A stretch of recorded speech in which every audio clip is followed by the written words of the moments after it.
Chapter 26. Renna. Renna craned her neck to see out the transporter window as the vehicle rolled to a stop. "I'm so happy to get out of the palace," Jenica said, fluffing her hair, preparing for their exit. "We've been cooped up in the palace for 2 days, while Saren got to have all the fun." "I don't think Saren would say visiting nearby estates for the past 2 days was fun," Lizanne said. "But Prince Ezra accompanied her. I'm sure something fun happened, if you know what I mean." A guard opened the door and reached for Jenica's hand. Patiently, Renna waited for her turn to exit the transporter, so she could get a look at Albana's market day.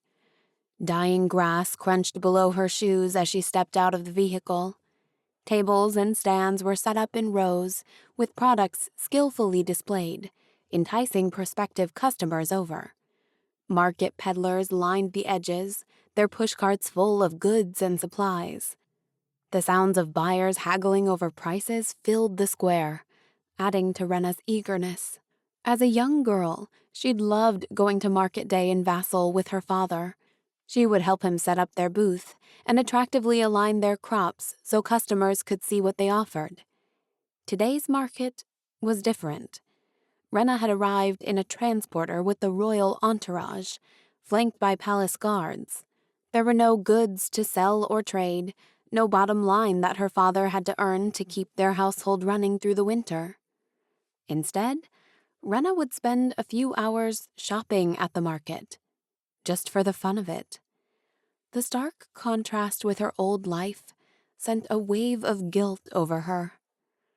Renna slowed her steps, letting the group of girls walk ahead of her. The crowd around her was dense, forcing her to turn down the first aisle of goods. Ahead of her, Trev and Saren stopped at a vendor, rummaging through hats. Trev's back was to her, but everything about the ordinary moment paralyzed Renna. She couldn't move, only watch. "How much for this hat?" Trev asked the seller, picking up a straw hat with a black ribbon. "No," Saren protested. "Why? You'd look cute in it." He placed the hat atop Saren's head and nodded to himself. Saren twisted her shoulder and dipped her chin in a brief pose. "See?" Trev said, slightly adjusting the hat. "You look amazing." Something about the way Trev complimented Saren scraped Renna's heart like the ground skinned her knees whenever she fell as a child. "I don't know. What do you think, Renna?" Saren looked past Trev right at her. Trev turned around, his sapphire eyes showing something like embarrassment. "I think," Renna said, swallowing the ache in her heart, "the hat suits you." Saren shrugged at the vendor. "I suppose if Prince Ezra likes it, then I'll get it." "Great." Trev forced a smile, handing the man some money for the hat.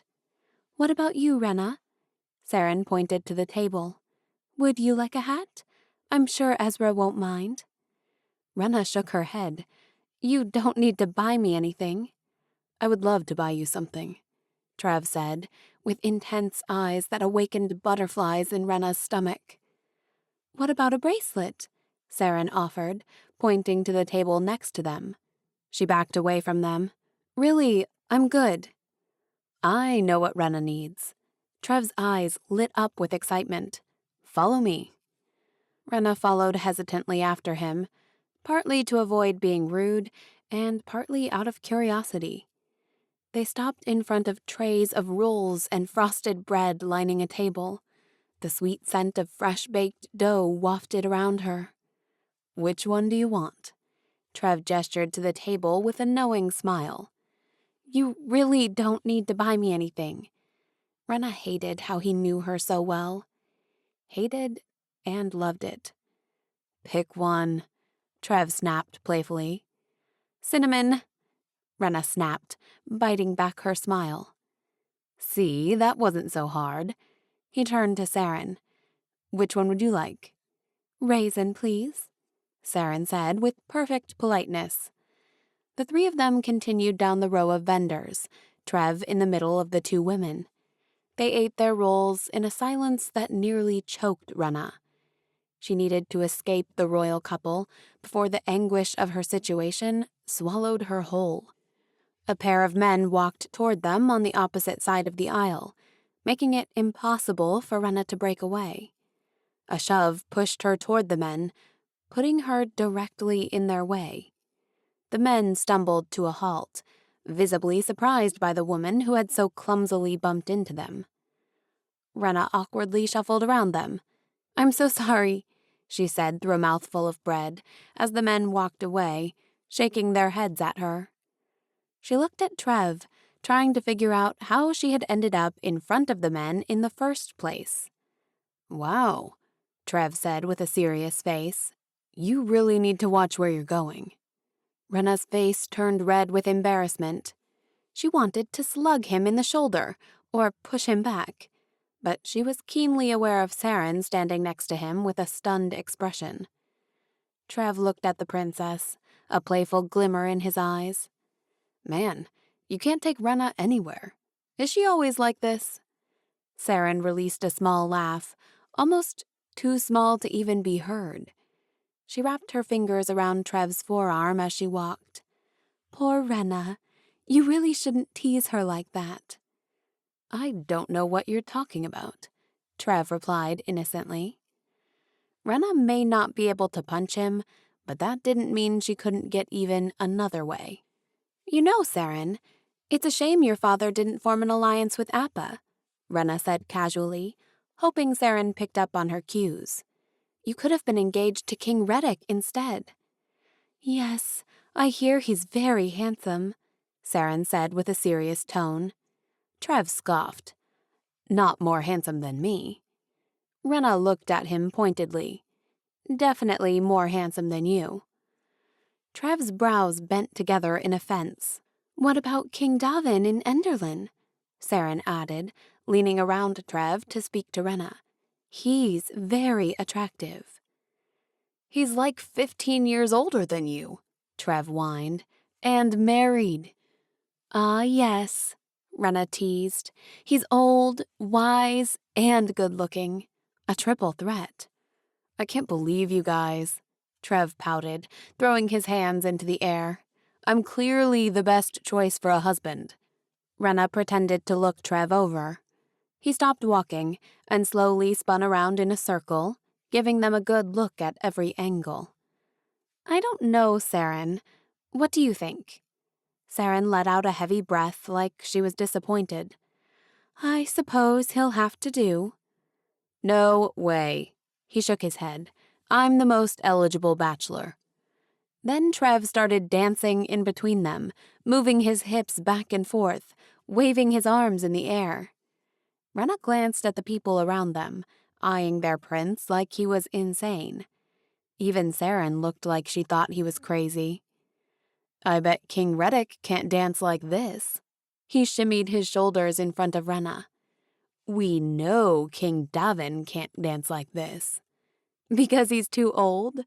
Renna asked, rolling her lips together to suppress a laugh. "Exactly."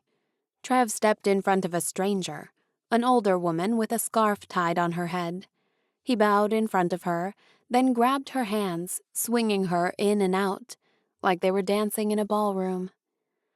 Saren gave Renna a sideways look, amusement brimming in her eyes. "Now we've really pushed him too far." Trev put his arm around the woman's waist, dropping her backward into a dip.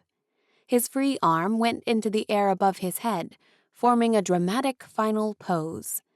The audience around them clapped and cheered as Trev raised the woman up and kissed her hand. He turned to Renna with his big smile and expressive eyes. "See, I'm a catch." Renna's heart fluttered. She was totally falling for Trev, even though she knew she would get burned in a crash landing. Then she saw the mischievous smile and wink he gave Saren, and the flutters in her heart went up in flames. Suddenly, she wished she was anywhere but here with the two of them. She was the third wheel, the friend. She'd always known that would be her place. but the knowledge didn't make the reality hurt less. She moved toward a booth selling pre-Desolation relics. This was Renna's chance to escape them. Her fingers grazed over several items: a cracked pair of sunglasses, a twisted aluminum can with the words Diet Coke written on the side, a rusted screwdriver. "Miss Renna, you came to visit me," a small voice said, bubbling with excitement. Renna turned to see Coulter and his toothless grin beaming at her. He was almost unrecognizable. His clean clothes were gone, replaced by torn brown rags. His sunken face was smeared with dirt and grime. "Coulter?" Renna looked around for his parents. "What are you doing here?" "I told you, my papa sells vegetables." "Hey, Coulter," Trev said, waving at the boy. Coulter rolled his eyes. "Why are you always with the prince?" Renna exchanged an awkward glance with Saren. "Because I'm the host."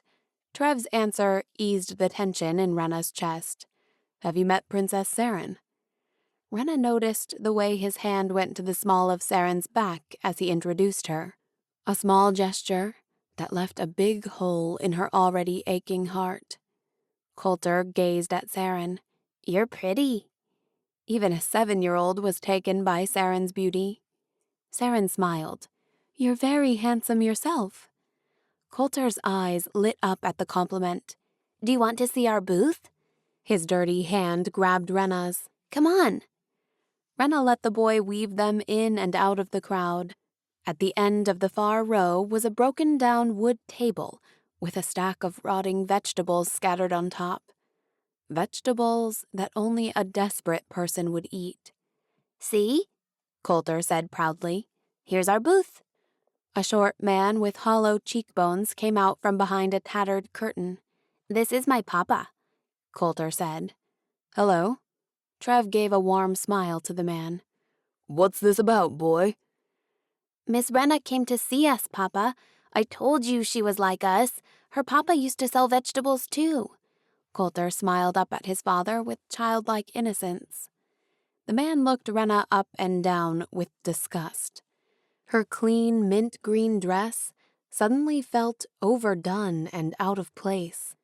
"She ain't anything like us." The man spat a seed out of his mouth onto the ground by Renna's foot. It was all she could do not to jerk her foot back. "And who are you?" The man nodded at Trev and Saren. "He's the prince," Coulter said with pride. Trev offered his hand to Coulter's father. "Ezra Trevenna. And this is Saren Hazlitt." The man licked his chapped lips, his eyes never leaving Trev's, but he didn't shake his hand. "He's not my prince. Ain't done nothing for me." Trev's hand dropped, along with his smile. "Well, I'm here now. How can I help?" "Help, huh?" The man let out a rough laugh. "Just in time for the election." He held the curtain open and nodded at his son. "Get inside the house, boy." Coulter frowned, but obeyed his father, walking into the small shack behind the booth. Renna could see a pile of kids sitting on the dirt ground behind the curtain, watching them. That was their house? That small wooden lean-to, blasted with holes and missing a wall? How could they possibly live there? Renna's own father sold crops for a living, but they never lived like this. Wellenbreck Farm looked like a palace compared to this shack. "Bye, Miss Renna." "Bye, Coulter." Renna tried to smile. "It was nice to see you again." "You all best be getting back to your privileged life. We don't want to get those fancy clothes of yours dirty in the real world." "Perhaps we can buy some vegetables from you," Renna offered. Coulter's father gave a cynical laugh. "If you really want to do something," his eyes narrowed in on Trev, "start making things equal between the ruling class and the working class. There's a big gap in what's essential between your kind and mine." "We all have the same basic essential needs," Trev said. "Perhaps you and I aren't that different." "Food is essential to me, not parties and colored clothes." Here's some money so you can buy food for your family." Trev pulled out several coins from his pocket and placed them on the table. "What a good guy you are," the man sneered. "You've taken care of one family for a month. What about the rest of the working-class families like mine? Are you going to throw some coins at them, too?" "We'll try to help them however we can," Saren said, while she pulled on Trev's arm to leave. Renna took one last look at the haggard man, the hardships of life clearly carved into the creases of his face. "What an awful man," Saren said when they walked far enough away. "I don't think he's awful," Renna argued. "I think he's hungry and tired of working so hard for nothing." Saren smoothed her hair as she spoke. "Well, perhaps if he applied himself more, his family wouldn't be living in poverty." Renna reared her head back. "How can you say that? Maybe he has no other options. Maybe he's doing all he can within a corrupt system. What's the Council of Essentials good for if it can't even guarantee food and decent shelter for everyone?" Saren bristled. "The Council of Essentials can't be blamed for someone's poverty." Renna shook her head. Saren would never understand. She had grown up in luxury, sheltered from the harsh realities of life. What about Trev? Could he see how messed up everything was? She turned to him. "You're going to be king. Surely there is something you can do for families like that." A sad expression crossed over his face. "There's poverty in every kingdom, Renna. It's been this way since forever. I'm not sure how to fix it." Renna let out a frustrated breath. "What's the point of being king if you can't even help people?" Trev shrugged, and his lips turned down. He looked at her, holding her gaze. "I don't know." Few things had ever left Renna as unsettled as the hopelessness written across Trev's face. Chapter 27. Queen Marielle. The pacing had to stop. Queen Marielle knew it the moment she looked down and saw the clear path she'd tread across the rug. What would the servants think when they saw it? Feeling embarrassed, she forced herself to sit at her desk and go over the treaty documents her advisors had sent for approval. But even that didn't seem to help. She looked at the clock again. It was well past 10 a.m. She'd sent Cypress out to fetch Mangum at least a half hour ago. Where were they? She wasn't sure that she wanted to hear what Mangum had to say, but she had to get to the bottom of this. Ever since she'd seen Renna talking with the prince on the night of the festival, Marielle's suspicions had deepened. She'd noticed a closeness between them, one that she couldn't easily dismiss, and it frightened her. Then with the children, and yesterday at the Albion market, it all seemed so obvious. Renna had feelings for the Prince of Albion. But did the prince have feelings for her? Marielle's stomach churned at the thought. What would Bryant and the rest of New Hope think of their new queen if her daughter usurped the marriage alliance for herself? She needed Mangum to tell her that she had this all wrong. She desperately hoped he would. A knock sounded at the door, interrupting her thoughts. It was the knock she had been waiting for. She rose from her chair and clasped her hands together to keep them from shaking. Cypress entered and dipped into a low curtsy. "He's in the hallway, Your Majesty. Would you like me to send him in?" "Thank you, Cypress." Cypress nodded and disappeared back out the doorway. A moment later, she appeared with Mangum beside her, his face drawn. He stepped forward and bowed as Cypress closed the door behind them. "I want to ask you something, Mangum, and I demand your complete honesty," Marielle said. "Of course, Your Majesty." He bowed again. "The man you found with Renna at Wellenbreck Pond, have you seen him here at the palace?" He nodded. "Who is he?" The shame in his eyes gave it away before he spoke. "It was Prince Ezra." Marielle had expected this, had tried to prepare herself, but hearing her suspicions confirmed sent a shock through her just the same. She gasped, letting go of a breath she didn't realize she'd been holding, and lowered herself back into her chair. "And you didn't think to tell me?" Mangum dipped his face down with guilt. "I didn't realize he was the prince until we arrived in Albion. I wanted to tell you, but Renna begged me not to. She said that her and the prince were just friends, and that she knew her place. She didn't want to worry you." A bright flare of anger shot through her. "You should have told me, Mangum. It is not your place to decide what I, your queen, should or should not worry about." Mangum stood rigidly, with his arms at his sides. "I made a serious mistake, Your Majesty. I have failed you." "Who else knows about this? King Carver?" "I do not believe King Carver suspects anything, but your daughter's maid—" He paused, looking in Cypress's direction. "She's fine to hear whatever you have to say." "Renna's maid told me that Renna received a note and a gift a few nights ago. I searched Renna's belongings when she went down to breakfast, and found the note."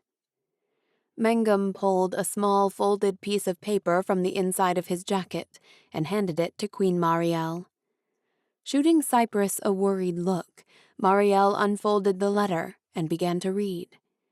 With each word, her chest tightened, constricting the airflow to her lungs. "The letter is signed by Tybalt, not from the prince." Marielle looked up at Mangum questioningly. "Mr. Tybalt wasn't at the palace that night. When Nora was coming down the hall, she saw Prince Ezra's personal assistant, Crosby, leave Renna's room. I believe the letter is from Prince Ezra. He was just smart enough not to sign his name." Marielle's eyes scanned each word of the letter. "Normally, I would compliment you on how beautiful you looked tonight at dinner. I wished you were sitting next to me. I think about spending time with you again." She grabbed at her throat as the meaning of the letter sank in. The room started spinning like she might faint. Cypress rushed to her side. "My queen, are you okay?" I can't breathe." Her words were shallow. Cypress knelt in front of her, forcing Marielle to look her in the eyes. "Breathe with me." Cypress sucked in slowly, then pushed the air out of her lungs dramatically. In and out. The queen followed Cypress's every action until her breathing became a little steadier. "Come, Your Majesty, you should lie down," Cypress said, shooting a pointed look at Mangum. He sprang into action, assisting the queen to her bed. "Perhaps we should finish this conversation later," he said, as Cypress pulled the covers back and gently helped Marielle into the soft sheets.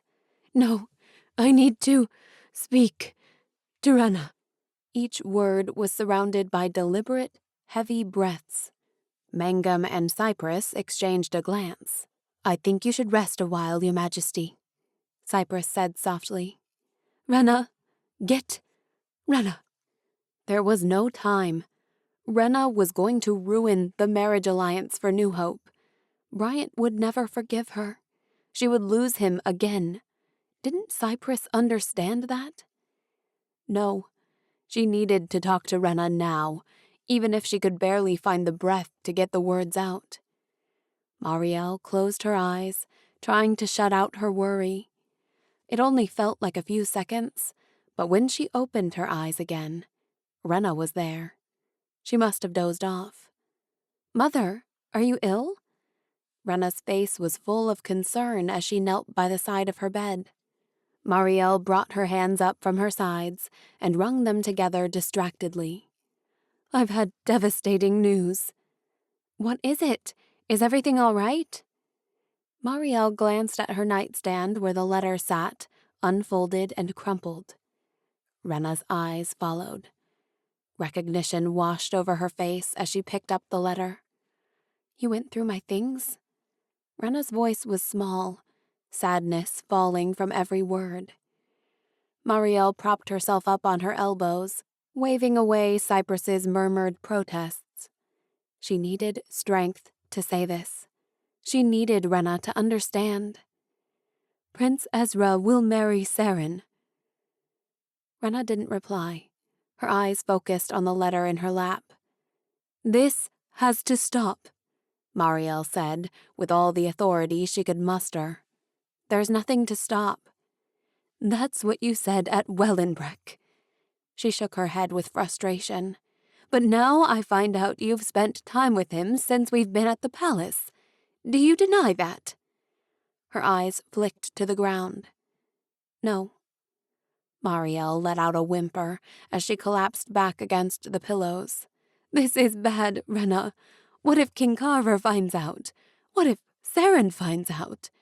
She grabbed Renna's arm and squeezed it urgently.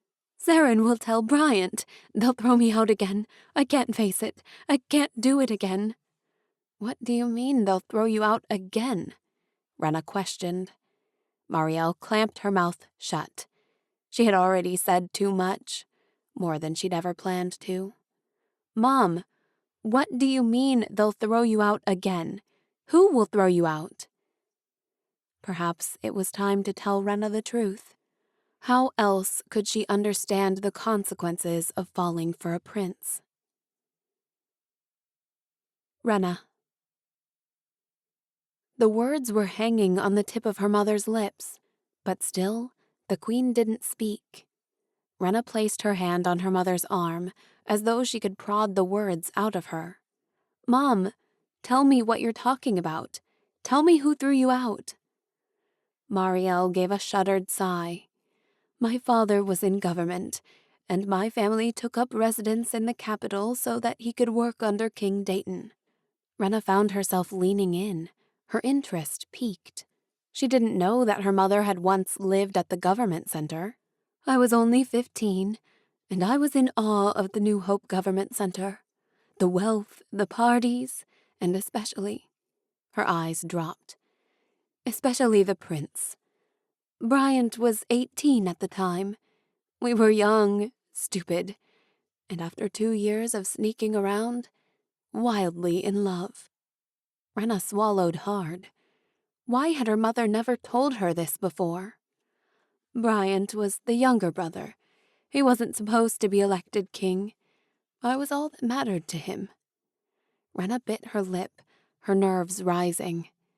She wanted to hear her mother's story. She wanted answers. But somehow, she knew the truth would hurt. Her mother continued. Then things started to unravel. Bryant's older brother came down with a terrible fever. Within a few days, he was gone.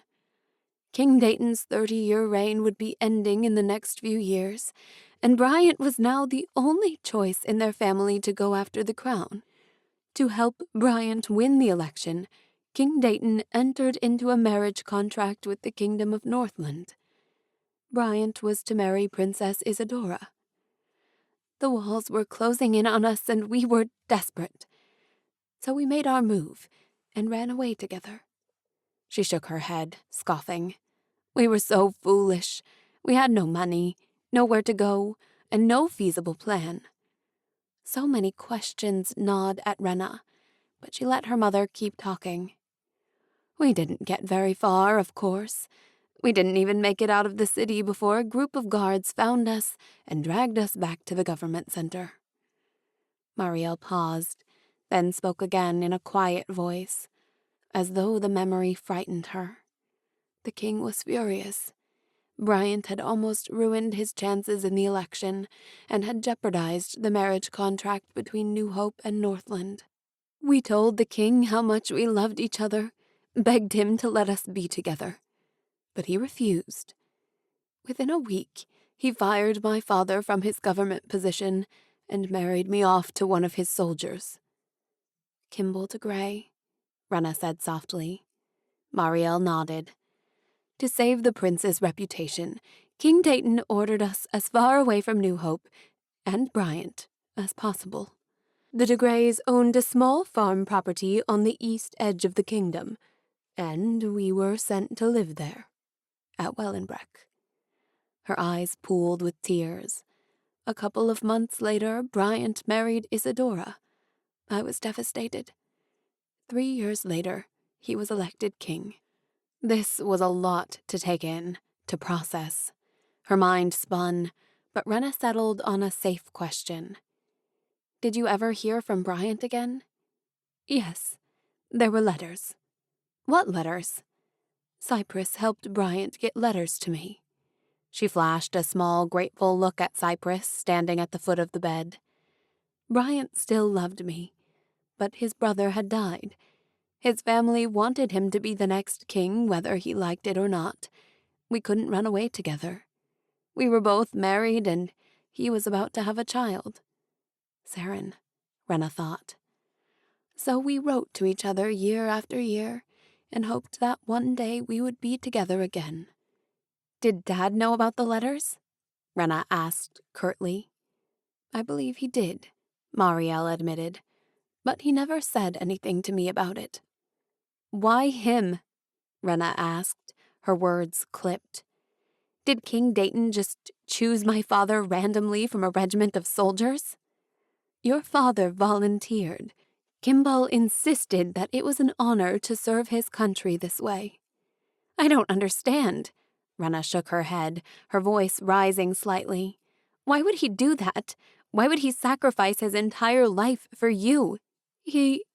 Marielle faltered, tears slowly falling from her eyes. He was Bryant's friend, and mine.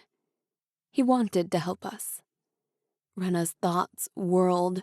She thought back on her father, how she watched him care for her mother over the years, how he comforted and quieted her during her anxious fits, and silently carried her responsibilities when she fell into gloom. Years of this, and all because he wanted to help? There had to be more. Was he in love with you? Marielle didn't answer, but the guilt in her eyes told Renna everything. Her father had married a woman he loved to save her, hoping she would love him one day too. But she never had. Renna breathed in sharply as a stab of pain pierced her heart. Renna. Marielle shifted and reached for her hand, squeezing it earnestly. Renna let her, but didn't squeeze back. Your father was an incredible man. I appreciated him, I respected him, but you didn't love him. A stray tear trickled down Renna's face, unnoticed and unwanted. I loved him with all I had left to give. Marielle squeezed Renna's hand again, pleading. Renna pulled her hand away. So I guess everything worked out nicely when Dad died. Renna couldn't keep the bitterness from her voice. That's not fair. Her mother's eyes flickered to hers. Renna raised her eyebrows in skepticism. Marielle's brows narrowed. I don't expect you to forgive me for the way I treated your father, but you could try to see things from my perspective. I was heartbroken and miserable for years. I wasn't good enough for Bryant. I wasn't the wife your father hoped I would be. And I wasn't the mother you needed. I was never enough. And I had to face that every day. You don't have to tell me. My whole childhood revolved around your misery. Yes, I made a mess of things. I put my love for Bryant over everything else in my life. But my circumstances were difficult. I was devoted to Bryant for almost 3 years before they married me off to your father. How could I ever be expected to love Kimball? Renna stared blankly at her mother. Kimball Degray was the best man Renna had ever known. He loved you, she whispered, feeling a piece of her sadness for her father drop with a tear. Why did you treat him so badly? Why couldn't you love him back? Your father knew what he was signing up for. He knew I loved Bryant. Marielle's voice was rising, her words coming out in heavy breaths. You judge me, yet you are doing the exact same thing I did, sneaking around with Prince Ezra behind everyone's backs. But what you're doing is worse. The prince is already promised to Saren. I'm not sneaking around with Prince Ezra, Renna said, her defenses rising. You're going to ruin everything. Her mother practically shouted in a haze of panic. Saren will be furious. I'll lose Bryant again. Cypress rushed to her side, a pill and a cup of water in her hands. Here, take this, my lady. Marielle's shaking hand brought the cup to her mouth, letting the water wash the pill away. It wouldn't take long for the pill to work its magic, and Renna's mother would be lost to oblivion. They said I wasn't good enough for Bryant. They sent me away. Her mother's voice sounded thick, like she had to dig the words from tar at the back of her throat. Her eyelids flopped closed. You're not good enough for Prince Ezra. We need to send you away. Mom! Renna wasn't done talking. Mom! Not good enough for the prince, her mother whispered, before finally letting the drug take her. Why did you give her that? Renna snapped at Cypress. Cypress glared at her. Can't you see what your actions have done to her? She's having another one of her episodes thanks to you. My job is to protect the queen. Her nerves needed to rest. Renna watched as Cypress dramatically threw a blanket over her mother. You've gone too far this time, Renna, trying to get the prince to fall in love with you. You are just like your father, pining after something that isn't yours. So many emotions tumbled around inside of Renna, but anger presented itself first. How dare you talk about my father? You think because you bring my mother her tea every day that you know all about my parents and their relationship? But you don't. Renna stood, towering over Cypress's shrinking body. I don't have to answer to you for anything. If my mother wants to see me, she can find me when she wakes up. That is, if you ever stop drugging her. Renna slammed the door behind her as she left. Her body slid against the door until it hit the ground. Tears fell freely as her head dropped between her knees. The pieces of her life fit together now. But it was no consolation. She cried for her father, for his hope of a love that was never returned. She cried for her mother's broken heart and her years of misery and loneliness. And she cried for herself, for the lies told to her and the lies she had told herself. Chapter 28. Renna. Applause echoed across the palace's great hall, jarring Renna from her thoughts as the audience stood from their chairs to pay respect to the evening's entertainment. Clapping her hands unconsciously, she looked around at the performers. They were bowing in appreciation. Renna had managed to zone out during the night's entire musical performance. Actually, she had zoned out during all of dinner as well. Queen Marielle had missed dinner altogether. Renna made her excuses, telling the king her mother wasn't feeling well. Renna wondered what had upset her mother the most. The fact that she had feelings for Trev, or that her mother had finally had to reveal her dirty secrets. Eventually, Renna would forgive her mother. But for now, she was grateful for her absence.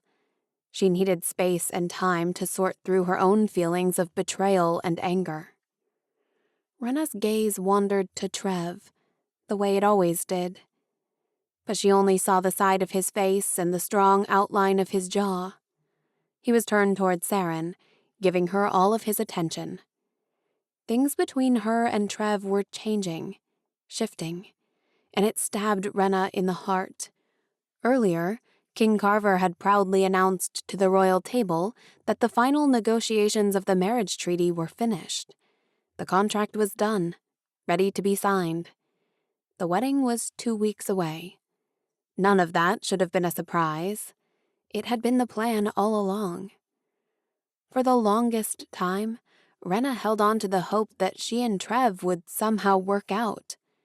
She would never admit that out loud, but if she was honest with herself, honest with her heart, she had dared to hope. What a mistake. After the performance was over, she found herself wandering outside. Fall nights were Renna's favorite. Her father always said that dusk was the most peaceful time, so she made her way to the flower garden to hopefully find some of that peace. Sadness had inched its way inside her heart tonight, loneliness tiptoeing not far behind. Renna looked all around, making sure she was alone. Then she tilted her face heavenward as she walked, needing to talk to someone, needing to talk to her father. Everything is so messed up. I'm sure you're looking down on me, wondering what I've gotten myself into. She shook her head. I'm wondering that myself. She hoisted herself up on a cement wall decorated with tiled mosaics, feeling the prick of branches against her back. I shouldn't have spoken that way to Mom. I feel terrible about it. But Dad, what were you thinking? How could you agree to marry someone that was in love with someone else? She hung her head. You really were the most honorable man, weren't you? Memories of her parents' strained relationship filled her mind. The knowledge that her mother never loved her father weighed heavily in her chest. How could Mom do that to you?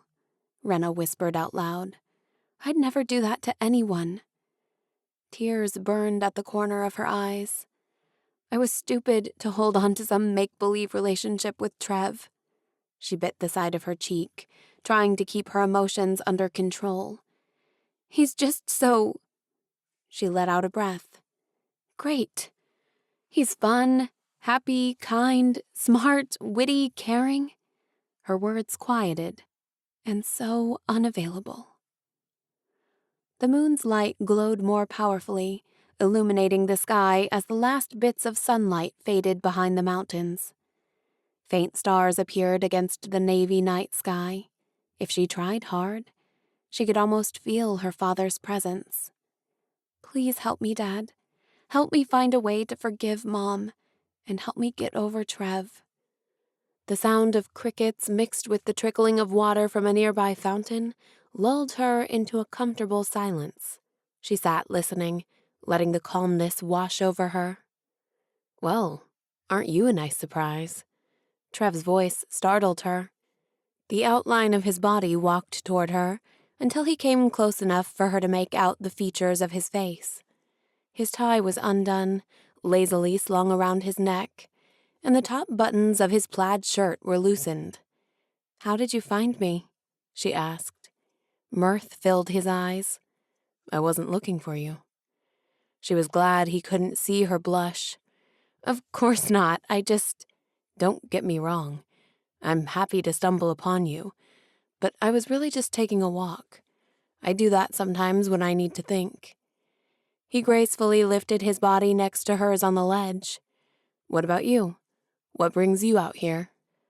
I was just missing my dad and wanted to talk to him. She smirked. He's a great listener. I bet he is.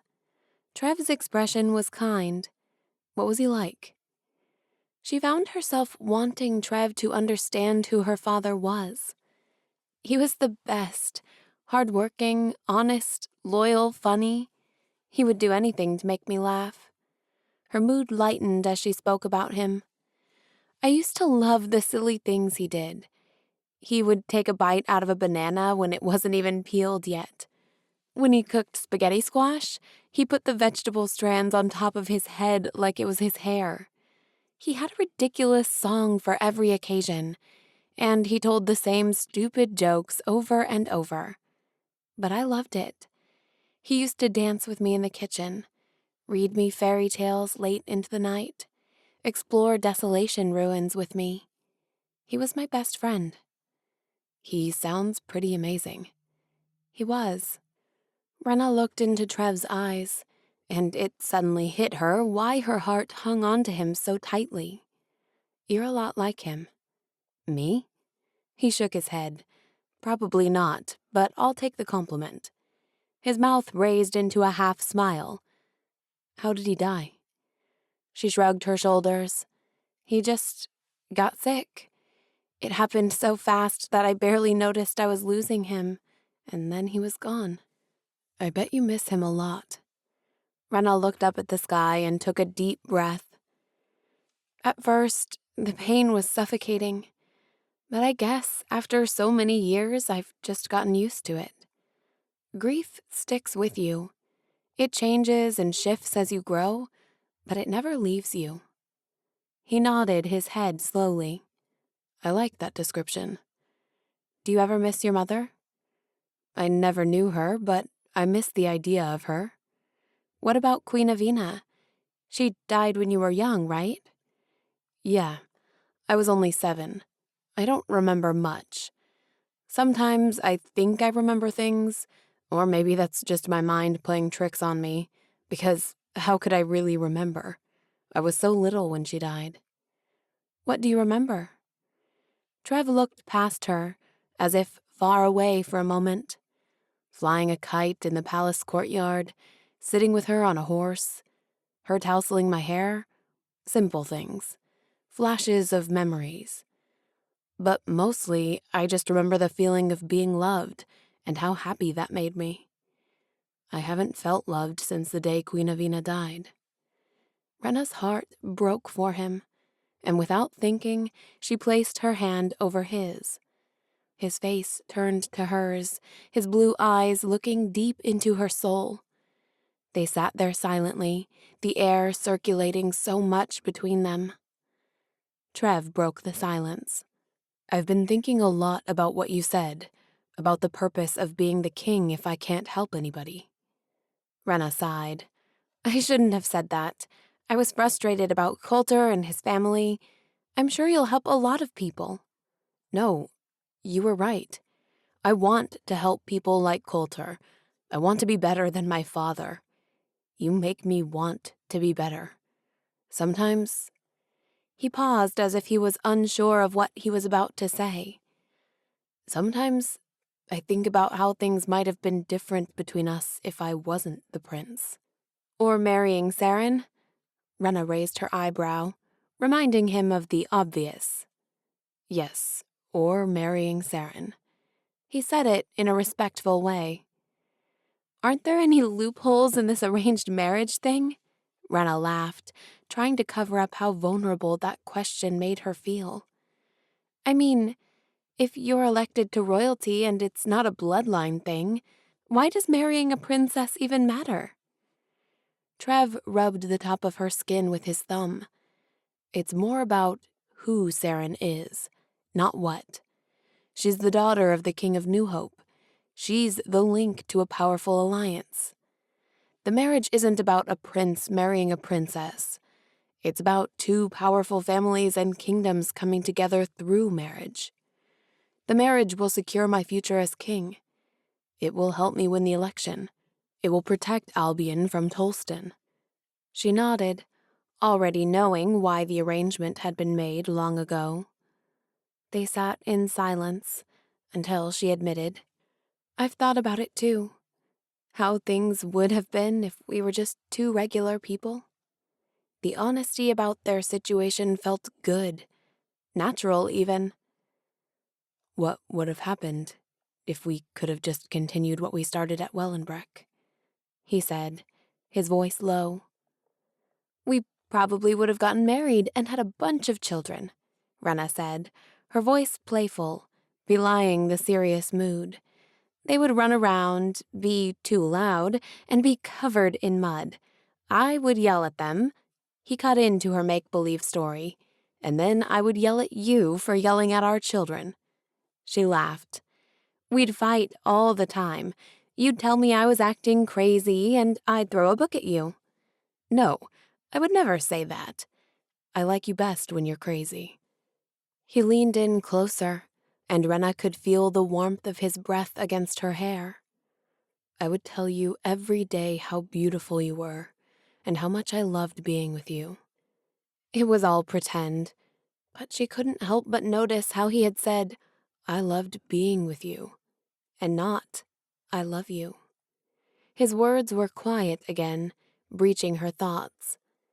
I would never take you for granted. With each word, her feelings got more tangled up in him, knotting so tightly she feared they might never be undone. The boundaries she placed carefully around her heart were getting smaller and smaller. She released his hand, hugging her knees close to her chest, as if that would stop the ache swirling inside of her. She didn't care how unladylike the position made her look. She dared a glance at him, the man who made her heart beat like it never had before. Everything with Trev had been red hot. The feelings came fast and forcefully. He was her friend.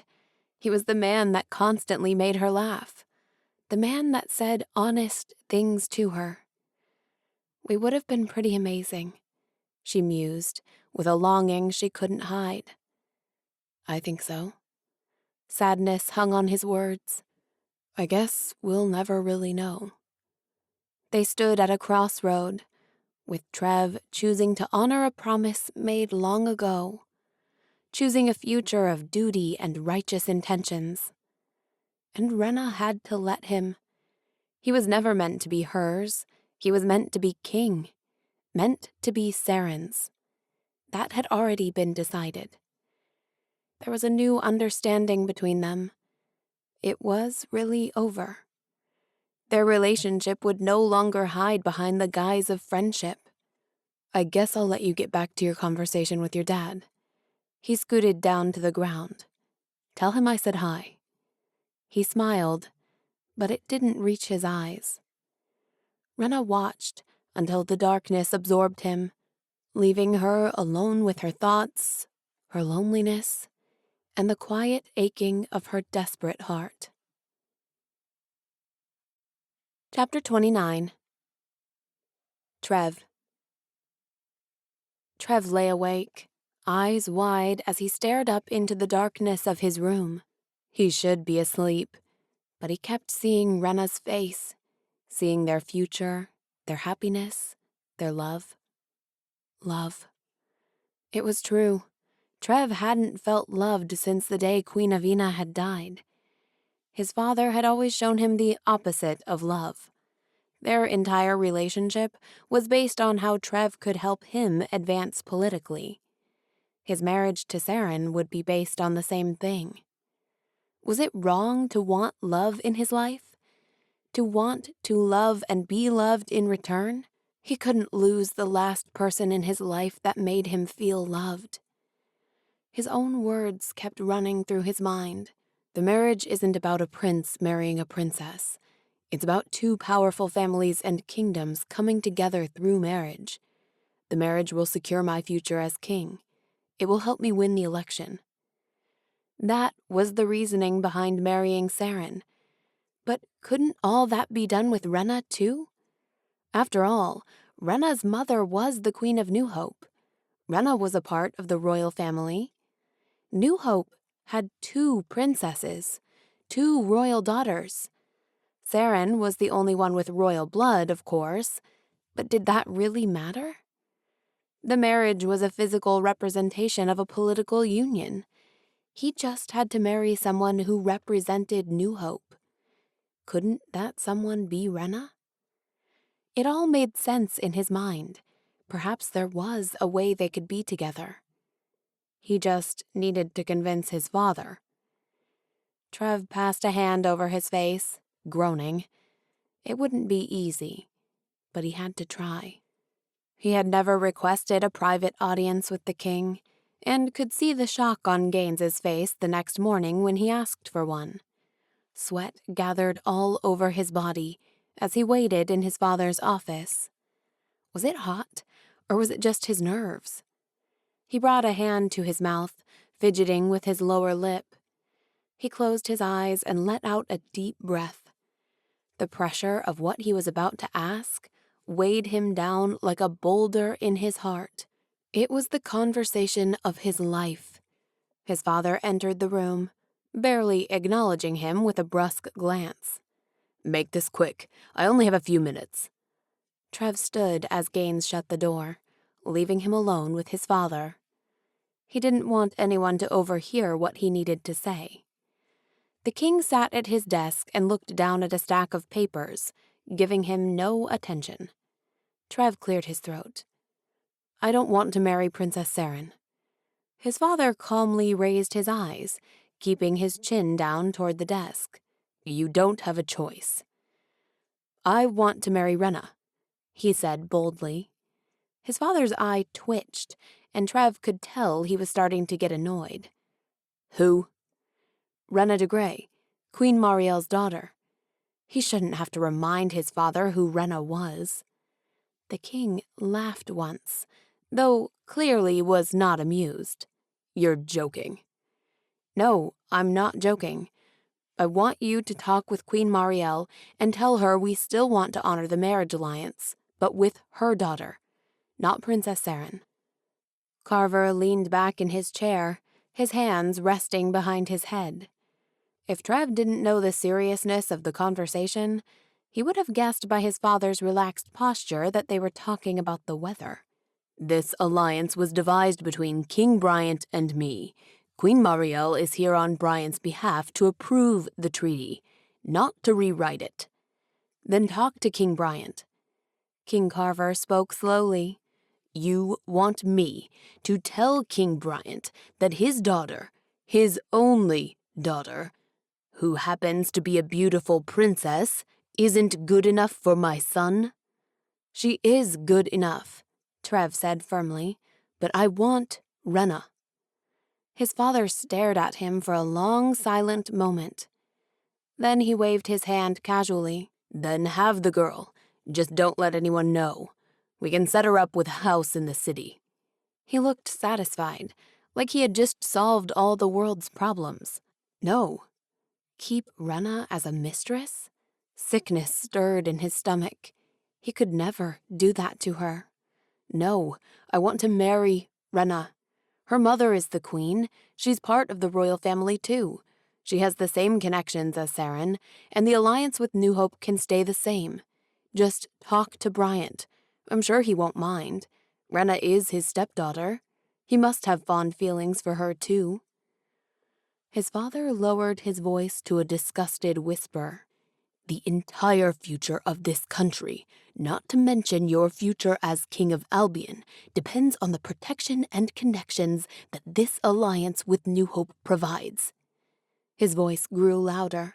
How will it look to voters if you toss aside an attractive, well-connected princess for a peasant whose only claim to power is through her mother's pathetic second marriage to a king? He scoffed. They will say that you can't make up your mind, that you are fickle. You will lose everything, and Jonas Doman will stand ready to pick up the pieces. I will not speak to King Bryant. You will marry Princess Saren.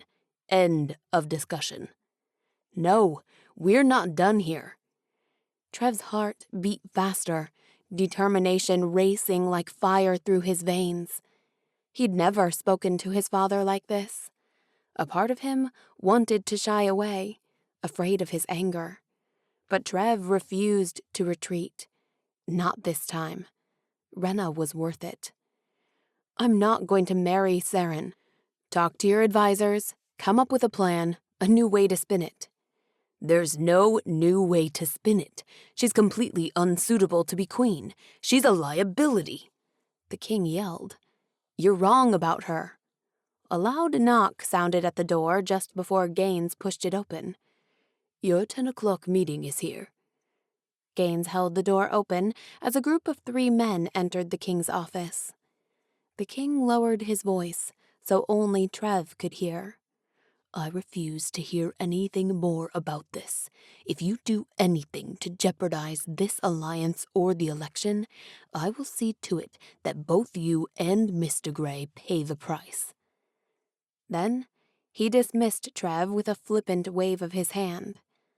With Gaines and the other 3 men watching, Trev had no choice.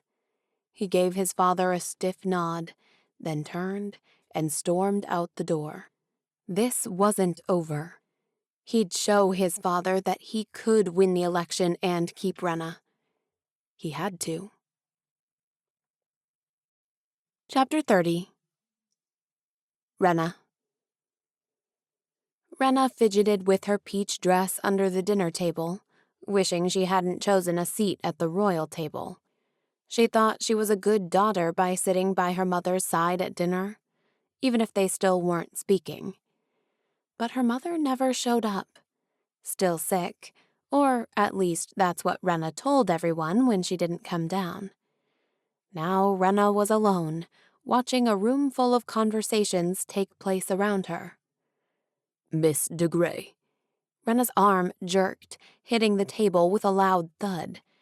The king's intimidating voice continued. "What do you do?"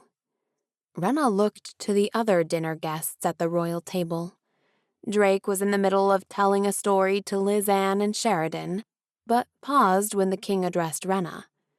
A few high rulers down the table whipped their heads in her direction, and Trev's body tensed next to his father.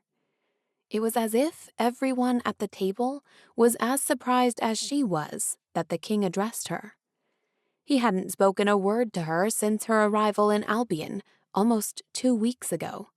Unnerved by his attention and confused by the question, she replied tentatively, "Sire?" King Carver leaned forward and laced his fingers together, eyes boring into her. "Princess Saren tells me that she spent much of her days back in Albion delving into politics, educating herself, and speaking with advisors, always hard at work learning to be a good ruler. What activities did you engage in?" Renna blinked. "I studied with tutors, and I attended political functions with my mother and Princess Saren." "And what else?" King Carver asked, his expression thick with judgment. Renna's thoughts spun. Truthfully, she spent what free time she had by the ocean, but she was pretty sure that wasn't what the king wanted to hear. She tried to think of something else, but the look in his eyes seemed to choke out any other answer. Feebly, she responded, "Nothing else." The king challenged her with a scowl. "You do nothing, Miss Degray?" Renna's eyes flickered to Trev for help, but he looked disappointed with her answers, making everything worse. "Nothing. I do nothing." The king's face twisted into an ugly frown. "Do you have talents, accomplishments, connections?" Renna tried to speak, but her mind was blank. The king's glare ripped through her, making it impossible for her to think clearly. Everyone stared at her, waiting for an answer. No, not really." He gave Trev a deliberate look before steering the conversation away from her. Slowly, she reached for the glass in front of her and brought it to her lips. The cold liquid coated her dry throat, but it did nothing for her racing heart. She didn't know what game the king was playing, but she had lost. Of course, 1,000 answers came to her mind now that the king's intimidating eyes weren't cutting into her. She wasn't nothing. Renna had talents and accomplishments. She knew how to work on a farm, how to prep soil, plant seeds, and harvest a crop. She knew how to sew, how to train a horse, how to fix a broken wagon wheel. She was a country girl, Kimball Degray's daughter. She was genuine, hard-working, kind, and thoughtful. She was passionate and witty, bold and daring. She could sit around a fire with the working class or mingle with the ruling class in a fancy ballroom. She may not have connections, but she connected with ordinary people in a way that Saren never had. It was too late for those answers now. Her chance to impress the king was gone. When dinner was over, Renna hung back behind the dinner guests as they were being led out to the courtyard for a surprise. "What did you do to make the king so upset?" Drake fell into a slow walk next to her, following behind the group. "I have no idea." She shrugged as the cool evening air swept over her. "He really hates you," Drake snickered. Renna groaned. "I know." She leaned her forehead against the metal gate surrounding the courtyard. "He does hate me. I think he was contemplating whether or not he could have me killed at dinner right then and there." She lifted her head from the gate. "I just need to get out of this stupid kingdom." Drake coughed back a laugh. What? She didn't feel like playing games right now. He pointed to her face. You have a grease mark on your forehead from the gate. Her hand flew to her head, trying to cover up the mark, but instead, grease smeared onto her fingers and across her forehead. Her eyes went wide with alarm. King Carver can't see me like this, she said, panic filling her voice. It's fine, it's fine. Drake put his arm around her, ushering her through the crowd. Her hand still covered her forehead as she ducked down. I can't give the king any more reasons to hate me. Relax, Drake reassured her. He's looking up. An explosion of light and sound burst above them, making Renna jump. The crowd squealed with delight. What was that? She looked up, forgetting to cover the grease. Fireworks, Drake said over the cheers. What? Another explosion lit up the sky, causing her whole body to jump. You don't know what fireworks are? I know what they are, but I've never seen them before. They aren't really deemed essential. Drake's expression turned cold. I don't think King Carver cares what's deemed essential. I'm beginning to see that, Renna said, walking slowly through the crowd as she looked up at the colorful sky. Drake shoved her body to the right, avoiding a collision with an onlooker. But the move put her right in front of the king and Trev, both of them getting a good look at the grease mark on her forehead. The king shot Renna a deadly stare, and immediately her hand went back up. Excuse us, Drake said as he pushed past them.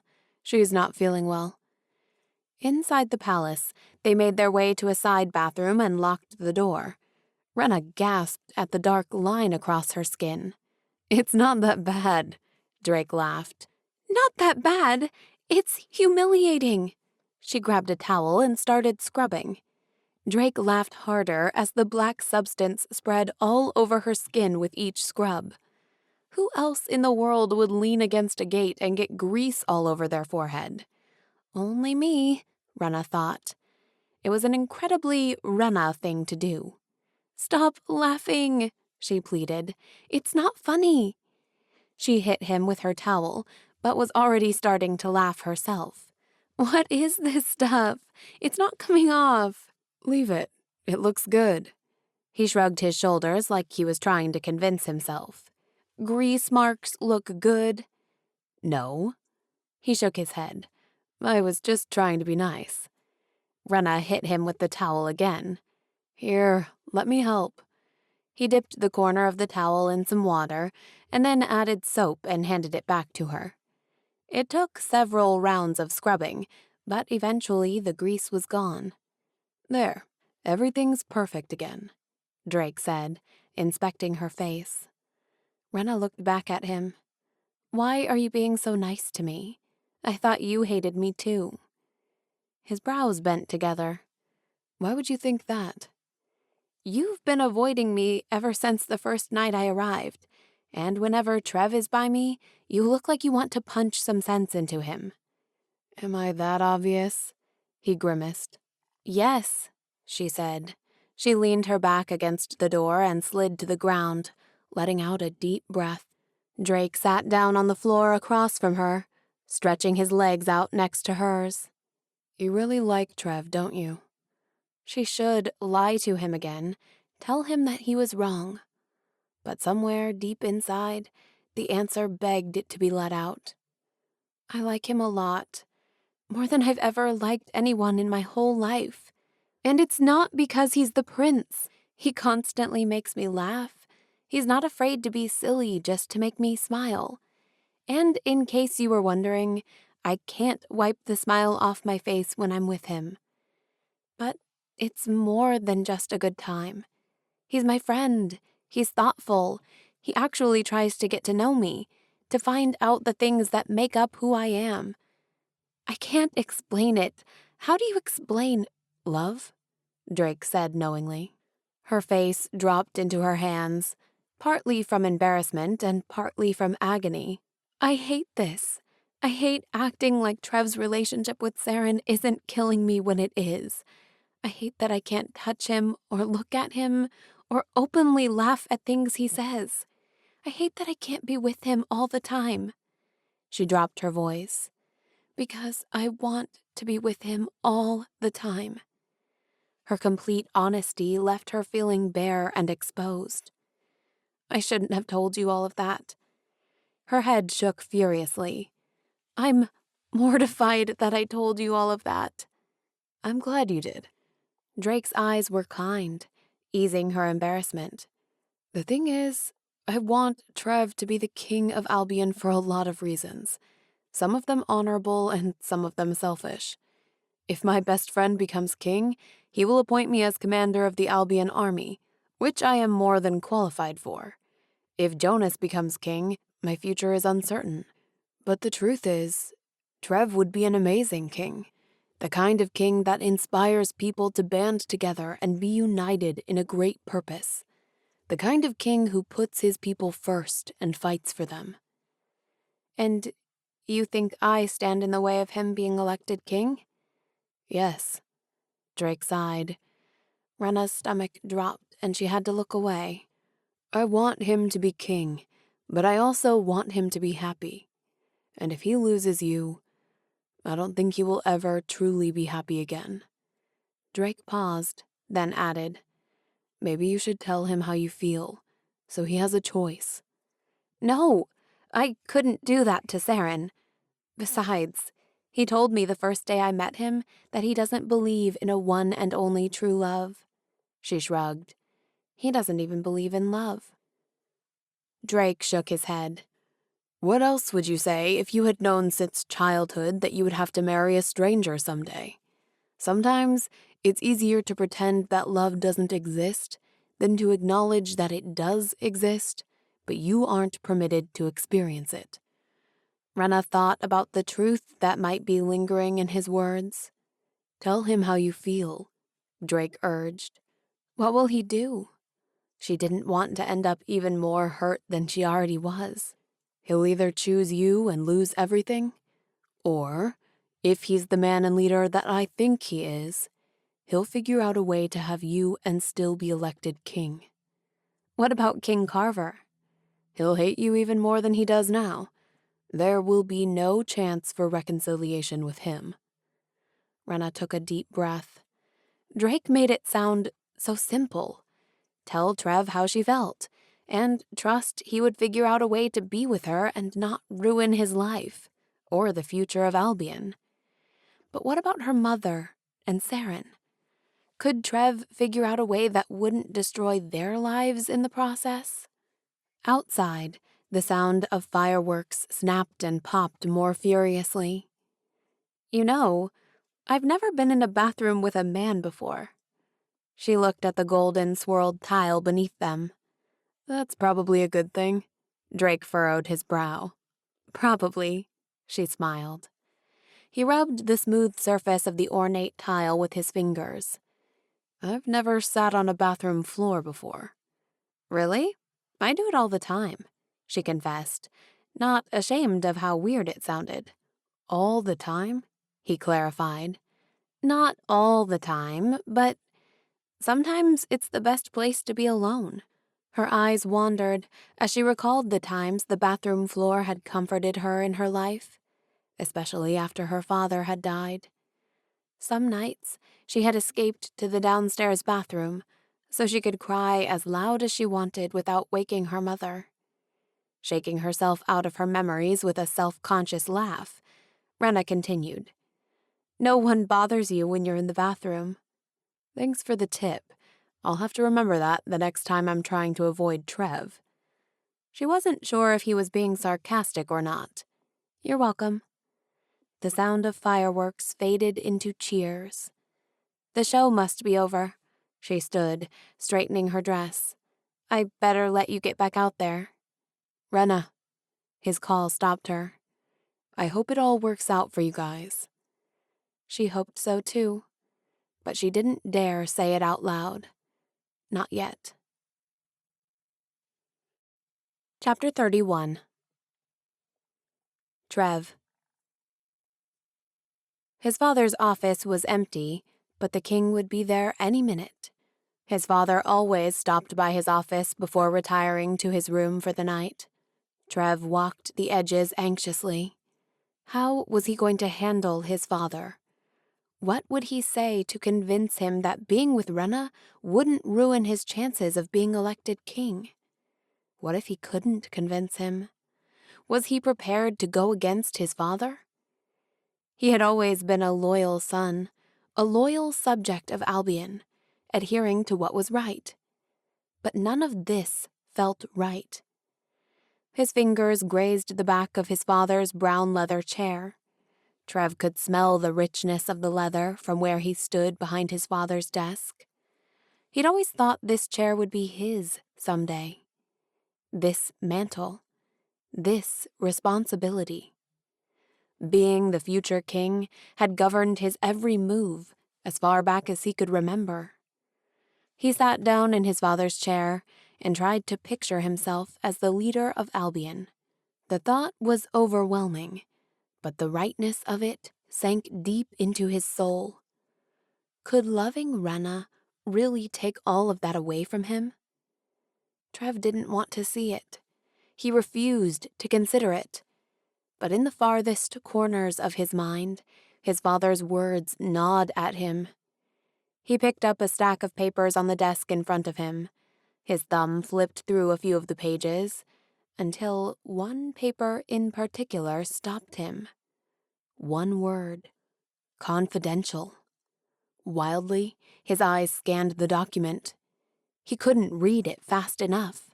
Details, dates, and times of the assassination plot against King Adler were described throughout.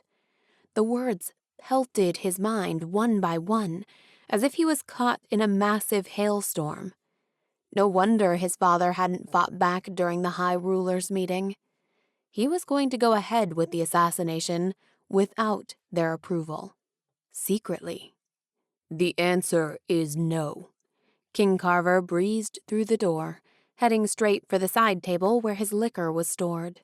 You will not marry that girl. Did you see her tonight at dinner? She can't answer a simple question. And don't even get me started on the spectacle she made of herself during the fireworks. What's this? Trev held the paper up for his father to see. His father paused, staring at the paper only for a moment, before continuing to pour his drink. You can't do this. He could only hope his father could see reason. The High Rulers voted. The assassination plan was never supposed to happen. His father casually took a seat by the fireplace. The sound of leather squished beneath him as he sat. I'm the king. I have the final say. That's not how this works, and you know it. You need the High Ruler's permission to take any action against a foreign nation. What are they going to do? Depose me? My service is over in 2 months anyway. But father, this is more than just an overreach of power. This is corrupt and brutal. The Council of Essentials will arrest you for instigating violence against a fellow nation. You'll get the death sentence, and I will lose the election because of my connection to you. No one will find out. Tolston will believe that their own insurgents committed the killing, and in the chaos of the power vacuum it creates, no one will have time to investigate. Trev waved the paper through the air. How can you say no one will find out? You've left a paper trail just sitting on top of your desk. I found it within 1 minute of entering your office. The king rolled his eyes. No one is allowed in here except you and Gaines. This is suicidal, and I won't let you do this. And how are you going to stop me? I'm afraid we can't go back on our plans now. The pieces are already in place. His father spoke in mock disappointment.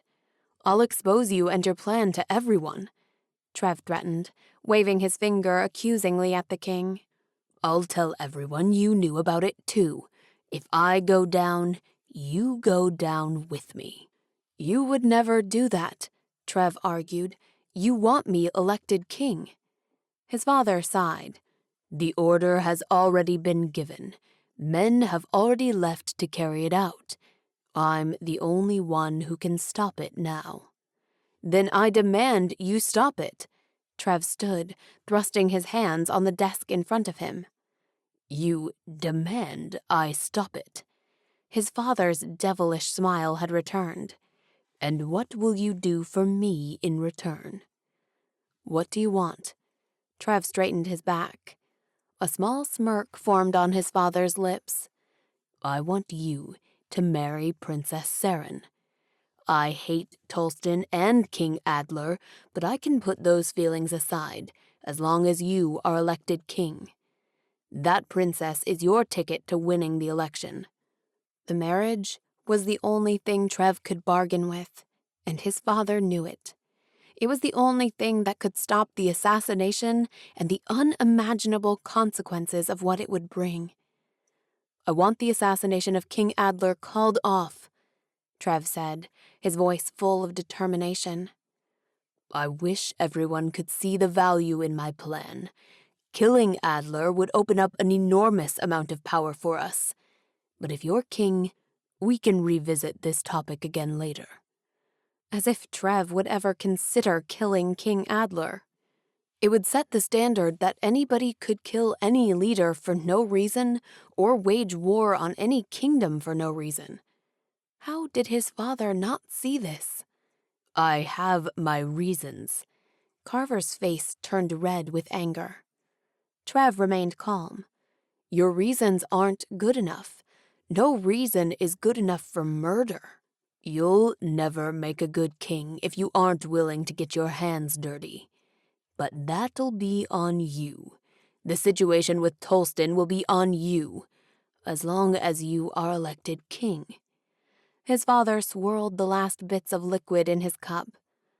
I'll stop the assassination. In return, you will marry Princess Seren and stay away from the other girl. The other girl. Trev hated how flippant his father was. The moment felt big and final. Once he agreed, he could never go back on his word. 10 years ago, when the alliance was struck with King Bryant, someone else had made the promises. Someone else had chosen for him. But today, at this moment, he was the one making the promise. He was the one making the choice. He had to do this. There was no other way to stop his father, and no other way to end the assassination. He had to protect Albion from the wrath of Tolston. Trev swallowed his dreams. Fine. I'll marry Seren. There it was. His loyalty, his honor, his morality. It had all manifested itself in a single sentence. His father's evil eyes glared at him. I'll have Commander Pryor send the orders to stop the assassination first thing in the morning. His father muttered. Trev walked to the door. I want to be there. I don't trust you to do it without me watching. Chapter 32. Renna. Maybe. It was a cruel word that had tortured Renna ever since she'd left Drake alone on the bathroom floor earlier that evening. Maybe kept her hopes alive when they probably shouldn't be. It was Drake's fault. His words kept playing over and over in her mind, like a young girl practicing her piano piece for a recital. You should tell him how you feel. He'll figure out a way to have you and still be elected king. Was Renna really contemplating having the most vulnerable conversation of her life? Contemplating devastating her mother and Seren? Despite every blockade Renna had put up, she had fallen in love with Trev. It was that realization that had brought her outside of Trev's office. She loved him, and now she was going to tell him. She took a deep breath and knocked on the door. Please don't answer. Please don't answer. Crosby opened the door. I'm sorry, Renna said, stunned. I was looking for Prince Ezra. I believe he has retired to the royal living room. He spoke in a formal, businesslike way. May I help you with something? Oh, I suppose it can wait until tomorrow. Crosby looked down the hall in both directions, then lowered his voice. The king is not with him. I believe Prince Ezra is alone. She smiled timidly back at him. Did this short, serious man know why Renna had come at such a late hour to the prince's office? Did he know that she was about to confess her undying love? To say, "You have my heart, so take it and don't hurt me"? The thought was enough to carry her feet to the royal living room as she tried to work out the words. Each heartbeat thudded distinctly against her chest until she saw Trev through the small crack in the door. His curls were pushed back slightly, like he had been combing his fingers through his hair all night. The top of his shirt was unbuttoned, and, somewhere along the line, he had ditched his suit jacket and tie.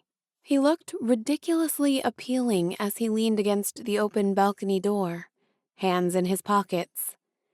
The palms of her hands pushed against the wooden door, slowly opening it beyond a crack. Everything froze when she saw Saren coming in from the balcony, smiling warmly at Trev. Her slender arms wrapped around Trev's waist, hugging him to her. Renna's breath caught in the back of her throat. She should leave, but it felt like she was wearing concrete shoes. The ache inside grew as Trev's hand slowly lifted out of his pocket and tucked Saren's shiny black hair behind her ear. His fingers made a trail down the side of her neck, the way they always had with Renna. "I'm glad you invited me here tonight." Saren's voice was impossibly sweet, but it held a sultry undercurrent. Renna had never heard Saren speak that way. "I'm glad I did too," Trev said quietly. "You're my only future." His words knocked the air out of Renna in one swoop. Renna couldn't see his face. She couldn't see if his eyes looked at Saren with the same intensity they had when he had looked at her. But then his head started to move toward Saren. The final few millimeters between their lips were the longest, most agonizing nanoseconds of Renna's life. The moment Trev's lips gently fell onto Saren's, her heart shattered into a million pieces, ricocheting off every bone inside her, cutting back into the center of her chest. She couldn't breathe. She literally couldn't breathe as their lips slowly moved in synchronized motion. Her feet shuffled backward, refusing to let her watch. She was such a fool, thinking that maybe he loved her too. She would not cry in the hallway of this stupid palace. She would wait until she made it to her bed. She rushed down the hall, her body in autopilot until she reached her room. Renna shut her bedroom door behind her, leaning back against it. Thankfully, Nora wasn't there. The room was dark. "What do you want with my son?" She jumped with fear, a small scream escaping as she quickly turned toward the voice. Even in the dim light of her room, she could see the intimidating form of the king's body, leaning against the wall. "Your Majesty!" She let out a deep breath, flipping on the light. Every alarm went off in her body, as the uneasiness in her stomach made her nauseous. What was he doing in her room, waiting for her in the dark? His gaze narrowed. His words were slower and more deliberate as he spoke again. "What do you want with my son?" She shifted her weight nervously. "I don't know what you mean." But she did know, and so did the king. The entire world was caving in on her, one mountain crashing down on her at a time. "I underestimated you." He crossed the room to her dresser. His fingers skimmed over her makeup, left out carelessly by Nora. "Actually, I didn't even notice you. There was nothing about you worth noticing." She watched his reflection through the mirror. There was no reason to impress him or his son. She hated them. "If I'm so unnoticeable, why are you in my room?" His lips curled up into one of his sickly smiles. You have interfered with things you shouldn't have. I haven't done anything. She felt defiant, strong even. Are you sure about that? You jeopardized the entire alliance between Albion and New Hope. Keeping his eyes on her, he grabbed a small glass bottle of perfume and brought it up to his nose to smell, then placed it back on the dresser before turning to face her. But rest assured, it's all under control now. Renna hardly had time to consider what he meant by that when the king suddenly moved toward her, his steps slow, like a predator stalking his prey. She reached behind her back, searching for the door handle and a quick escape, but it wasn't there. Before she could move another inch, King Carver stood over her, his body uncomfortably close and his face leering. My son was willing to destroy everything just to be with you. Gently, he reached up to stroke her cheek. She turned her head away from him, squeezing her eyes shut. Each touch of his fingers caused her chest to tighten with dread. What's so great about you that makes a man want to ruin his entire future to be with you? He reached behind her head and grasped the hair at her neck, forcing her to look up at him. Her breath caught at the pain. Any second, she was sure her hair would be clumped around her feet. There was no way it could still be attached to her head.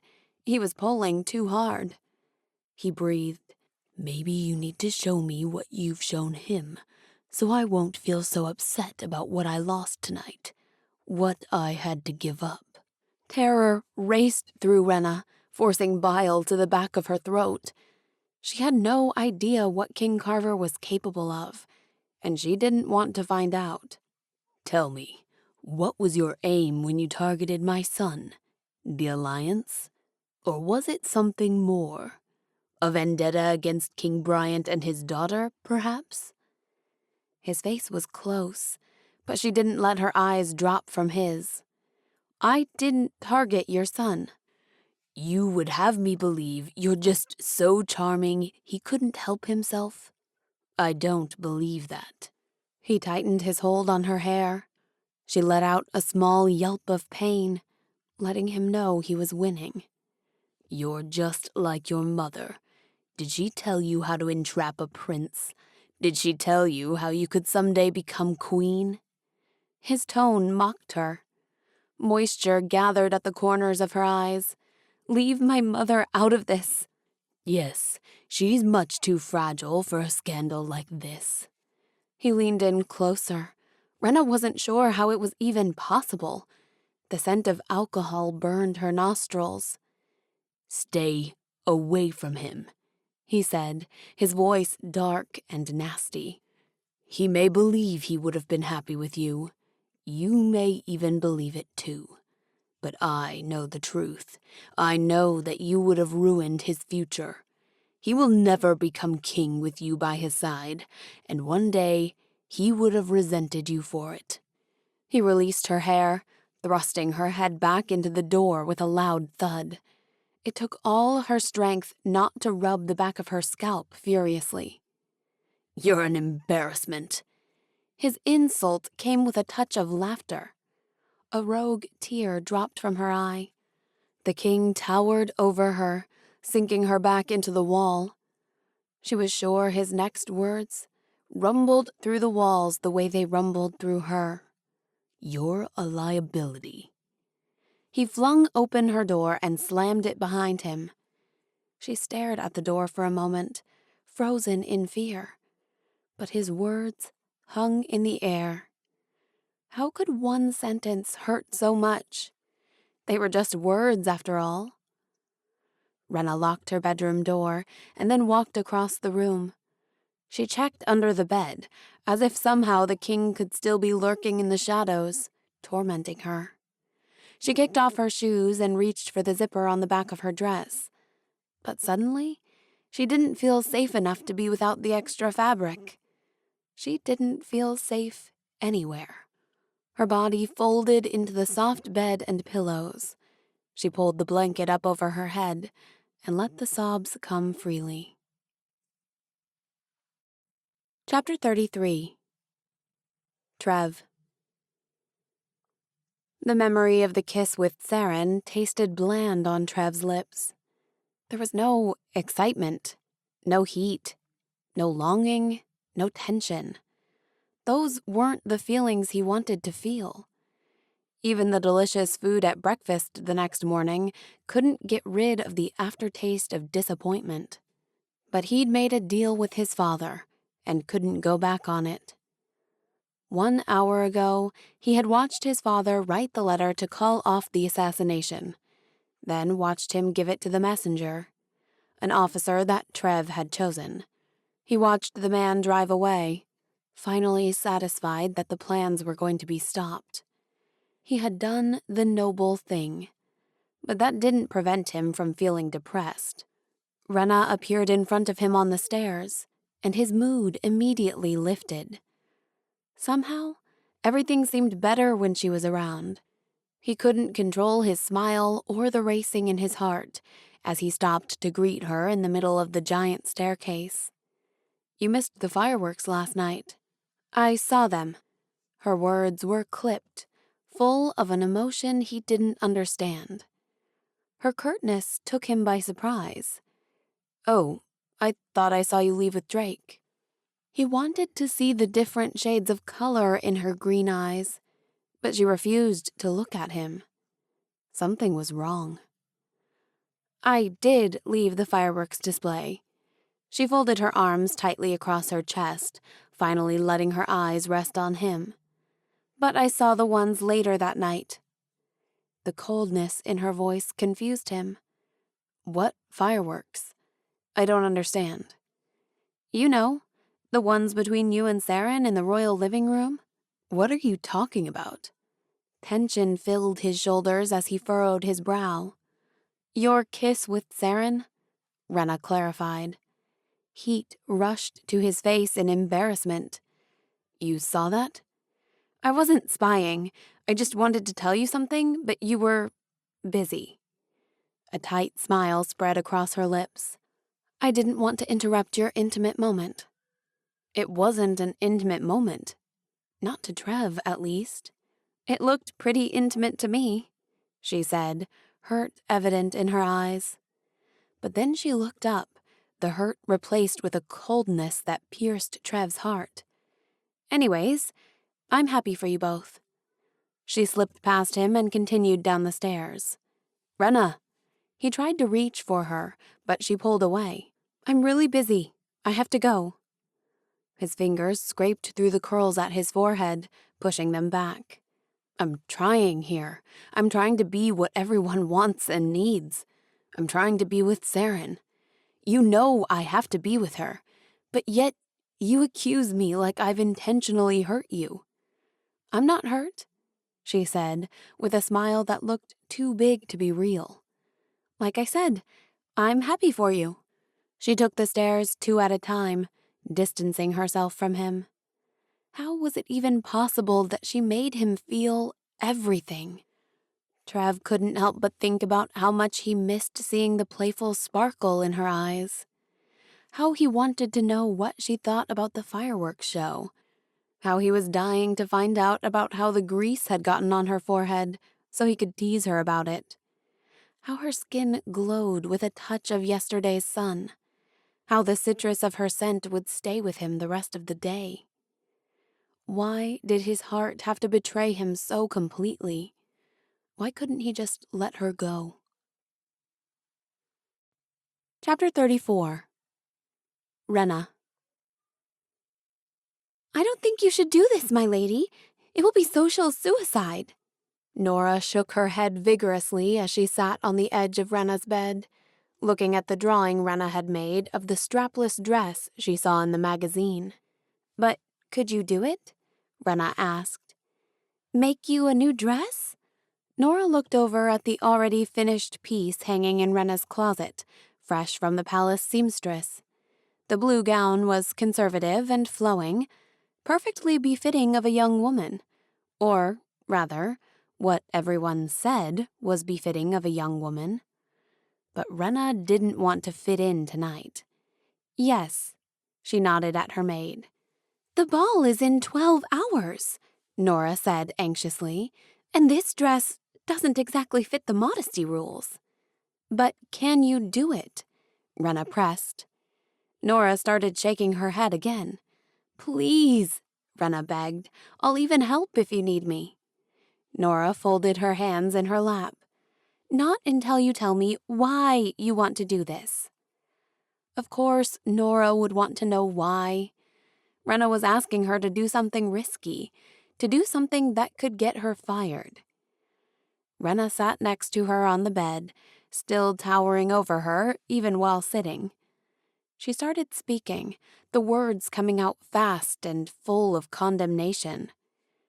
We all pretend that the Council of Essentials, that the rulers, are making decisions based on what's best for us.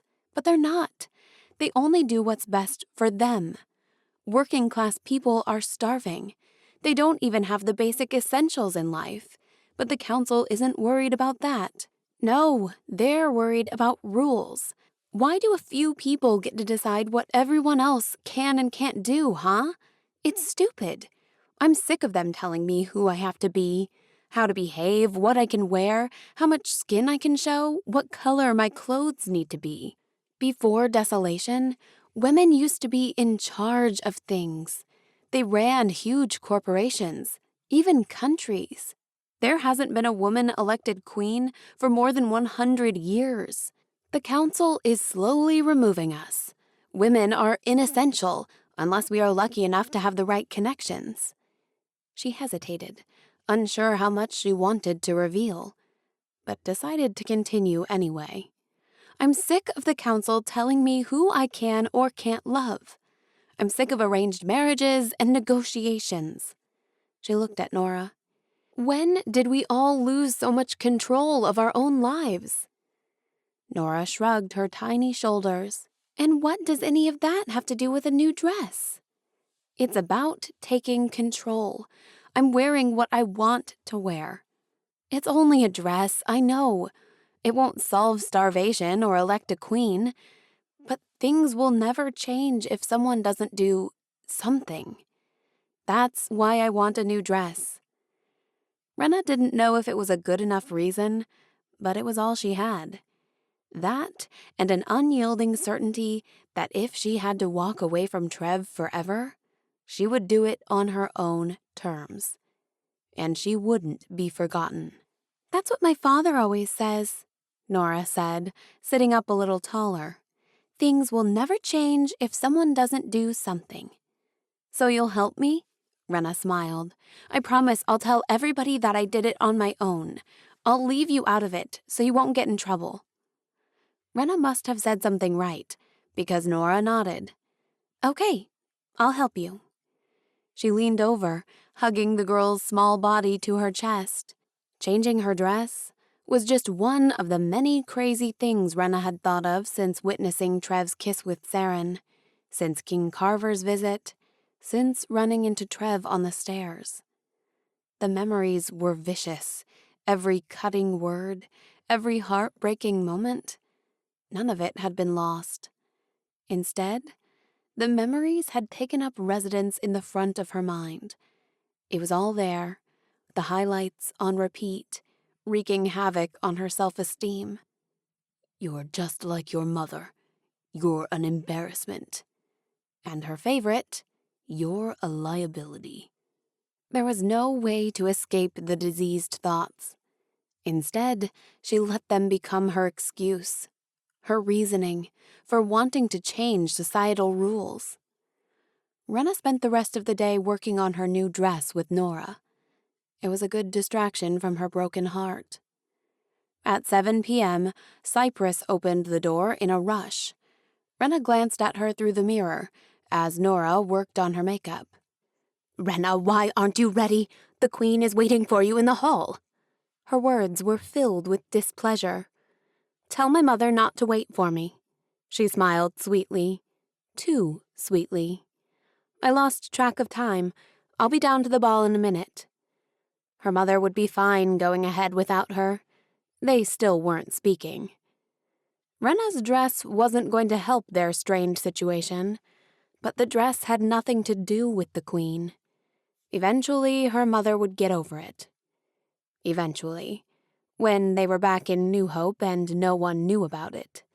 Cypress seemed upset, but that was nothing new. Very well. A dramatic entrance. That's what Renna was after. She was going to demand everyone's attention, especially Trev's and King Carver's.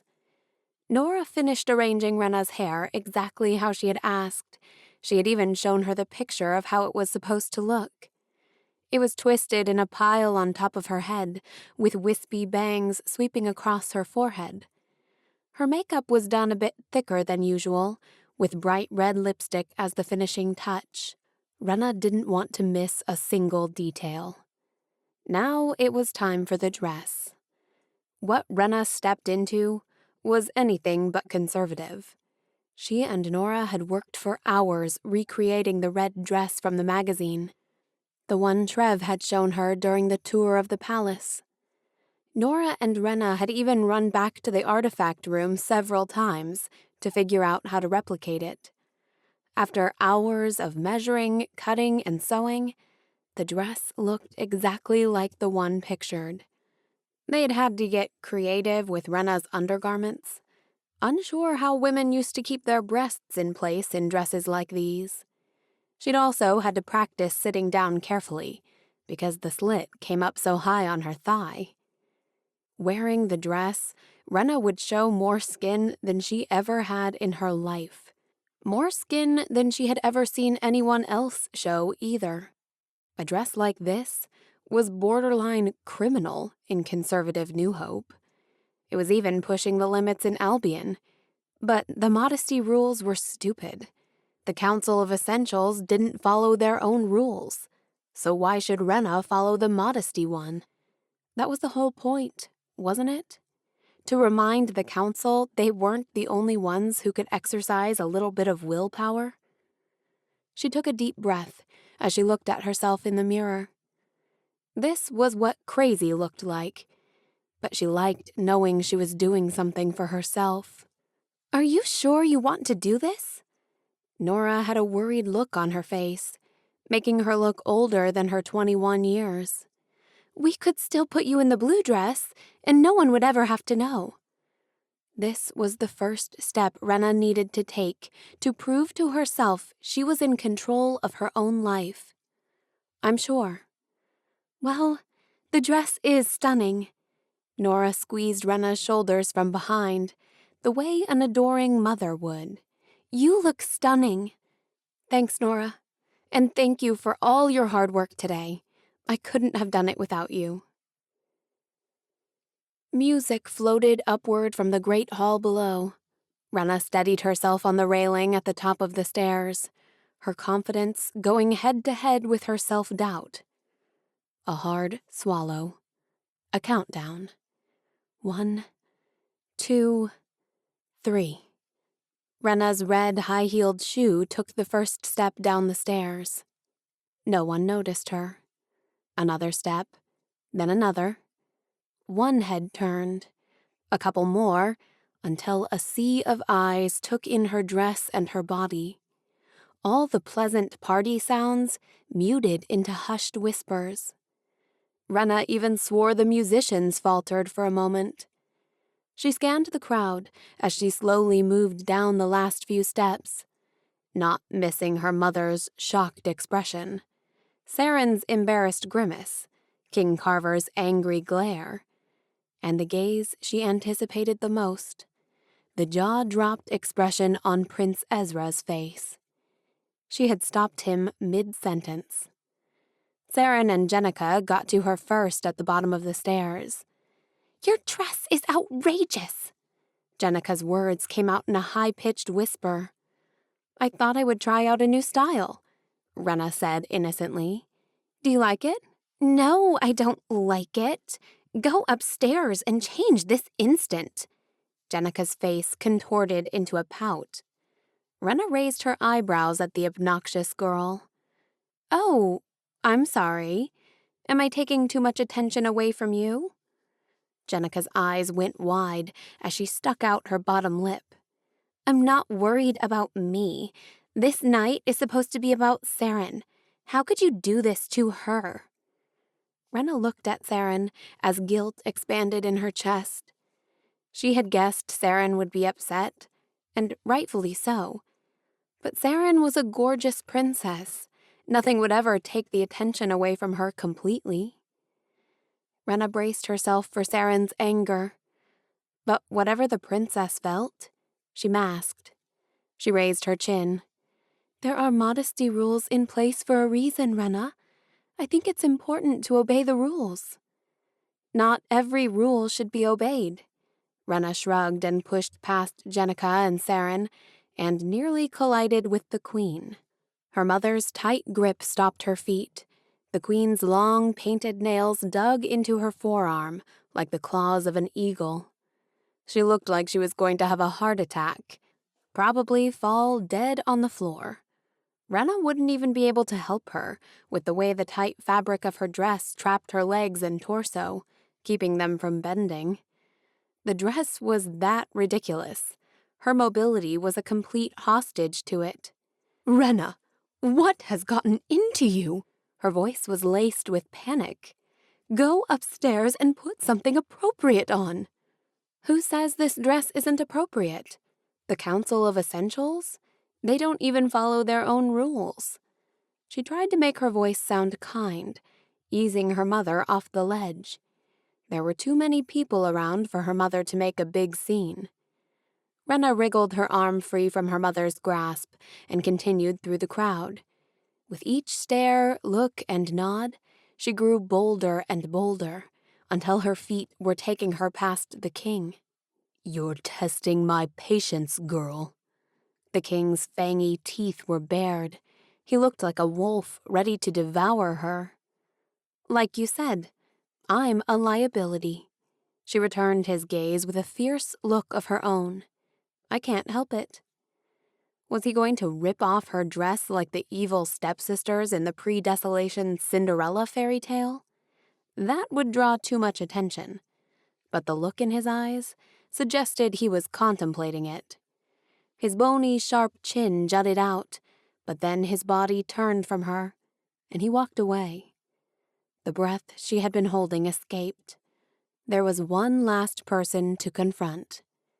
Trev stood in the middle of the ballroom with Drake. Both men hadn't taken their eyes off her since she'd descended the stairs. Despite Trev's good looks, his elegant suit, and the glittering gold crown on his head, right now, Renna knew she looked better. Trev. The first thing Trev saw was Renna's smooth, lean leg as it gracefully kicked out from the slit in her dress as she walked down the stairs into the great hall.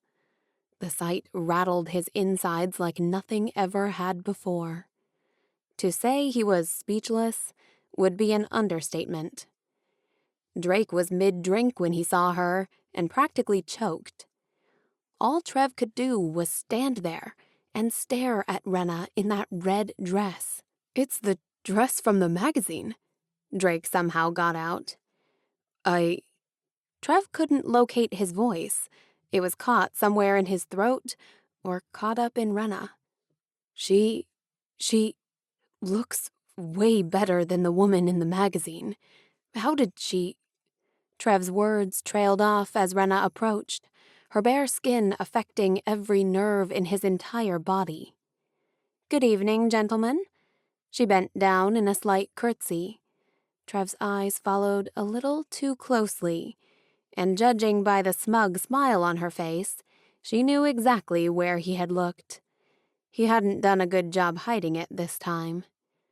She paused for a moment in front of them, and then walked away, lost in the crowd. All that remained was her perfume floating in the air. Drake slapped him on the back. You're in big trouble tonight. Trev had to peel his eyes away from Renna's smooth shoulder, from the stretch of her neck, the lengths of her bare arms. He couldn't just stare. Oh, but what he would give to just stare. "There you are." Saren's sleek hand wrapped around his forearm, startling him. "The king said you were looking for me." Trev glanced at his father and knew what the king's stern expression meant. "He said you wanted to dance with me." She smiled in her flirtatious way, raising her right shoulder in the process. Apparently, she had been unfazed by Renna and her red dress. This was the agreement he had made, the life he had chosen. From the outside looking in, it was the most straightforward trade-off ever. Marry a beautiful princess and stop the murder of King Adler. Trev could imagine people rolling their eyes at his pain. "Yes, he's right." He gestured to the dance floor. "Let's dance." The crowd parted, letting the royal couple through to the center of the ballroom. Trev nodded at all the admiring faces as he took Saren in his arms. They were the perfect couple, the ideal future for Albion.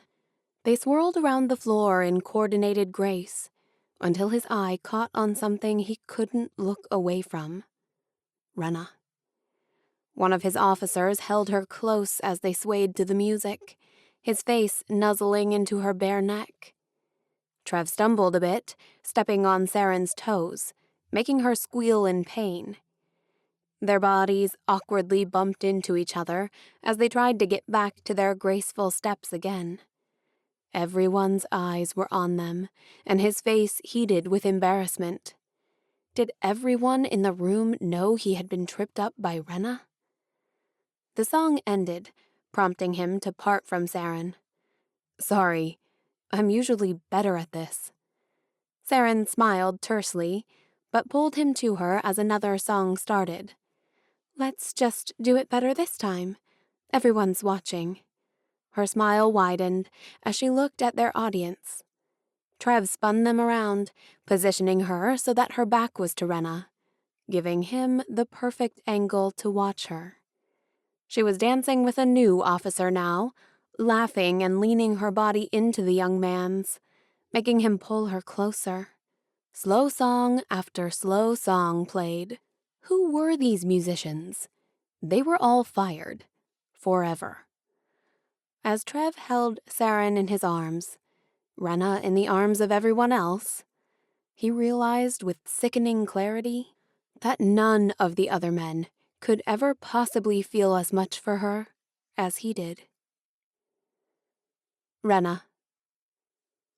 The line of men waiting to dance was a bit overwhelming. Officer after officer grabbed Renna's hand and kept her out on the dance floor. Her feet were sore and she was so hungry. But King Carver was somewhere across the room, so she kept dancing, kept acting like she was having the time of her life, like a corrupt king couldn't control her. At the beginning of a new song, Mr. Tybalt grabbed her arm, his sweaty palms sticky against her skin. "I have been waiting for this moment all night." Instinctively, she leaned away. "Where's your lovely wife tonight?" He licked his perpetually chapped lips. "She's not here." Where was all the luck in the world? Tybalt wrapped his arm around her possessively, turning her to him. She was trapped. "Tybalt." A new voice broke in. "You'll have to excuse me, but I'm going to steal Miss Renna from you." Renna's eyes went wide in surprise. "Officer Doman." Tybalt coughed nervously, obviously not wanting to let go of his turn. "I'm afraid you'll have to wait until we're done." "I'm done with waiting," Jonas said, pulling Renna free from Tybalt's grip. He wore a dark purple suit, and his brown hair was slicked back away from his face. "My apologies, sir." Tybalt looked stunned, but what could he do? Jonas Doman was intimidating in the most charming, charismatic way. "I'm surprised you even remember my name," Renna said sarcastically as they started to dance. "It's been so long since we've talked." That was clearly a mistake on my part. He scanned her body with his eyes. Renna had wanted attention tonight. She wouldn't have worn the dress if she hadn't wanted to be noticed. But she hadn't thought about how it would make her feel to have guy after guy drooling over her. Or drooling over her body, at least. That wasn't the kind of attention she wanted. She wanted to prove she had a mind of her own. She wanted to challenge the rules of society. Jonas led her to the center of the dance floor. The music had already begun playing. Renna dared a glance at Trev, and as if on cue, Jonas put his arm around her waist. Trev was definitely paying attention. So tell me, why the dress? Obviously I'm a fan, but it does seem a bit unlike you. Renna's words were short. How would you know what is or isn't like me? Jonas laughed. You're flashing attitude tonight. I like it. He pulled her closer. Renna rolled her eyes. The last thing she needed was another arrogant man in her life. Is he watching? Jonas asked, nodding his head toward Trev. Renna clamped her mouth shut. She wasn't about to give anything away to the irritable man. He already seemed to know too much. Don't pretend like you don't know what I'm talking about. I'm excellent at reading people, he boasted. Her mouth remained shut. We can help each other, you know. He tilted his head so he could see her better. We both want the same thing, for Ezra to suffer. Renna kept her face expressionless. Was that what she wanted? For Trev to suffer? She had hoped he'd notice her in the dress, hoped he'd feel a small part of the hurt that had torn through her yesterday like a tornado. But to hear it come from Jonas's mouth like that, like they were plotting some big scheme, it all sounded so callous. The truth was, despite her broken heart, she wanted Trev to be happy. She wanted happiness for Saren, and her mother, too.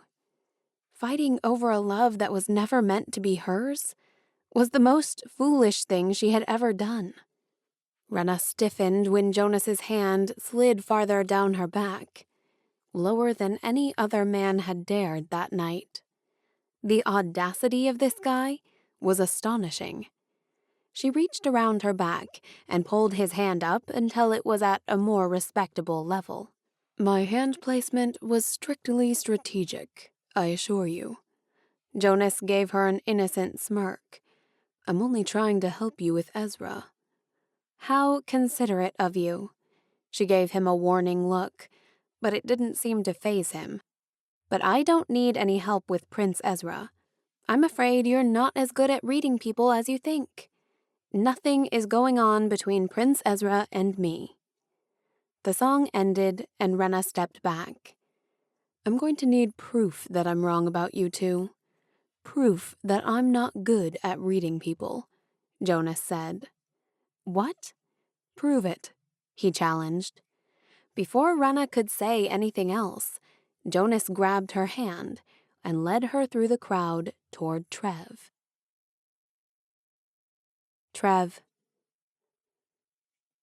Ezra, I thought it was time you danced with your soon-to-be sister-in-law, Jonas said, pulling Renna toward the royal table where he sat with Saren, the king, and a few high rulers.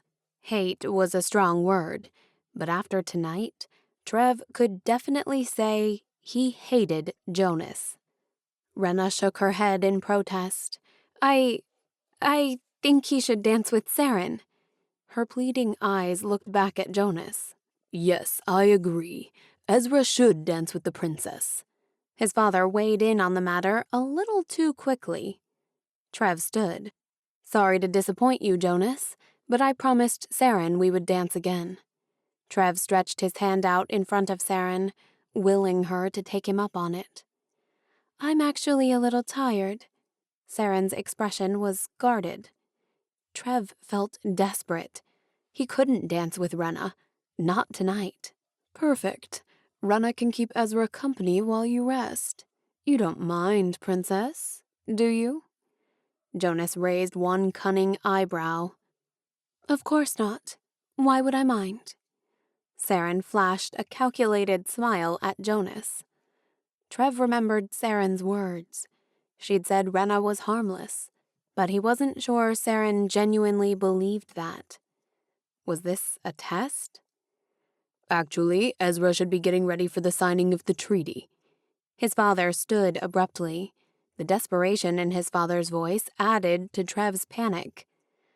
Maxwell Doman, still sitting at the table, began to laugh.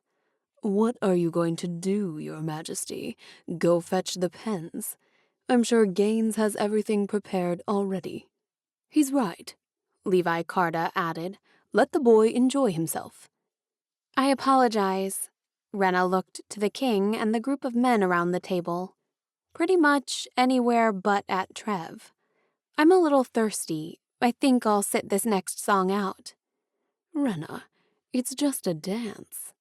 Jonas gave her a pointed look before turning to Trev. Unless, Ezra, you can think of some reason why you two shouldn't dance. Jonas was manipulating him, and there was nothing he could do about it. Of course not. Then dance with her. His manipulation turned into a challenge. Trev swallowed hard, reaching for Renna's hand. My lady?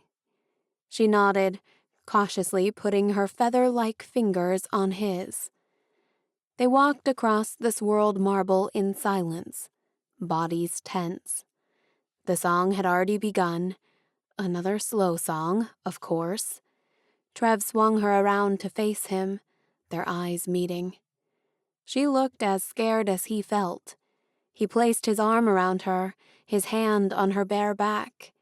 The feel of her skin burned into his touch. Their movements were guarded and stiff, both of them trying to keep the tension between them in check. They didn't speak, just glided through the crowded dance floor robotically. Other couples swayed close by, not knowing the agony inside of Trev. For surely this was agony, to have Renna in his arms, but not be able to truly hold her, feel her. An accidental bump from a couple nearby forced him to step closer to her. Excuse us, Your Highness, the man chirped before steering his partner away. Renna's breath caught, and she leaned in just a fraction, as if momentarily forgetting that distance between them was their only means of self-preservation. Trev briefly closed his eyes and breathed in her perfume, a light citrus scent that was now his favorite smell. Her head melted into the closeness of his cheek, allowing him to whisper in her ear, You look beautiful tonight. She didn't pull away. He tightened his arm around her back in a more intimate way. The movement closed the gap between them even more. She sucked in the air around her. I've wondered all night what it would feel like to dance with you, to hold you. He could feel strands of her hair on his lips as he whispered in her ear. Please, she whimpered, shying away from his touch. Sorry. He remembered himself and the room full of people. They spun around the dance floor in a choking silence, until finally, Trev laughed to himself. I've never wanted to hold or hug something so bad in my life. I feel actual pain in my chest, as real as any gunshot wound. A tangible, physical pain. Stop saying things like that. Renna pulled away even more, the space like a cold breeze against his skin. I just think it's crazy, don't you? To feel physical pain because I can't hug you or touch you? He turned his head toward hers, the tip of his nose barely touching her cheek. Do you feel the pain too? There was an audible swallow before she inched her face away from his. That was a stupid question, he continued. I know you feel pain. I know I hurt you. Renna breathed heavily against him. I can't. I need to explain about the other night. Her body stiffened even more. He hated to be the reason for her distress. "I just want you to know that I can't do this." She pulled away from his grasp like she was desperate to escape. If the look in her eyes was any indication, she was desperate to escape. Chapter 35. Renna. Renna couldn't breathe. The tight dress suffocated and squeezed her. Feelings for Trev exploded within, her skin the only thing holding them inside. She hurried for the stairs, Trev's stunned expression in her wake. Jonas grabbed her arm, stopping her. "I think you just proved me right." She yanked out of his grasp, climbing the stairs as fast as her stupid dress would allow. Someone scrambled behind her, following. Picking up her pace, she made it to the top of the stairs and headed for the second-floor sitting room. "Renna!" Trev called down the hall, piercing her heart. She kept moving. "Renna!" He begged again behind her. She pushed open the wooden doors to the sitting room, quickly making her way to the window. She needed air to help her heaving chest. Furiously, she fidgeted with the lock on the window, but it wouldn't budge. Tears already streamed down her cheeks when she heard Trev enter the room behind her. "Renna?" She could sense he was coming toward her. Slowly, cautiously. She stood with her back to him, swiping at her tear-filled eyes. "Please, just go back downstairs. People will notice you're gone." "I can't. Not until I know you're okay." His warm fingers gently wrapped around her shoulders, sending chills everywhere, forcing her to turn her body to look at him.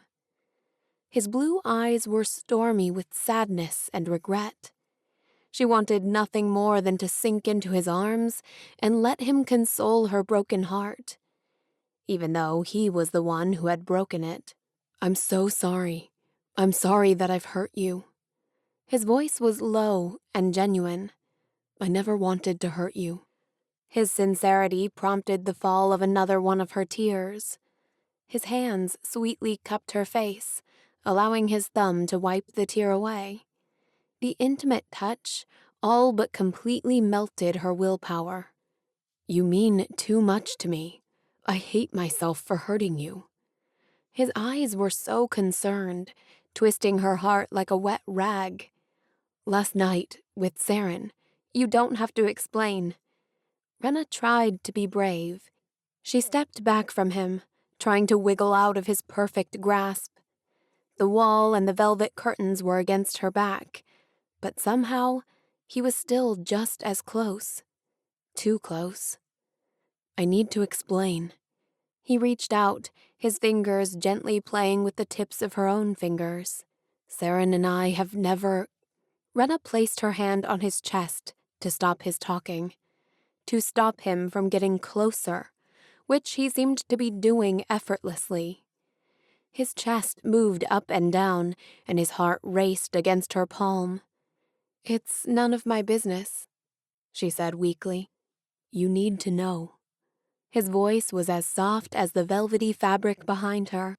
"Besides the festival, that was the first time Saren and I have kissed." The way his fingers gently grazed her skin, the way his heart spoke to her, the way his blue eyes seemed to know her, made her entire soul ache with the pain he'd mentioned earlier. It really was a piercing, physical pain. She wanted him, needed him. "You're everything to me," he whispered. "When I found you, everything changed. My heart changed. You made love real, not just an illusion. And I don't want to kiss Saren for the rest of my life." An intense emotion radiated from his eyes, an emotion she immediately recognized in herself. "What I really want," his eyes dropped to her lips, "is to kiss you." She wanted that too. What would it feel like to be in his arms, to feel his chest against hers? What would his lips feel like, taste like? What would his touch do to her skin? She had wondered these things 1,000 times. The desire in his eyes matched her own. She could see the moment he'd made up his mind, the moment he gave in. His face slowly inched toward hers. In the seconds before his lips touched Renna's, he scanned her eyes for permission, and she gave it, wholly, completely. His lips skimmed the top of hers, quietly, with restraint. It was sweet and sensual, gentle and explosive all at once. Trev's warm fingertips brushed over her cheeks, just as gently as the movement of his lips. There was so much behind this kiss, so much between them that couldn't be said. For a brief moment, they only felt. And Renna felt it all, the longing, the attraction, the friendship, the chemistry, the passion stirring within. It was all in his gentle kiss. Trev broke the kiss for a moment, searching her eyes again. They both knew what was coming next by the way they looked at each other, by the heavy breaths between them. In a fiery instant, their lips crashed together once more. This time, it was different. At first, Renna couldn't even breathe, couldn't keep up with the hungry demand of Trev's kiss. His body pressed against hers, but there was nowhere for her to go. The wall at her back forced her to blend into him. His wild hands clung to the fabric of her dress, grazing over her bare skin, pulling her body impossibly close. She wrapped her arms around his neck, digging her fingers through his curls, the way she had always wanted to. By kissing, they had crossed a line. Renna didn't know who had pushed who over it, but neither of them seemed to care. The kiss went on, eager, passionate, endless. Her heart raced, charging her body with explosive fire. Everything intensified. Her desire, his desire. Surely no kiss had ever felt like this before. "Prince Ezra?" Her mother's confident voice sounded from across the room, interrupting them. Trev and Renna broke apart, slowly untangling their limbs as they turned to face Queen Marielle. "We are expecting you downstairs. They are about to sign the marriage treaty." Her mother spoke smoothly, seemingly unconcerned that she had just found them in each other's arms. She didn't even seem surprised, really. Trev cleared his throat. "Of course." He pulled his suit jacket down and repositioned the gold crown on his head. The burning fire that had been in his eyes moments ago had turned to embarrassment. Or was it regret? He exited without a glance in Renna's direction. Renna dared a look at her mother. She couldn't read the expression on her face. Was it pity? "You are done for the night," her mother said authoritatively. Mangum appeared behind the queen's shoulder, his face solemn, as if he knew exactly what she and the prince had been caught doing. Shame and guilt hung around Renna like a halo. "Mangum will escort you to your room, and you will remain there until I say you can come out. All of your food will be brought to you, and Nora can get books or anything else you require." Renna didn't say a word, not of acknowledgement, nor of protest. She followed Mangum to her empty room. He hesitated by the door before leaving, like he wanted to say something to her, but he didn't. Kicking off her heels, Renna dropped into bed, covering herself and the dress with her bedspread. She imagined nobody at the ball would have guessed that the girl in the red dress was upstairs above them, crying herself to sleep. Chapter 36. Trev. Queen Marielle hadn't been exaggerating. His father and Saren were on the dais in the Great Hall, ready to sign the treaty. An ornate table had been brought in with colorful flowers in a glass vase sitting on each end. 2 extravagant pens with feathers poking out the back were placed on each side of the treaty. The only thing missing was Trev. Everyone watched him. They had all seen him chase after a woman that was not his fiancée. He could only imagine what they were thinking now. The heaviness of their stares and the sounds of their hushed whispers made his heart race with a panging guilt. Trev cleared his throat as he approached them, praying his lips weren't swollen from the kiss. He swiped a hand at the beads of sweat forming on his hairline and stepped onto the dais.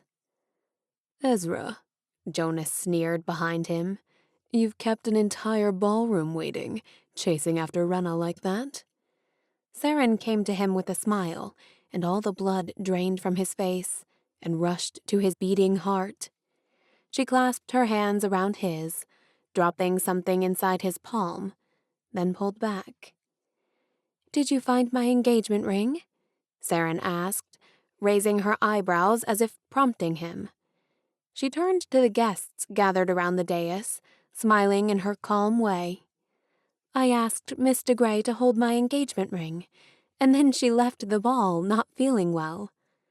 Trev wrapped his fingers around the small circular object in his palm. A ring. He looked at Saren with her flawless smile, but her eyes gave her true feelings away. Saren knew. She knew, and she was helping him anyway. Trev swallowed hard. He had never hated himself so much. "Yes," he said, a little too energetically. He opened his palm to the crowd. "I caught up to Miss Degray just in time." A murmur rippled through the crowd, and the tension loosened in the room. Saren's actions had deflected their suspicions. They believed her. Queen Marielle stepped onto the dais as Trev slipped the ring onto Saren's finger. Her expression was guarded, but he could see disappointment behind the brown swirls in her eyes. "Are you ready to sign the treaty?" Saren asked, leaning into him. Trev plastered on a smile. "Of course." He picked up the feathered pen and nodded at Saren. She bent over the document and signed her name. Then it was his turn. A heaviness rested on his shoulders. His heart protested that this was wrong. But then his mind reminded him of his kiss with Renna. That was wrong. He scrawled his name across the paper as if the very act could somehow take away his sins. The great hall cheered as King Carver held up the signed document.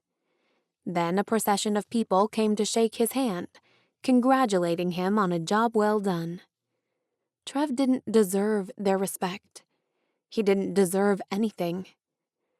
The guests started thinning, and the servants rushed around, picking up glasses and plates. "I'm going to retire for the night," Saren said as she passed him. "Wait," Trev said, leaving the group of men he was talking with. "Can I walk with you?" He needed to face up to what he'd done, unsure as he was of what the consequences would be. She nodded, and he followed her out of the great hall. Neither one of them spoke as they walked to her room. She paused just before her door and turned to him expectantly. Trev rubbed his sweaty palms on the side of his suit. "Saren, I'm sorry." His words held so much shame. She took a deep breath, like she was gathering her own courage. "For chasing after Renna? Or for something more?" He wanted to hang his head, but he didn't. He looked straight into her dark eyes. "For something more." Saren let out a harsh laugh. "I guess I shouldn't be surprised." She folded her arms across her chest. "But I thought you were different. I thought you were going to actually try to make this marriage work." "I do want to make this marriage work." Her dark eyes glossed over. "So then, am I to blame Renna?" "No, it's not Renna's fault. It was all me." He raked a hand through his hair. "Let me explain what happened. It's not what you think." "Ignorance is bliss," she whispered as she bit her bottom lip. My mother was married to a man who loved somebody else, but she never confronted him about it. I remember her saying that what she didn't know couldn't hurt her. Saren puffed out a small laugh. I used to think that made her weak, but I understand now. I don't want to know any details about you and Renna. I don't want them hanging over our relationship the rest of our lives. I just want to know if you can let her go. Trev had wondered that same thing 100 times. I can let her go. Her jaw set. You're going to have to because I won't cover for you again. Why did you cover for me in the first place? She laughed her harsh laugh again. Because I was hoping it was a misunderstanding. But I can see that I was wrong. Saren, I'm so sorry. His voice was raspy and thick as he tried to hold back his growing emotion. I betrayed your trust, and I don't blame you for being angry. I promise nothing like this will ever happen again. I know my promises don't mean much right now, but hopefully, someday you can trust me again. She placed her hand on the doorknob. Then there's nothing else to talk about. For the first time, she didn't look like a dignified princess, just a young girl trying to be brave. He'd been so consumed with his own feelings of not wanting to be forced into marriage, he hadn't considered Saren's. She opened the door to her room. I'll see you in the morning. Then she was gone, and somehow, Trev felt worse than he had before. The next morning, Trev sat in his office, staring blankly out the window. He wasn't hiding out. At least that's what he told himself. It was just a kiss. Just a kiss. Now wasn't the best time for his excellent attention to detail to surface, but it did anyway. His memory recalled every moment with Renna, every touch, and exactly how it made him feel. It made him feel hot. He had been a sweaty mess since the kiss, loosening his tie, squirming out of his suit jacket, tossing the covers off last night. This was a persistent heat he couldn't turn off, and he hated himself for it. I think I will pay a visit to the province of Axville. He spun in his chair, so he faced his assistant. How soon can we be ready to go? Crosby's brows creased. Sir, the wedding is in less than 2 weeks. What about the preparations? Princess Saren has all of that covered. What about your father? He won't like you leaving so soon before the wedding. Trev thought about Renna. I don't think my father will mind. What about the guests? They will be starting to arrive soon. Crosby, are you trying to talk me out of leaving? Crosby dropped his chin in embarrassment. No, sir. It just seems like odd timing to be leaving town. That's all. It was odd timing. Trev knew that, but he didn't care. Nothing was happening at the palace that he couldn't miss, and he needed to get over Renna. He couldn't do that if they were under the same roof. Not really, he argued. They still haven't found the missing girls. I think it's time somebody from the royal family visits their families and shows some support. It sounds like an excellent political plan, sir. I will get things arranged for a departure in a couple of hours. Chapter 37. The Informer. The night was quiet. Not even the echo of voices filled the city. The buildings lining the streets cast shadows one on top of the other, creating shapes in the dirt below him.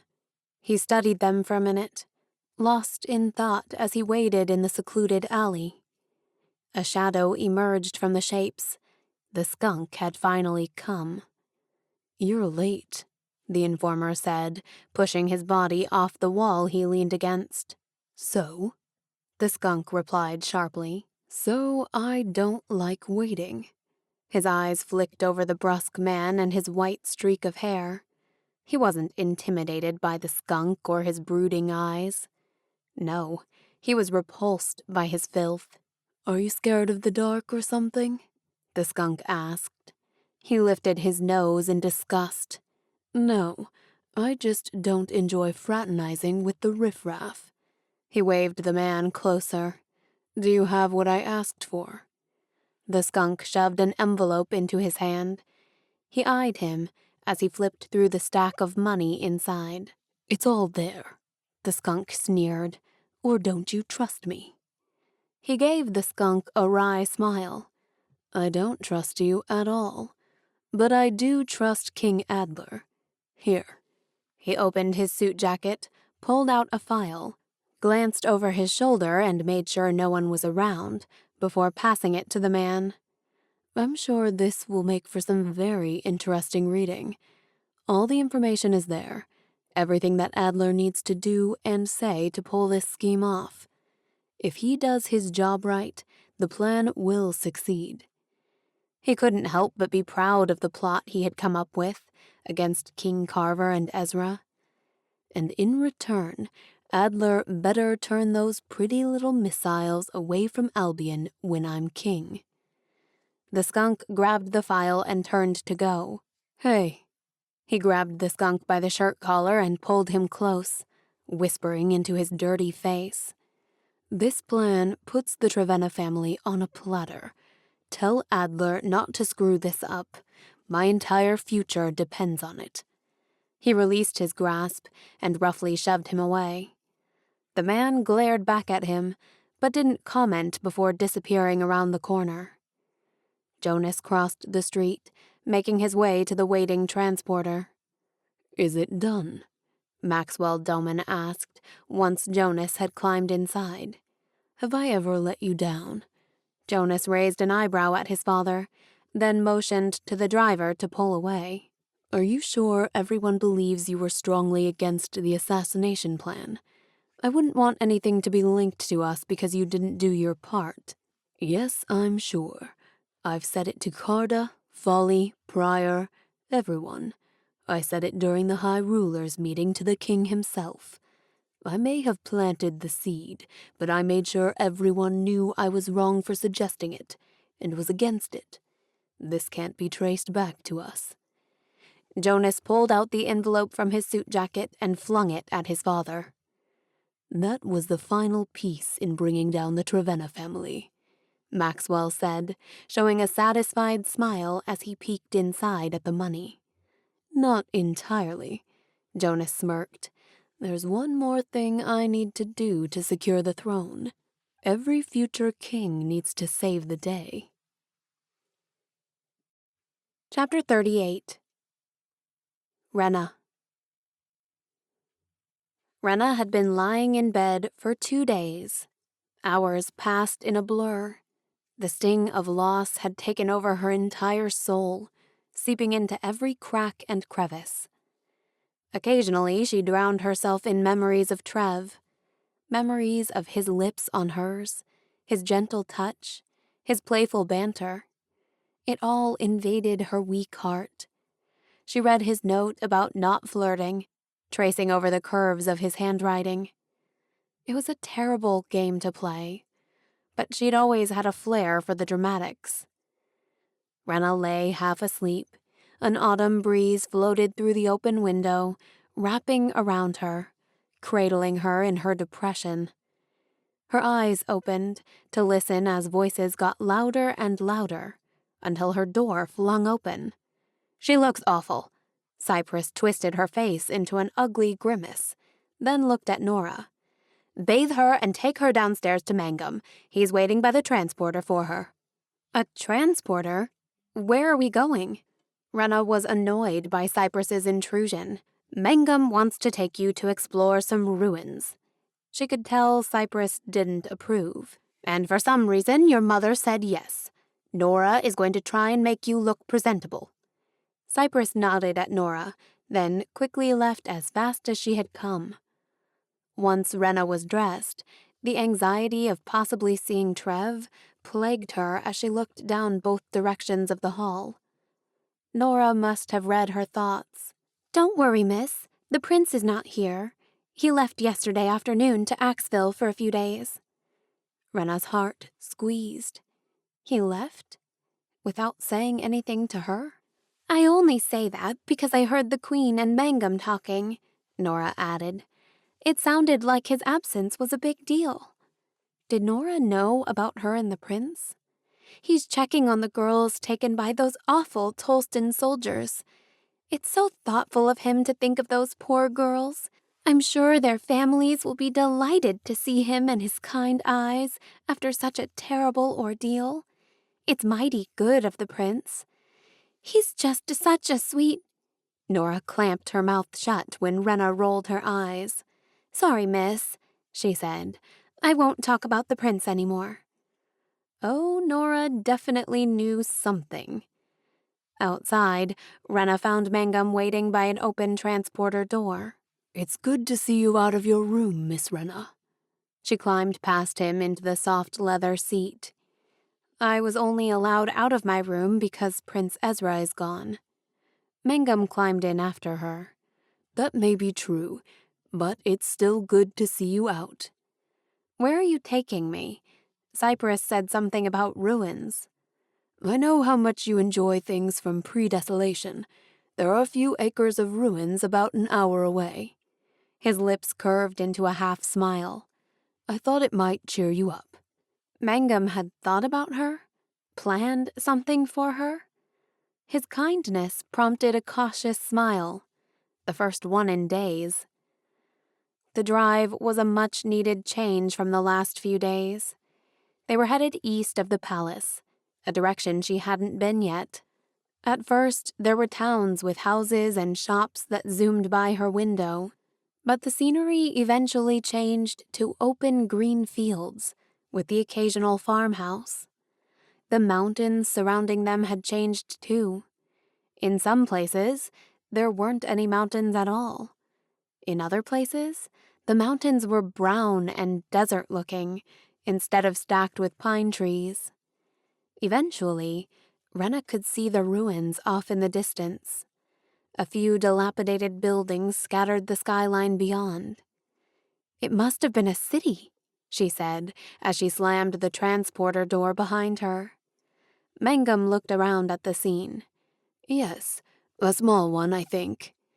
Renna ran toward the rubble, calling behind her as she went. It's amazing! For more than an hour, she climbed through the area, touching structures, examining parts of buildings, imagining people coming and going. It was the most significant area with the tallest fragments of buildings she had ever seen. Ruins were commonplace, but not like this, not this much in one area. Mangum was always close behind her, warning her to be careful, telling her not to climb on that, telling her things were unstable or too sharp to touch. She had to laugh at his fatherly ways. She sat atop stairs that were still intact, like a bird perched on a tree branch. The remains of the run-down city square sprawled across the land around her. Behind her, decaying pillars threatened to tumble over from years of neglect. A diamond and the words Bank of Colorado were etched into what was left of the building.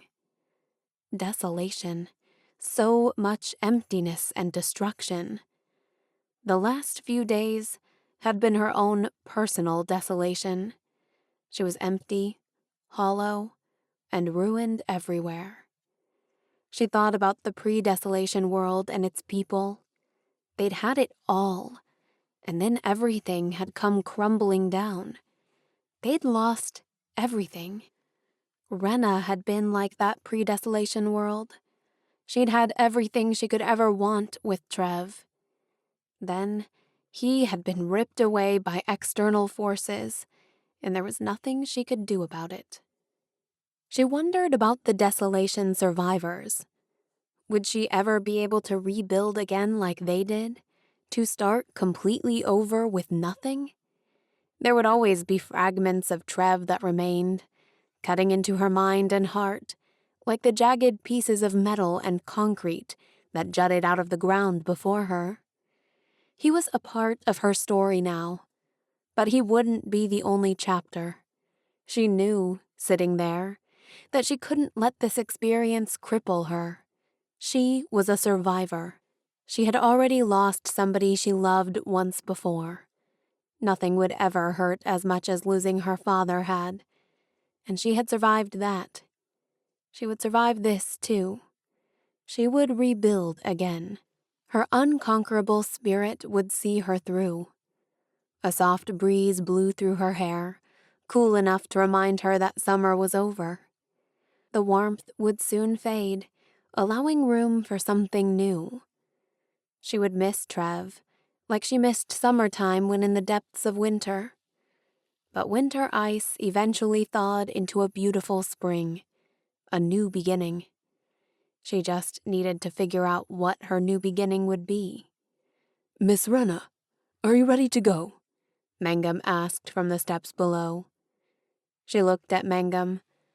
For the past 4 years, he had been steady, helping her, coaxing her along in her new life at the government center, always trying to keep her safe. And yet, she didn't know anything about him. "Mangum, have you ever been in love?" She hoped her question didn't sound too personal. He seemed surprised, but answered anyway. "Once." He climbed the steps, so he was right in front of her. Who was she? What happened? "Jerry Swire." Slowly, he lowered his body, sitting down next to Renna. "And I married her." "I didn't know you were married. Where is your wife now?" Renna wanted all the details. Mangum rested his elbows on his knees. "There's a lot about me you don't know." Renna watched him patiently, hoping he would tell a piece of his story to her. "There's not much to tell. We were in love, got married.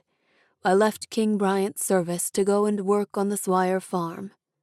We were happy." His voice trailed off, as if his mind was lost in another time. "What happened?" Renna pressed. "We had a baby, a beautiful little girl named Paulette." Mangum looked at Renna, his eyes full of lost love. "She would have been just a little older than you, the cutest little thing, but she didn't live long. She was born with a crooked back and who knows what else. So we just loved her, made her comfortable. We had 3 good years with Paulette." His eyes filled with tears. "They were my best 3 years." Renna's heart broke just looking at him. Sometimes she felt like she was the only one who went through hard things. But talking to Mangum made her realize that everyone had heartache. All you had to do was ask. "We tried to move on after Paulette passed, but Jerry and I saw things differently. Grief consumed her, and there was no consolation.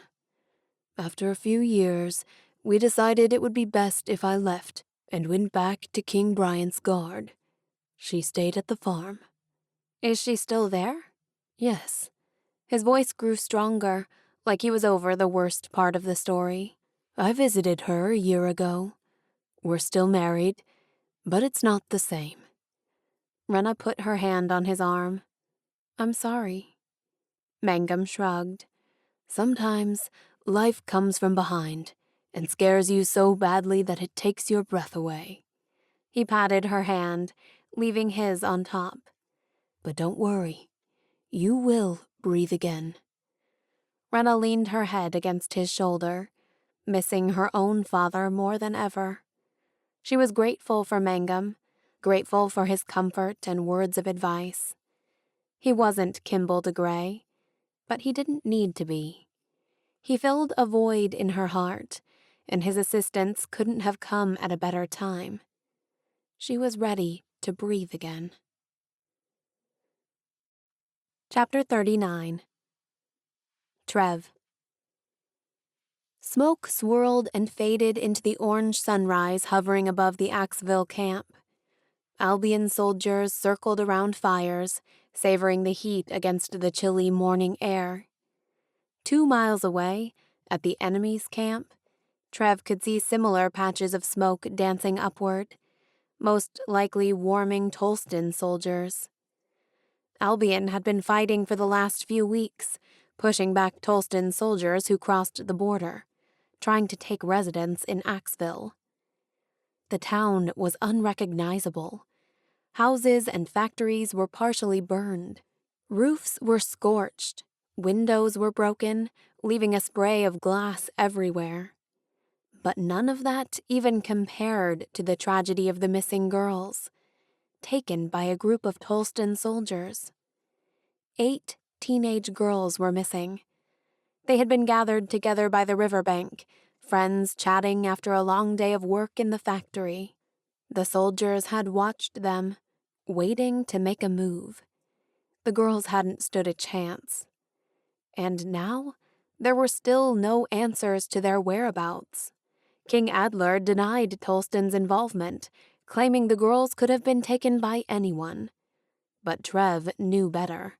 "It's mighty good of you to come, Your Highness."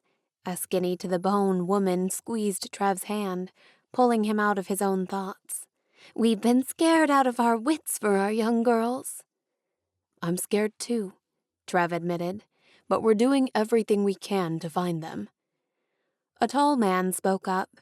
He was balding, hanging on to his last pieces of hair, spreading them across his scalp like sprawled-out fingers. "What do you think Tolston meant by it? Kidnapping our girls like that? Do they want war?" Concerned murmurs rippled through the crowd of villagers. "I want to promise that Tolston can't hurt you, but I can't do that. Your village knows how relentless Tolston can be. You had to live through their invasion a few weeks ago. You had to see your young girls dragged away." Trev's eyes swept across the people, listening intently to his voice, hanging on every last word. From the bottom of his heart, he wanted to help them, to find their daughters, to give them hope of a better future. "What I can promise is that you won't be alone. Our soldiers will stay here and help protect you while we get things straightened out, so you can have your land and your homes back. I can also promise we are doing everything in our power back at the palace to keep the peace between Tolston and Albion, so that this doesn't end in a war." "What about the election? Your father is out in a couple of months," a young man shouted from the crowd. "Yeah, who will protect us then?" Another man stepped forward. This was the perfect moment to make an election pitch, to say something energizing, like, "Rah, rah, vote for me." That's what his father would do. That's what his father would want Trev to do. But that's not what these people needed. They needed something they could hold on to and believe in. They needed confidence in their government and the Council of Essentials. "Axville matters to me. Your families, your jobs, your lives all matter to me. As long as I have a say, your village will be protected," Trev replied. "You have our vote, my lord." The crowd cheered. "Don't worry about that right now." Trev didn't want this visit to be anything about the campaign. He truly was concerned about the welfare of these people. "We've set up a tent with supplies. Please visit the officers over there for anything that you may need. If we don't have something, let them know. I'm sure we can send for more supplies if necessary." He spent the afternoon among the people. Trev and his men helped rebuild parts of homes and barns that had been damaged by Tolston soldiers. It felt good to work, to get his hands dirty, to think of others before himself. When he laid his head down later that night, his body tired from heavy labor, he was sure he would fall right to sleep. But rest wouldn't come, not with thoughts of Renna filling his head. The weight of his marriage and his future were like a ton of bricks on his chest. He rolled to his side, trying to ease the suffocating feeling, but nothing worked. When he had promised Saren he would let go of Renna, he'd meant it. But the inescapable ache inside his heart made Trev wonder if he had what it took. Forgetting her should have been easier than this. Chapter 40. Renna. Renna sat with Saren's friends in the dressmaker's room, waiting for Saren to appear in her wedding gown. Fluffy pink couches had been brought in and positioned in a semicircle around the long mirror. In front of the sofas, trays of food had been laid out for the women to snack on. "Oh, this is so much fun!" Lizanne's excitement bubbled out of her like an overdrawn bath. "I can't wait to see Saren's dress. I know it's going to be exquisite." Jenica plopped a strawberry in her mouth, but still managed to get an insult out. "Would you calm down? It's not your wedding." Lizanne's voice was timid. "I know. I'm just happy for my friend." Renna gave Lizanne an encouraging smile, admiring how Lizanne's beautiful red hair stood out against her pale skin. Sheridan leaned forward, taking some grapes. "Did you know they had the fabric for her dress brought in from the kingdom of Crystal? We were all there when she told us that," Jenica sneered. Queen Marielle popped her head around the corner. "Okay, ladies, are you ready for the big reveal?" There was genuine excitement in her mother's voice, something that had never been present for Renna. It was strange watching her mother act like that for someone else. The curtains were pulled aside, and Saren gracefully stepped in front of them. The room of women, including Renna, all gasped in unison. Saren looked beautiful in her simple yet elegant wedding gown. White silk hugged her body, coming up high to the base of her neck, then squaring off across her collarbone and shoulders. Billowing sleeves ended just below her elbows. Her tiny waist was accentuated, as if it had been cinched together by the dress itself. Silk fabric fell straight to the floor, barely above her toes in front, but in the back, it trailed long behind her. Pearls and crystals lined the edges of the dress in a classic way. Saren's black hair was slicked back at her forehead, the veil resting on top. The rest of her glossy, straight hair rested neatly around her shoulders and chest, the coal black contrasting perfectly against the white dress. Renna always thought it was odd that a culture that attached so much emphasis and prestige to color would choose to wear a white wedding dress. It was one of the pre-Desolation traditions that had stuck all these years later.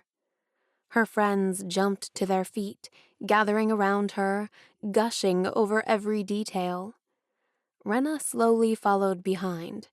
She stared with admiration at Saren until her mother caught her eye. There was the pity look again. Renna put on her best smile to reassure her mother. She didn't want to ruin this moment, for her mother or Saren. "You look stunning," Renna said from the back of the crowd.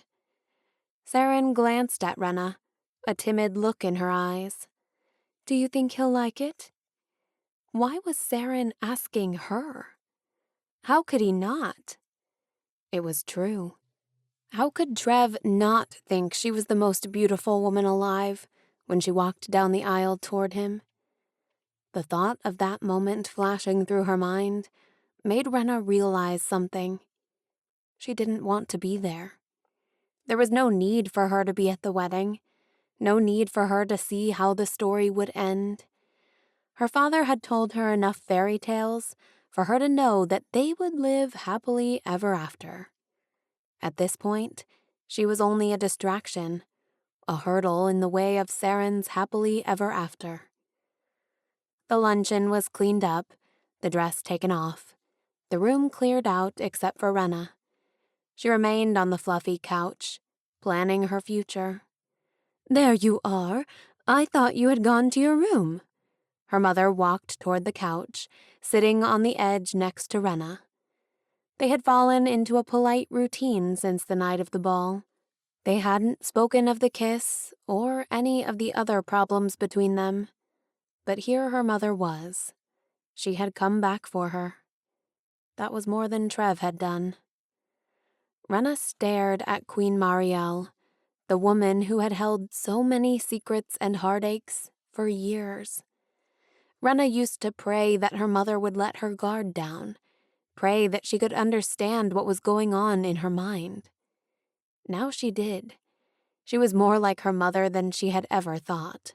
Marielle was the one person who could understand her pain, the one person who knew what it was like to love a prince and give him up. The realization flooded her with heavy emotion. Her nose tingled as her eyes welled up with tears. "I'm sorry, Mom," she said, her voice ragged. "Oh, Renna." Her mother grasped her shoulders, pulling her close. "Don't cry." But it was too late. Tears rushed down her cheeks, rolling onto her neck, wetting her mother's hair and shoulder. "I know how much you're hurting right now, but all is not lost. You will find happiness again." Renna shook her head against her mother's neck. "It took you a long time." Marielle stroked the back of her hair as she spoke. "You have your father's strength inside you. You're much stronger than I ever was, and you'll be okay." Renna pulled back and wiped at her eyes. "I want to ask you something." Her mother nodded for her to continue. "I'd like to move back to Wellenbreck Farm. I own it, after all. Father left it to me." Marielle looked perplexed. "Why would you want to do that? The government center is so much more comfortable than Wellenbreck. And you'd be all alone." "I wouldn't be alone. I'd have Nellie and Pretis with me." Renna swiped at her cheeks again, brushing away the last remnants of her tears. Her mother shook her head. No, we couldn't possibly do that. The next few months are going to be difficult for you. You should be surrounded by people that love you." "I've never felt like I fit in New Hope. And I can't bear to be there when Trev and Saren come to visit for the Council of Essentials in January. I can't do it. I belong at Wellenbreck now more than ever. Please, let me go home." Her mother let out a sigh. "I suppose you living at Wellenbreck for a little while wouldn't hurt." Renna lurched forward, giving her mother another hug. "Thank you. Don't get too excited. This isn't permanent." "I know, but I'm still excited."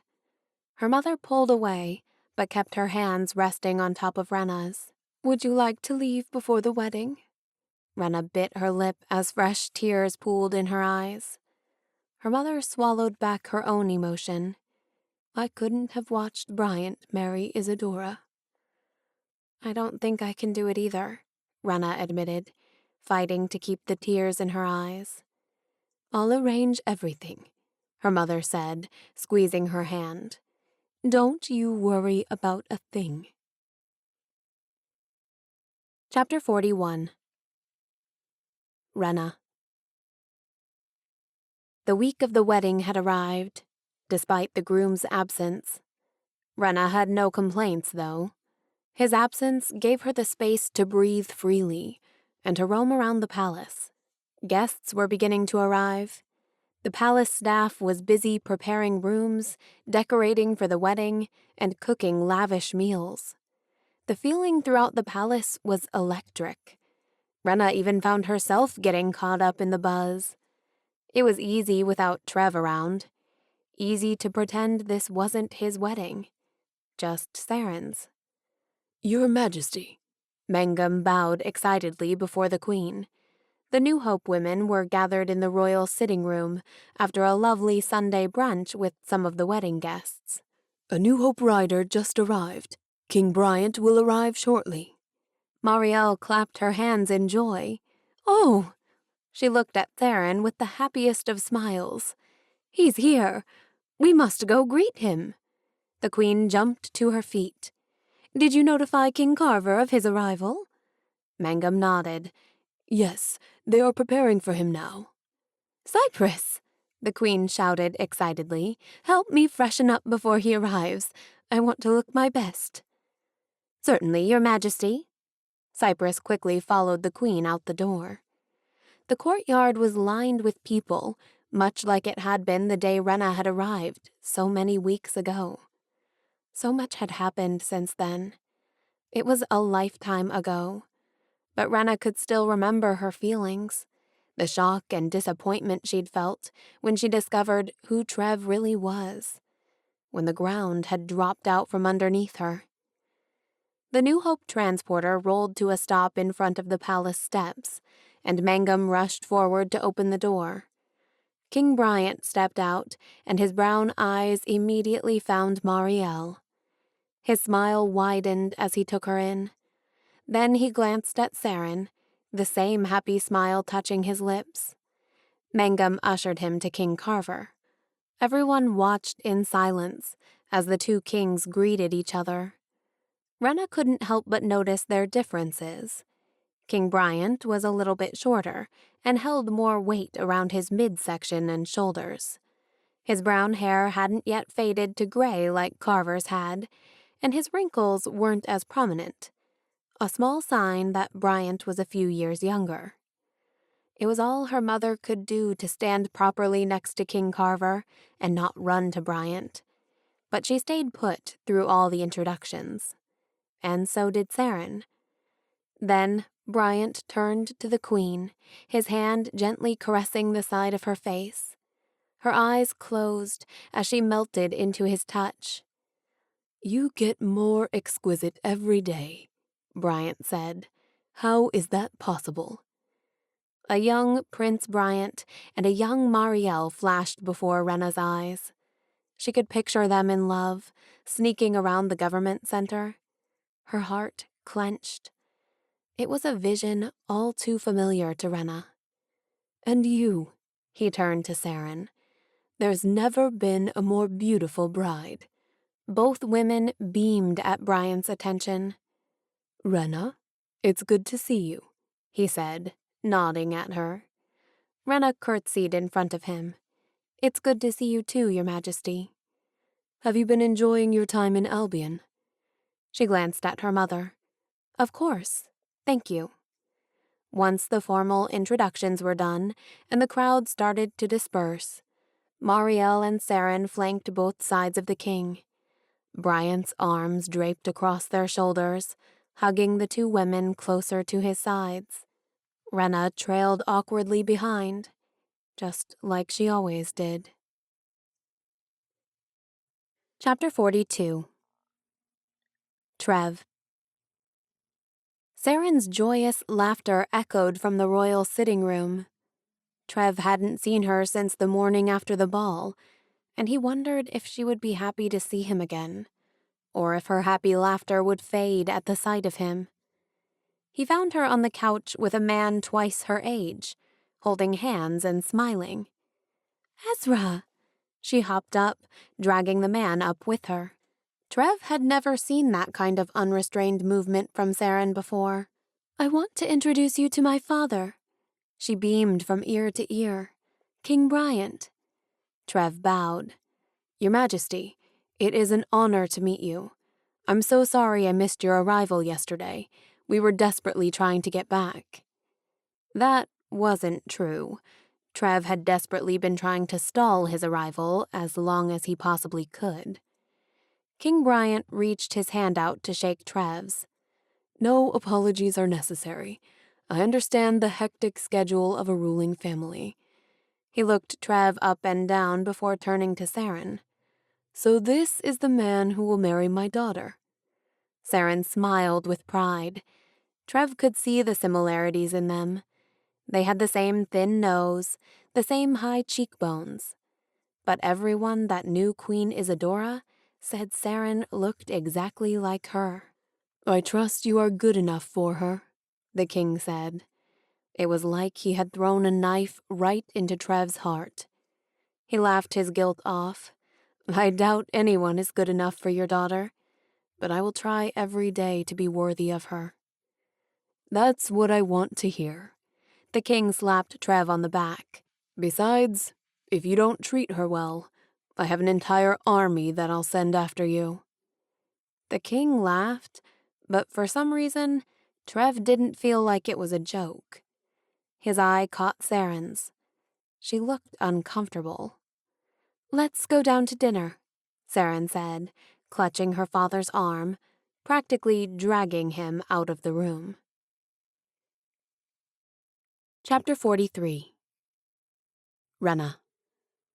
Renna sat as far away from the royal table as she could. She was alone at her table so far, but whoever came to sit by her would be a better dining companion than King Carver. Chills went to the back of her neck as someone whispered in her ear, "You don't know how much I've missed you." She turned slightly, seeing Jonas out of the corner of her eye. "That's funny. I haven't missed you at all." Jonas laughed her insult off, taking the seat beside her. Maybe the royal table would have been better than this. "Are you sure you want to sit by me?" she asked. "I'm kind of a lot to handle." "Lucky for you, I'm good at handling things." She rolled her eyes. "You look ravishing tonight in blue." "This old thing? It was supposed to be the dress I wore to the ball last week." "Really?" His eyebrows raised in interest. "Honestly, I prefer the red dress. Do you still have it, so I can take it off you later?" His smile was steamy and wicked. She glared at him, trying to decide if Jonas was refreshingly fun or if she wanted to punch him in his handsome face. "Now that we have a groom, we can finally get this wedding out of the way. I was beginning to worry Ezra wasn't coming back." Renna choked on her drink a little bit. "Ah," Jonas said annoyingly. "You didn't know he was back." She cleared her voice. "Why would I know anything about the prince?" "Don't worry. I'll help you get over Ezra." Jonas winked at her. "I'm really good at what I do." Renna didn't dare ask what exactly it was that he was really good at. The trumpets sounded, turning all eyes to the stairs, except Renna's. She focused on the table, her napkin, the ground, anything but the royal family. Everyone took their seats, and King Carver motioned for dinner to begin. Maxwell Doman and a few other prominent men Renna recognized joined Jonas at their table. There was a lot of political discussion, making it easy for Renna to hardly ever speak. Overall, she considered it a very successful dinner. Now she just needed to get out of there before she ran into Trev. "Leaving so early?" Jonas asked as she scooted her chair back to go. Yes. She didn't plan on staying a minute longer than she had to. He stood with a smirk. "I'll join you." Renna placed her hand on his chest to stop him. He raised an eyebrow at her intimate touch. "Is that an invitation?" Quickly, her hand shot to her side. "Not in the least. I'm leaving alone tonight." "I'm up for a challenge." He cocked an eyebrow. "I'm sure you are." She turned to leave, but behind her, a familiar voice almost stopped her in her tracks. He was still a distance away, but she recognized Trev instantly. Her hands began to shake, nausea swelling in her stomach. After all the convincing she had done in her head, he still made the world shake, still made her heart race. She moved through the crowd in the opposite direction as fast as she could, but she heard Jonas behind her. "Ezra, what kind of man abandons his fiancée right before their wedding?" Jonas said loudly. "I was in Axville helping the people," Trev bit back. "Did you find the missing girls?" "No." Renna heard Jonas's response before slipping out the side door. "Perhaps I'll visit Axville as well, see what I can do to help." A soft knock tapped on Renna's door. The dinner party had long since ended, and Renna was getting ready for bed. Nora opened the door. "May I speak with Miss Renna?" Mangum's voice was timid, quiet. Renna sat up in bed, nodding to Nora to let him in. He stepped into the dim room. "Forgive me if I woke you." "Not at all. What's the matter?" "Nothing. I just wanted to tell you that I'm coming to Wellenbreck with you to live. I'm sure you don't want a babysitter, but I agree with your mother that you shouldn't go alone, even though Nellie and Predis are there. You are still part of the royal family and you should be protected. Renna processed his words. You're going to come to Wellenbreck Farm with me? He nodded. Is that okay? She couldn't help it. She jumped out of bed and threw her arms around Mangum's neck.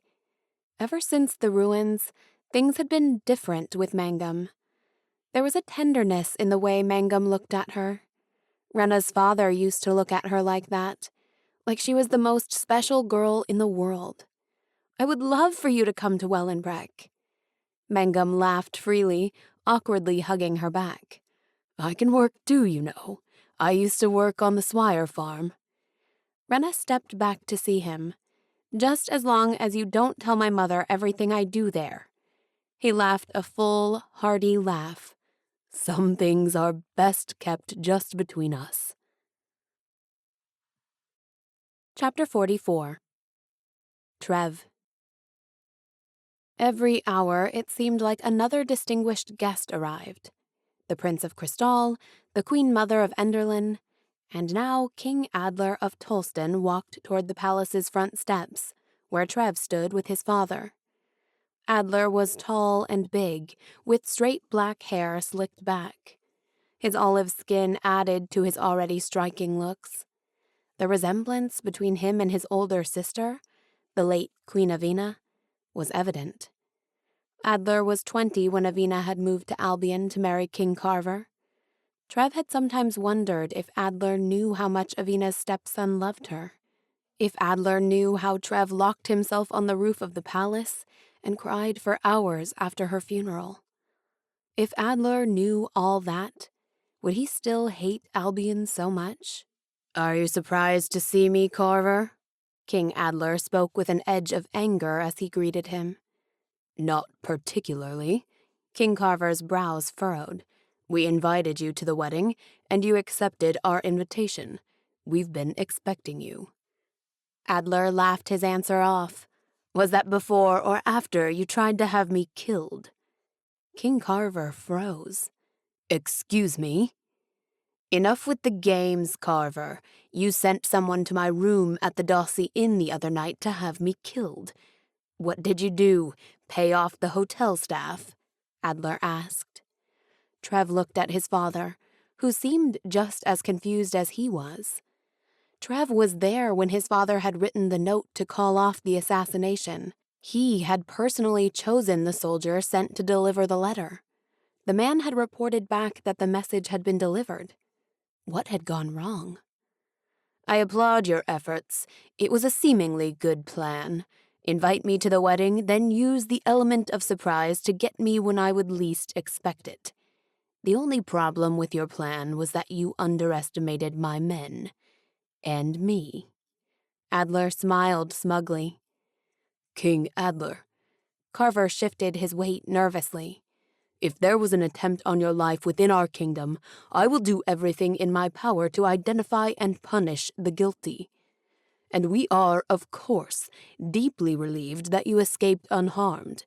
But we had nothing to do with any attempt on your life. Adler laughed. Of course you would deny it. There are many people who could have done this. Why would we try to— King Carver leaned in close so nobody could hear their conversation. Kill you. We are in the middle of a wedding. I wondered that same thing myself. Adler lowered his icy gaze on King Carver. But then again, you never planned on me surviving and showing up here to confront you. It's like you want to start a war between our two kingdoms. First, you accuse me of kidnapping those girls by the border, and now this. He leaned in closer between Trev and his father, whispering so only they could hear. If I were you, I'd play nice. There are rumors that I have sophisticated weapons back in Tolston. I'm dying to try them out. King Adler's laugh was cruel and wicked, making the hairs on the back of Trev's neck rise. What did you do? Trev asked an hour later as he paced the king's office. I didn't do anything. His father looked to Commander Pryor for help. I called off the assassination. You both saw me. Trev wanted to believe him. Then explain to me why Adler is accusing us of attempted murder. I honestly don't know. For the first time, his father seemed speechless. He's not just accusing us. He knew the details, how we were targeting him at the Dawsey Inn. How could he know that unless it was true, unless one of our men tried to carry out the plan? Commander Pryor swore under his breath. This is a disaster, and now he's here. His arms flew into the air. How can I protect Albion from Adler when he's here? Trev pointed at his father. If I find out that you two are lying to me, that you two went behind my back on this plan, I swear I will— We didn't, his father said, interrupting him. Something is wrong. Pryor, bring the man to me who was sent to deliver the letter. I want to question him personally. And find the men that were stationed at the hotel, the ones that were going to carry out the mission. I want to question them all. His father was beginning to yell. I want to know who attempted to kill Adler against my express orders. Commander Pryor scrambled out of the room. Trev looked at his father in a severe way. You promised if I married Saren, you would call off the assassination. You gave me your word. His father rubbed his hand on his face before raking it through his graying hair. He looked older today than he ever had before. I didn't do this. Trev shook his head. I don't know if I can trust you anymore. Don't do anything foolish with the wedding. Let me figure out how this happened. The king's voice sounded desperate. You need to tell King Bryant about this. He needs to know. No, not yet. His father shook his head. Trev threatened. If you don't tell him, I will. Just give me more time. The pleading on his father's face should have made him feel something, but it didn't. Tell him before dinner tonight, or I will. Trev slammed the office door behind him as he left and walked down the hall. He turned the corner and nearly collided with Jonas. Ezra. What do you want, Jonas? How was the man so annoyingly everywhere? Oh, nothing. I just arrived early for the dinner tonight. Is everything all right? Things seemed kind of tense with King Adler out in the courtyard. Jonas seemed to be enjoying Trev's distress. Trev masked his fear and kept walking. You know King Adler. He can be difficult. I hope everything is okay, Jonas called after him. I would hate to have something ruin your wedding. I'm sure you would. Do you think your father is lying? Drake asked. They stood in the corner of the great hall so they could talk freely. Around them, guests finished dinner, laughing and drinking, unaware of the political tension in the air. Trev took a drink. I don't know. He seems completely distraught by everything, but I can't tell if that's because he doesn't know what's going on or because he got caught. He eyed King Adler cautiously. His fine mint green suit stood out across the room, a cloud of smoke billowing around him as he puffed on a cigar. Cigars weren't essential. They were illegal, but Adler had the audacity to smoke one in front of all the other leaders in the room. Does King Bryant know? Drake asked. Yes, my father told him just before dinner. He's not happy about any of it. Drake rubbed his chin. But does he believe your father? He seems to. Trev shrugged. Drake folded his arms across his chest. So if King Carver didn't do it, then who did? An informer? I've thought about it, but it doesn't make sense. Trev had gone over it in his mind 100 times. Spies or even an inside informer would know what we were planning and might give away our secrets, but they wouldn't carry out our plans. True. Drake nodded. What about Jonas and his father? The idea to kill Adler originally came from Maxwell. Do you think they are trying to frame us to win the election? Possibly, but that seems risky.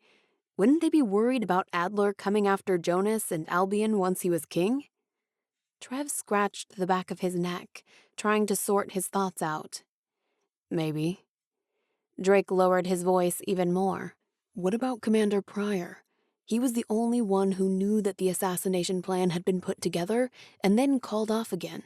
He was for the assassination, and I'm sure he didn't like your father calling it off because of you. That's what my gut is saying too, but my father would never hear it. They've been together for 30 years. Why would Pryor turn on us now? Drake raised his shoulders. Maybe he thought he was doing the right thing. He probably thought the mission would be successful and King Adler would be dead.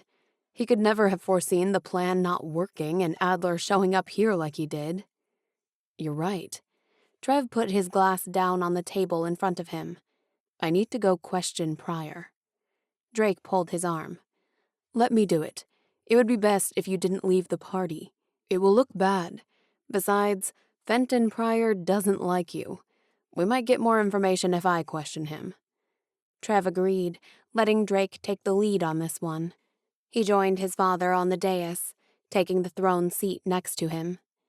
Carver fidgeted nervously with the end of his tie. Let's hope the worst is over. What about Commander Pryor? Trev asked. Is it possible that he betrayed us? Carried on with the mission without your knowledge? His father shot him a look. No. Well, I know it wasn't me. You claim it wasn't you. That only leaves one man that could have given the order. He looked at his father, hoping he saw the logic behind what he said. King Carver slammed his hands on the thick arms of his chair, then pushed himself up. Trev should have known better. His father never saw the logic. We'll know more tomorrow, the king said. It's late. I'm going to bed. Trev sat alone on the dais. The seriousness of the situation weighed him further into his chair. King Adler had consumed his thoughts for hours.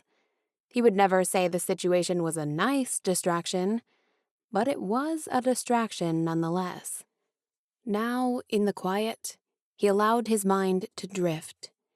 Saren had gone up already, saying she had packing to do for the honeymoon, and he'd lost track of Renna long ago. Chapter 45. Renna. The next morning, Renna knocked on the door, hearing Saren's soft voice in the room beyond. Her maid answered the door, giving Renna a slight curtsy. Come in, Saren said from behind her maid. I wanted to talk to you. Renna stepped into the room and paused, looking at the pile of dresses sprawled across Saren's bed. Unless you're too busy. We're just packing for the honeymoon. Saren looked at her maid, as if she understood the headache of it all. The first few days we'll spend in the mountains at the Trevenna family lodge. Summer is over, and up in the mountains, it's going to be chilly. She pointed at a stack of colorful dresses with long sleeves. Next to them were bright jackets. I have to be prepared for cooler temperatures. But then, after that, we're traveling around to several cities. The king thinks that showing the happily married couple will help with the election.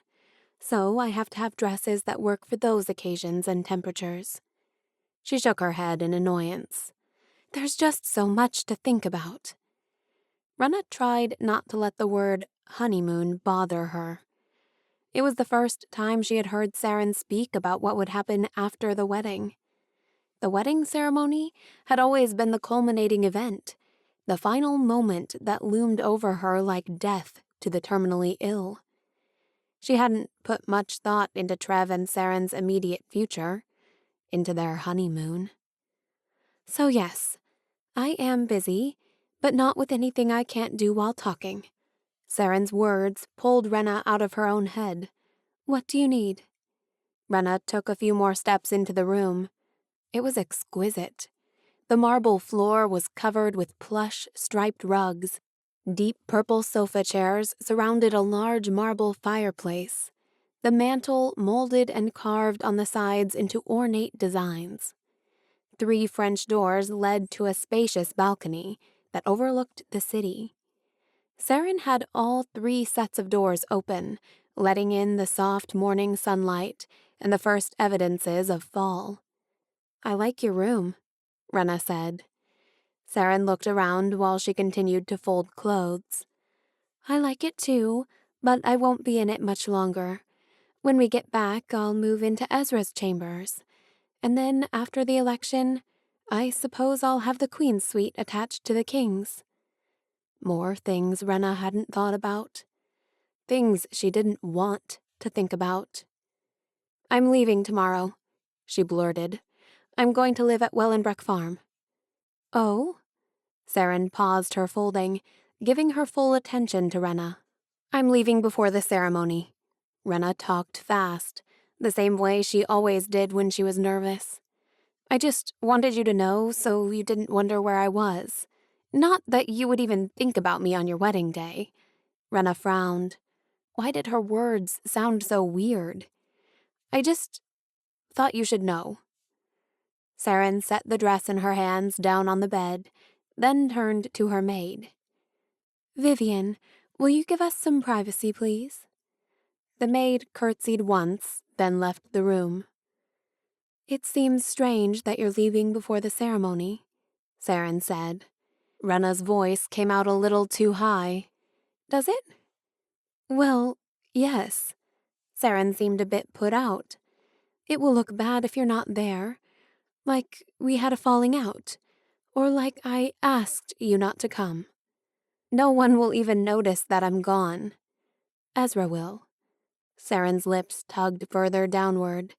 "He notices everything about you." Renna's stomach began to churn, and suddenly it was hard to breathe.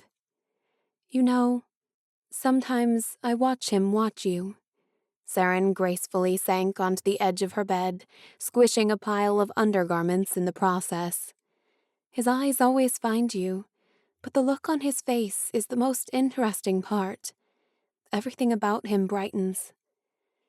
Renna swallowed back the rising bile in her throat. How long had Saren known about them? "Saren, She put her hand up, stopping Renna. "At first, I was angry with you. You're not chained to a marriage alliance. You can fall in love with and marry whomever you want. Why did you choose the only man I can be with?" Renna shook her head. Her chest tightened, and it was hard to find her voice. She swallowed. "I didn't choose him. I would never intentionally do that to you." Saren nodded. "Do you want to know the worst part?" Renna didn't dare answer. "The worst part is, none of us will truly ever be happy.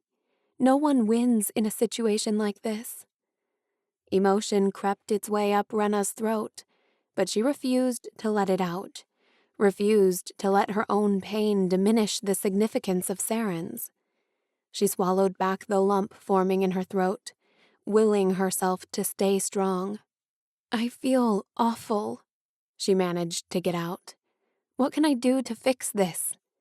Saren's lips lifted into a small smile, but it didn't reach her eyes. "There's nothing to fix. You'll go away, and I'll pray that Ezra forgets you someday." Renna felt numb. "I'm scared to marry him. Not just because he has feelings for you, but because I don't have feelings for him," Saren admitted. "I know that's probably the last thing you want to hear me say, to complain about marrying a man you'd give anything to be with." Renna had thought she would give anything to be with Trev, but seeing the hurt in Saren's eyes ripped her heart wide open. Saren was right. No one won. "I wish you were free to do what you want with your life." "I do too." Saren's eyes dropped to her hands. "And what about you?" She abruptly stood. "Will you be happy?" Renna nodded her head, not daring to speak. Afraid if she did, she might crumble to pieces right there on Saren's floor. "Well," Saren pulled her into a hug. "Good luck, Renna." This was another goodbye. If Renna was going to cut Trev out of her life, she had to cut Saren out too. She was the closest thing to a sister Renna had ever had. Even though they were different, Renna was going to miss her. There were probably 100 things Renna should say to Saren, but all that mattered now was that Saren and Trev found happiness. "Take care of each other." "We'll try," Saren said, giving her one last hug. Renna was all packed and ready for Wellenbreck. It wasn't as complicated as Saren's honeymoon packing, so she decided to spend some time on the roof. She had only discovered the roof last week. With lots of time on her hands, she had followed a staircase in the west corner of the palace, finding it led to the roof. It wasn't the entire roof, more like a little section above the west tower. But it was secluded and had picturesque views of the city and the changing leaves on the mountains. Renna wished she had known about it earlier. She could imagine hours of stargazing from this spot. She pushed open the steel door and walked through, letting it slam behind her. The late afternoon sunlight was blinding, but her eyes still made out the outline of Trev. He sat on a cooling unit with his elbows on his knees, staring out across the kingdom, his back to her. The door slammed shut behind Renna, causing him to flip his head around. There was nowhere to run, nowhere to hide. There they were, face to face for the first time since he'd kissed her. He looked somber, but handsome as ever. There was a slight hint of stubble on his face, like he'd forgotten to shave that morning. His clothes were casual, a green t-shirt and black athletic pants. And his blue eyes, Renna had forgotten how blue his beautiful eyes were. She would have to forget that again. The realization made her sad. "I'm sorry, I didn't know you were up here." Her words came out rushed, and she turned to go. "Wait." He scooted off the green unit. "I've been avoiding you. Now here you are." Slowly, she turned around. "I thought I was the one avoiding you." He chuckled, just a soft laugh, the kind you give more out of courtesy than anything. "How have you been?" he asked. Renna's brows bent as she thought back over the last week and a half. The loneliness, the heartache. Her face must have given something away, because he quickly added, "That was a stupid question. Don't answer that." He shoved his hands in his pockets, obviously nervous. She tried to ease both their anxiety. "How was Axville?" "Frustrating, sad, disappointing. I just wish I could do more for the people. I repaired some damaged homes. They probably won't invite me back." He shrugged.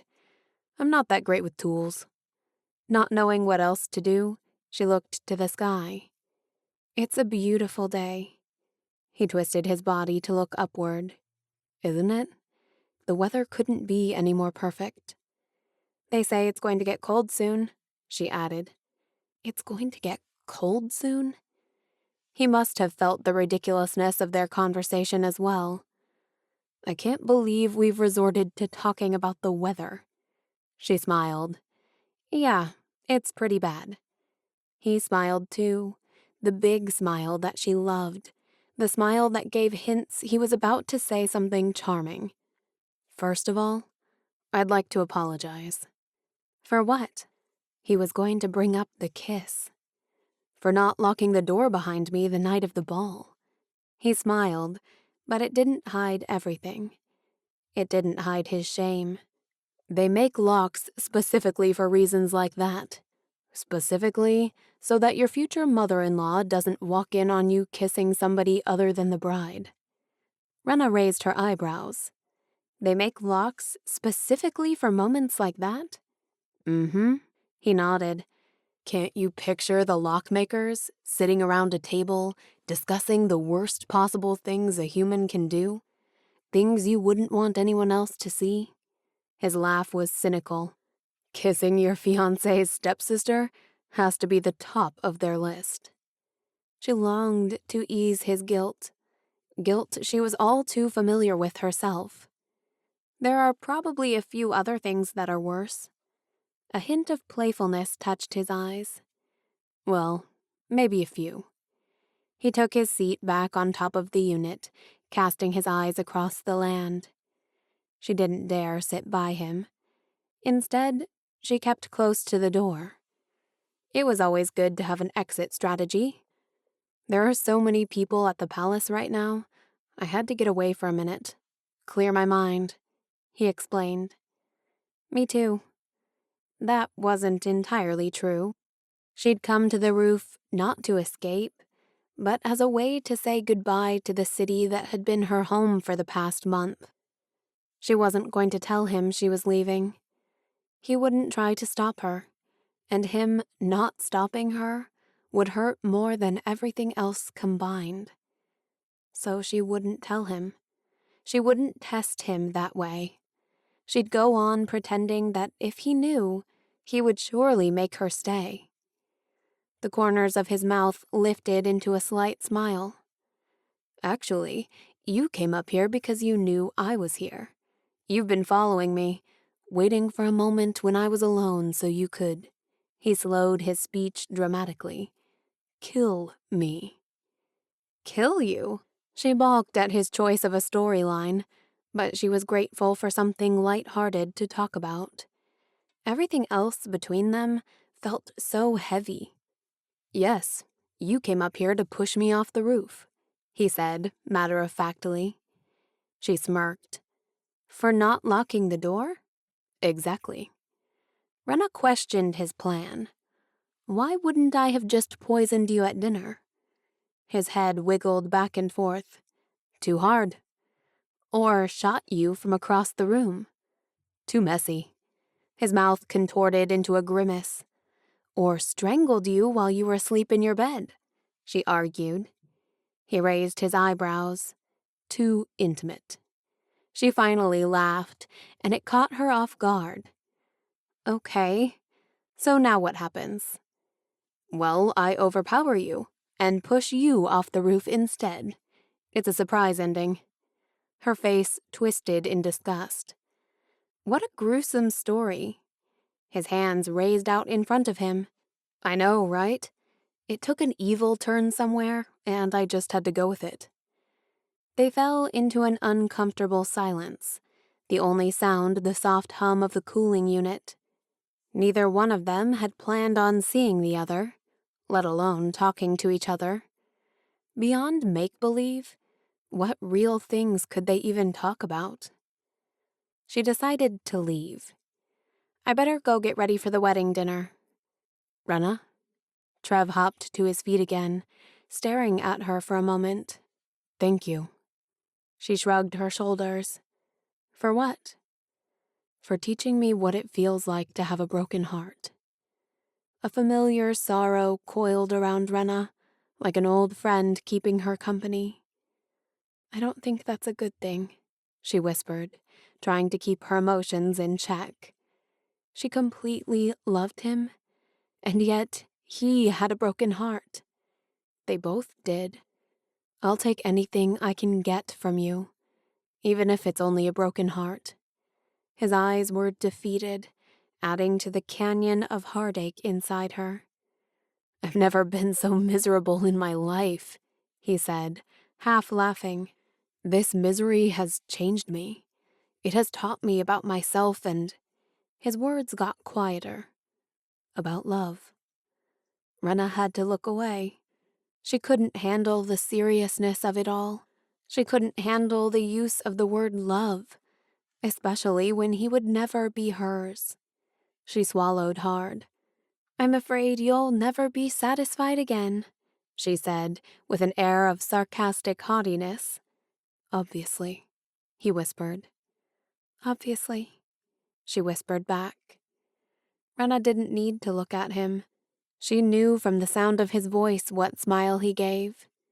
The sad one, full of longing. But she did look at him. One last time. His blue eyes were glossed over with moisture. contradicting his charming smile. He stood there, hands in his pockets, staring back at her. Every fiber of her being swore she was meant to look at him for the rest of her life and beyond. But somehow, this was goodbye. She loved him enough to let him go. She turned to leave, letting their story end one last time. Chapter 46. Trev. Later that night, everyone gathered in the great hall for the pre-wedding dinner. Glasses clanked together after each toast and each shout of, "To the happy couple!" Trev's jaw ached from all the smiling he was doing. The pretense of happiness was exhausting. Of course, nobody used the word love in their speech. This was an arranged marriage, a political move. Instead, they said things like, "They make a charming couple.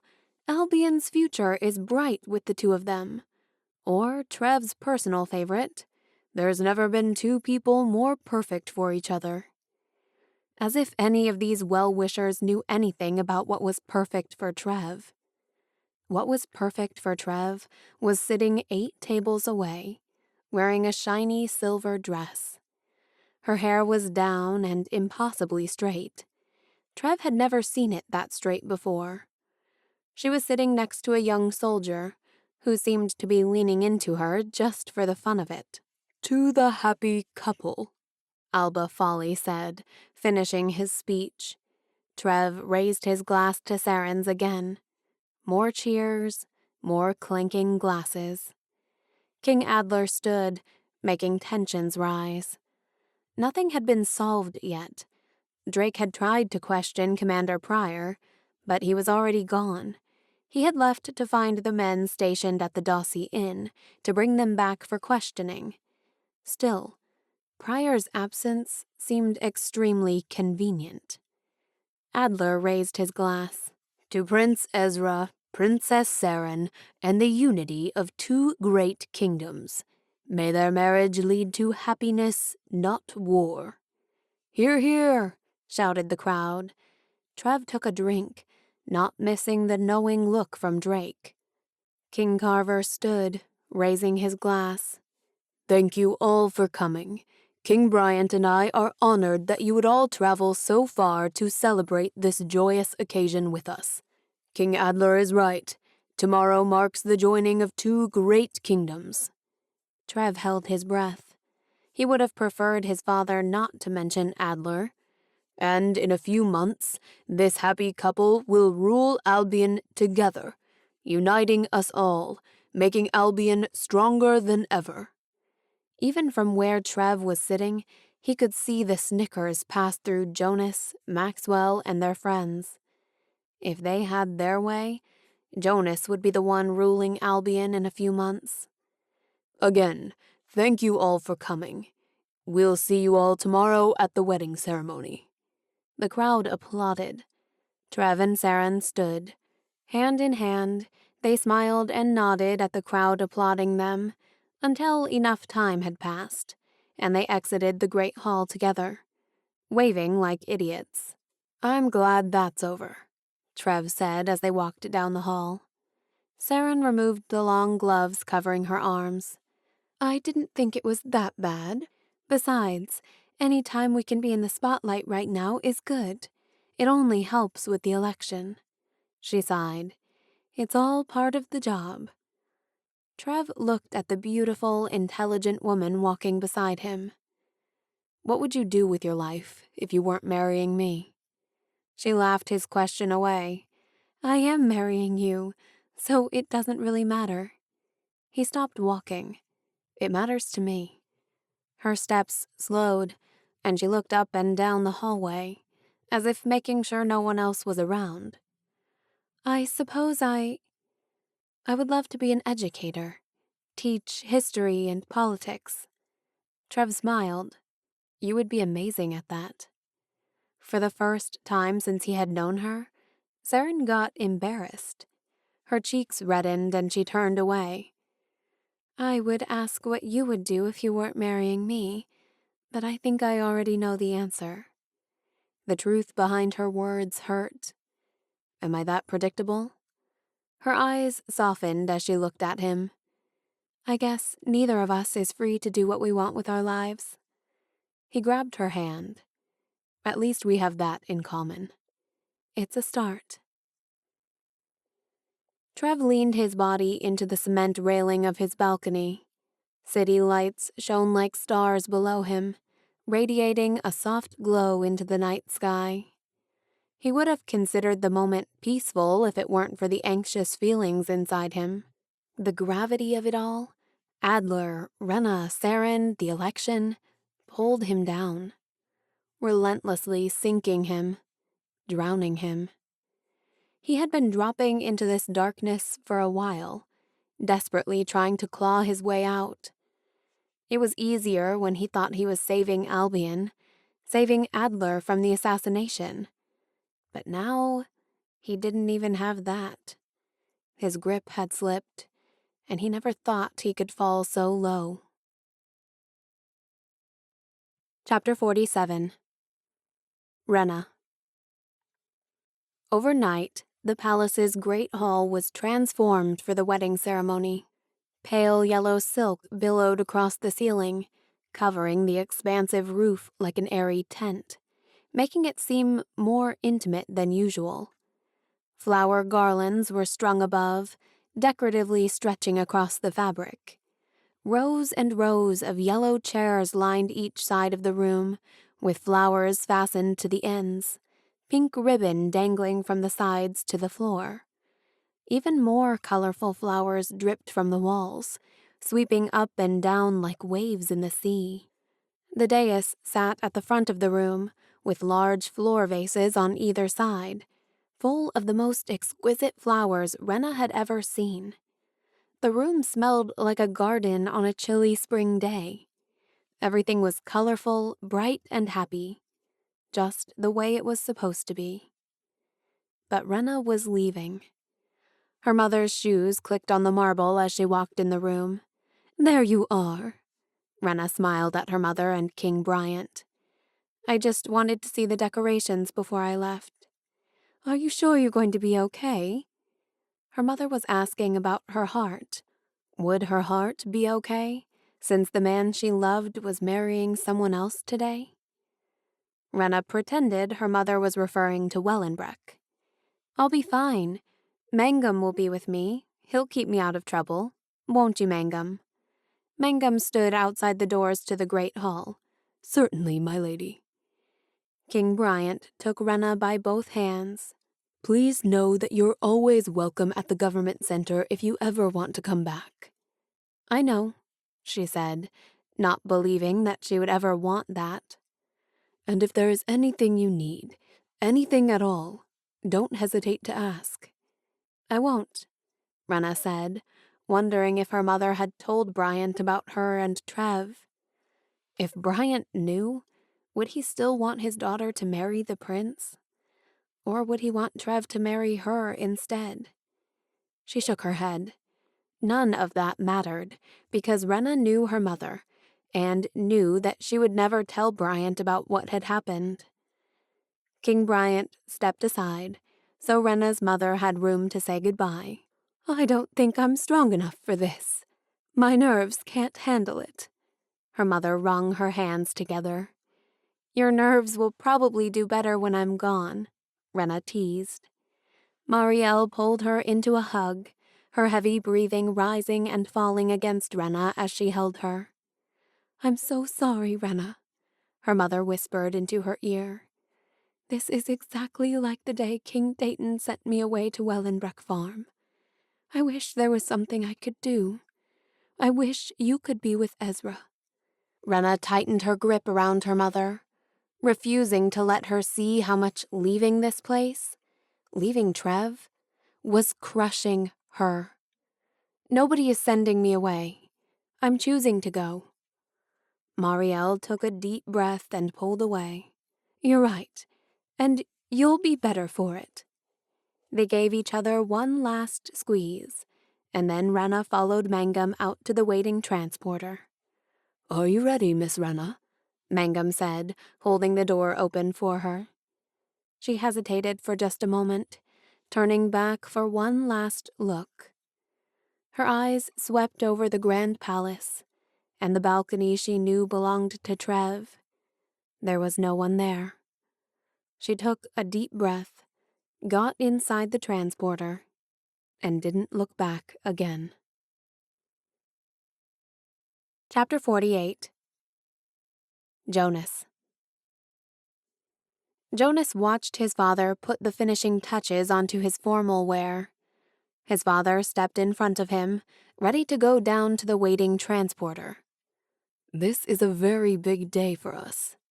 Very big indeed. Jonas felt giddy. The first part of his perfect plan had already been set in motion the day Adler had arrived. The man deserved an award for his acting skills. He almost had Jonas convinced about the assassination attempt. Jonas gave a crooked smile as he thought out loud. Carver and Ezra are still trying to figure out who attempted to kill King Adler. "I'm sure they'll blame Commander Pryor for it." Maxwell snickered. "He'll be hanged for something that never even happened." Jonas looked at himself in the mirror one last time. "Yes, I suppose he will." Satisfied with his appearance, they followed each other out the door. Jonas whistled as he walked into the great hall with his father. His eyes scanned the lavish decorations. "They sure went all out on this wedding, didn't they?" "What a waste of money," Maxwell said bitterly. "I don't know about that. I think the decorations will add to the drama today." "True. It should be rather entertaining. By next week, this kingdom will look to you for their future." His father's voice was smug. "And in a few months, you'll be the one sitting at that dais." He felt a tinge of excitement. He had been feeling that way all morning, like a kid who had been anxiously waiting for his birthday present. It was a big day, the day that would secure his future. "I better go make the rounds," his father said, leaving him all alone. Across the room, Adler caught his eye. Both men nodded in silent, subtle acknowledgement of their secret plan. Chapter 49. Trev. "It'll be over soon," Drake said as he shifted in his chair, crossing his leg over his knee. "Then you can go back to how things were before." Trev sat quietly, unmoving. A hard knock at the door shattered the silence. Drake stood to answer it. "It must be time to go down." Crosby rushed into the room. "Your Highness, Commander Pryor is back. He just arrived in the training hall." Trev jumped to his feet, anxious for answers about Adler. "We need to interrogate him." Drake stopped him before he could leave the room. "You can't go now. The ceremony is starting any minute." Drake was right, but still, Trev felt desperate. "I need to question him and the other men from the hotel. It can't wait."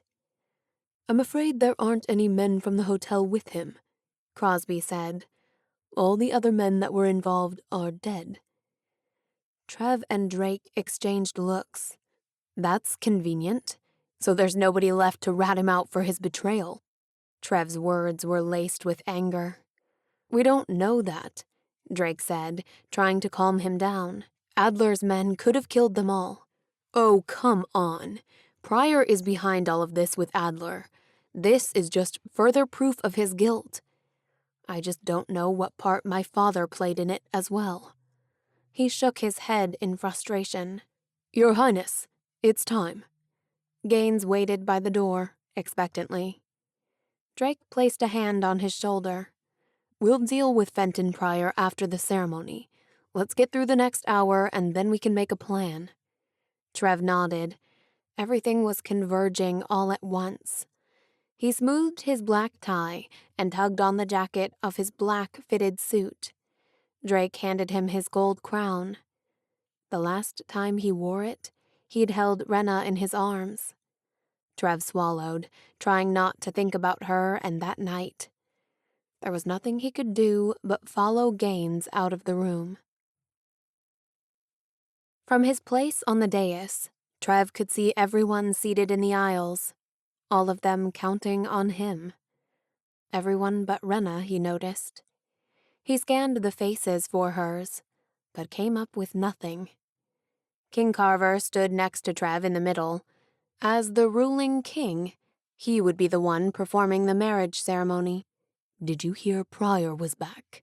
His father leaned over and whispered while they waited. "Alone? Everyone that could testify of Pryor's guilt is dead. Oh, get over it." His father's voice was hushed, but stern. "So what if Pryor did this? I wanted him to do it. If you hadn't intervened, Adler would probably be dead now, and we wouldn't have to worry. You've ruined everything. This is your fault." No matter what Trev did, nothing was good enough for his father. Even now, he stood ready to marry the woman his father had chosen, to shackle his life to unhappiness. And his father still found a way to be disappointed in him. A musician started playing the harp softly. The crowd stood and quieted as they turned. At the top of the grand staircase, Saren and King Bryant magically appeared. She wore a tasteful, sleek white gown with a glittering tiara on her head, while the king wore a navy suit with purple and yellow ropes draped around his neck, signifying the kingdom of New Hope. Cellos and violins joined the harp, adding to the beautiful sound as they began to descend the stairs, Saren's white train blanketing the steps behind her. Trev's heart raced, but not in a good way.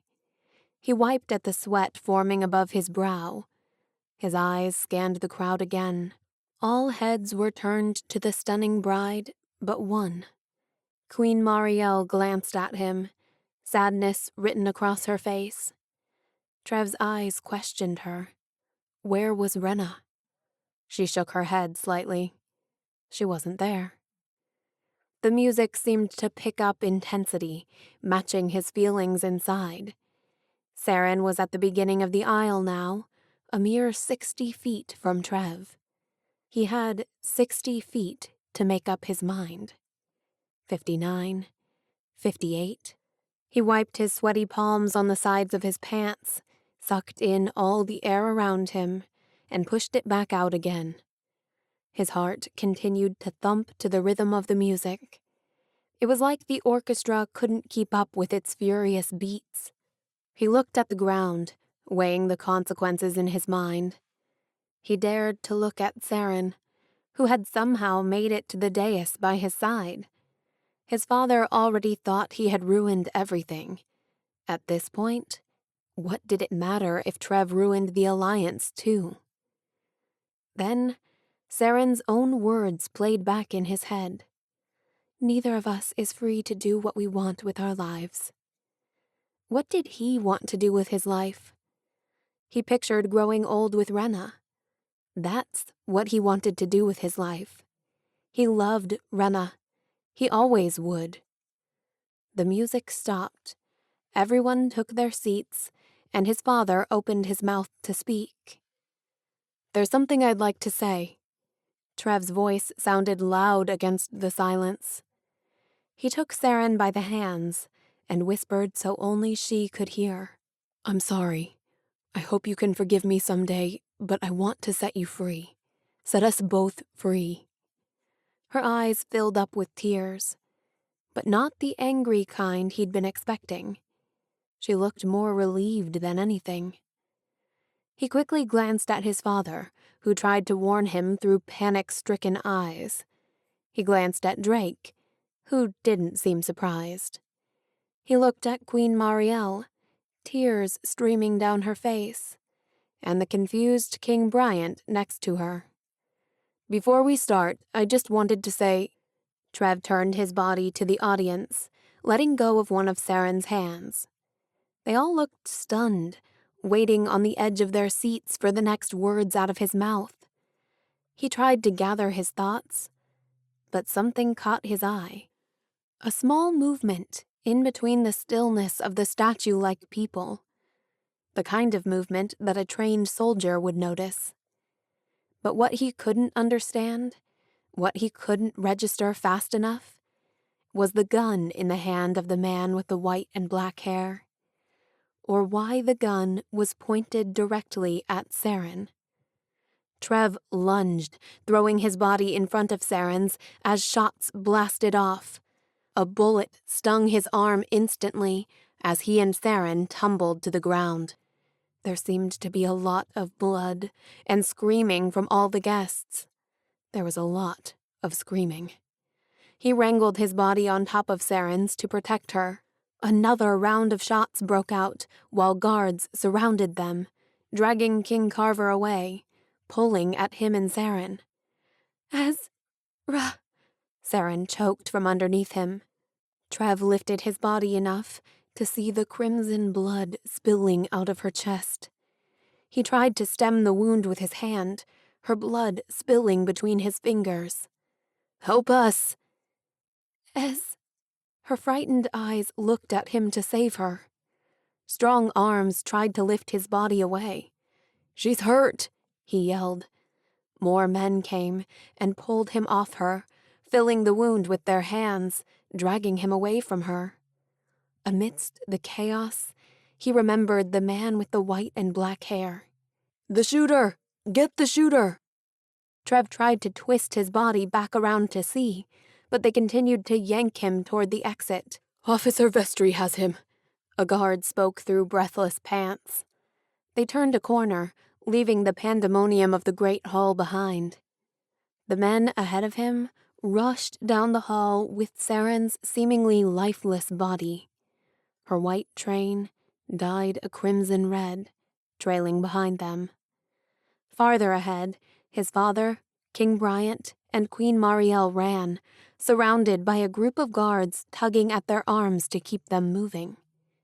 "You've been hit," the guard said as they burst through the door of the closest safe room. "I'm fine. Help the princess." Trev's voice was loud, matching the yells of everyone else in the room. He tried to get to where they had lain her body on a table, but there were guards everywhere surrounding her. The guard who dragged him there pushed him back, away from Saren. "We need to look at your arm." Trev yelled at him. "Let me help her." He covered his wound with his other hand. "There's nothing you can do for her right now." The guard tried to reason with him as he pushed him down into a chair and pulled off Trev's suit jacket. He rolled his sleeve up to look at the wound. "It's clear. The bullet nicked the side of your arm and went clean out," he said, ripping his shirt fabric and tying it around Trev's arm. Clean out and into Saren's chest. The shock started to set in as the crowd of people worked furiously around Saren, cutting her dress, trying to reach where the bullet had entered. The palace doctors appeared, with a new team of people to help. Queen Marielle cried into King Bryant's shoulder, who seemed crippled by his daughter's injuries. King Carver paced nearby, emphatically giving orders to his guards. "We need to get her to the medic hall," one of the doctors shouted above the commotion. "Is it safe to move her?" King Bryant asked, putting his hand to his chest. "We have no choice. She'll die here if we don't operate." The doctor didn't wait for a response. Instead, he shouted instructions for how they were going to move her to the medic room. Trev stood abruptly to follow, but was stopped by one of the medics. "We have to see to your arm." The fabric the guard had tied around his arm was already stained with blood. Trev reluctantly sat down again. A dull pain ached through his arm with each thread of the medic's needle. He couldn't get over the fact that the bullet had gone through his arm and was now lodged somewhere in Saren's chest. "Is everyone okay?" Drake asked, entering the room in haste. King Bryant's voice was solemn. "They just took Saren to the medic hall. She needs surgery." Queen Marielle let out a yelp before burying her head into the king's chest once again. "What's going on out there?" King Carver's voice was panicked. He didn't even try to act concerned for Saren. Drake put his hands up in front of everyone, as if attempting to calm them down. "I took down the shooter. The other guards have the hall surrounded, and everyone is being questioned." He looked at Trev.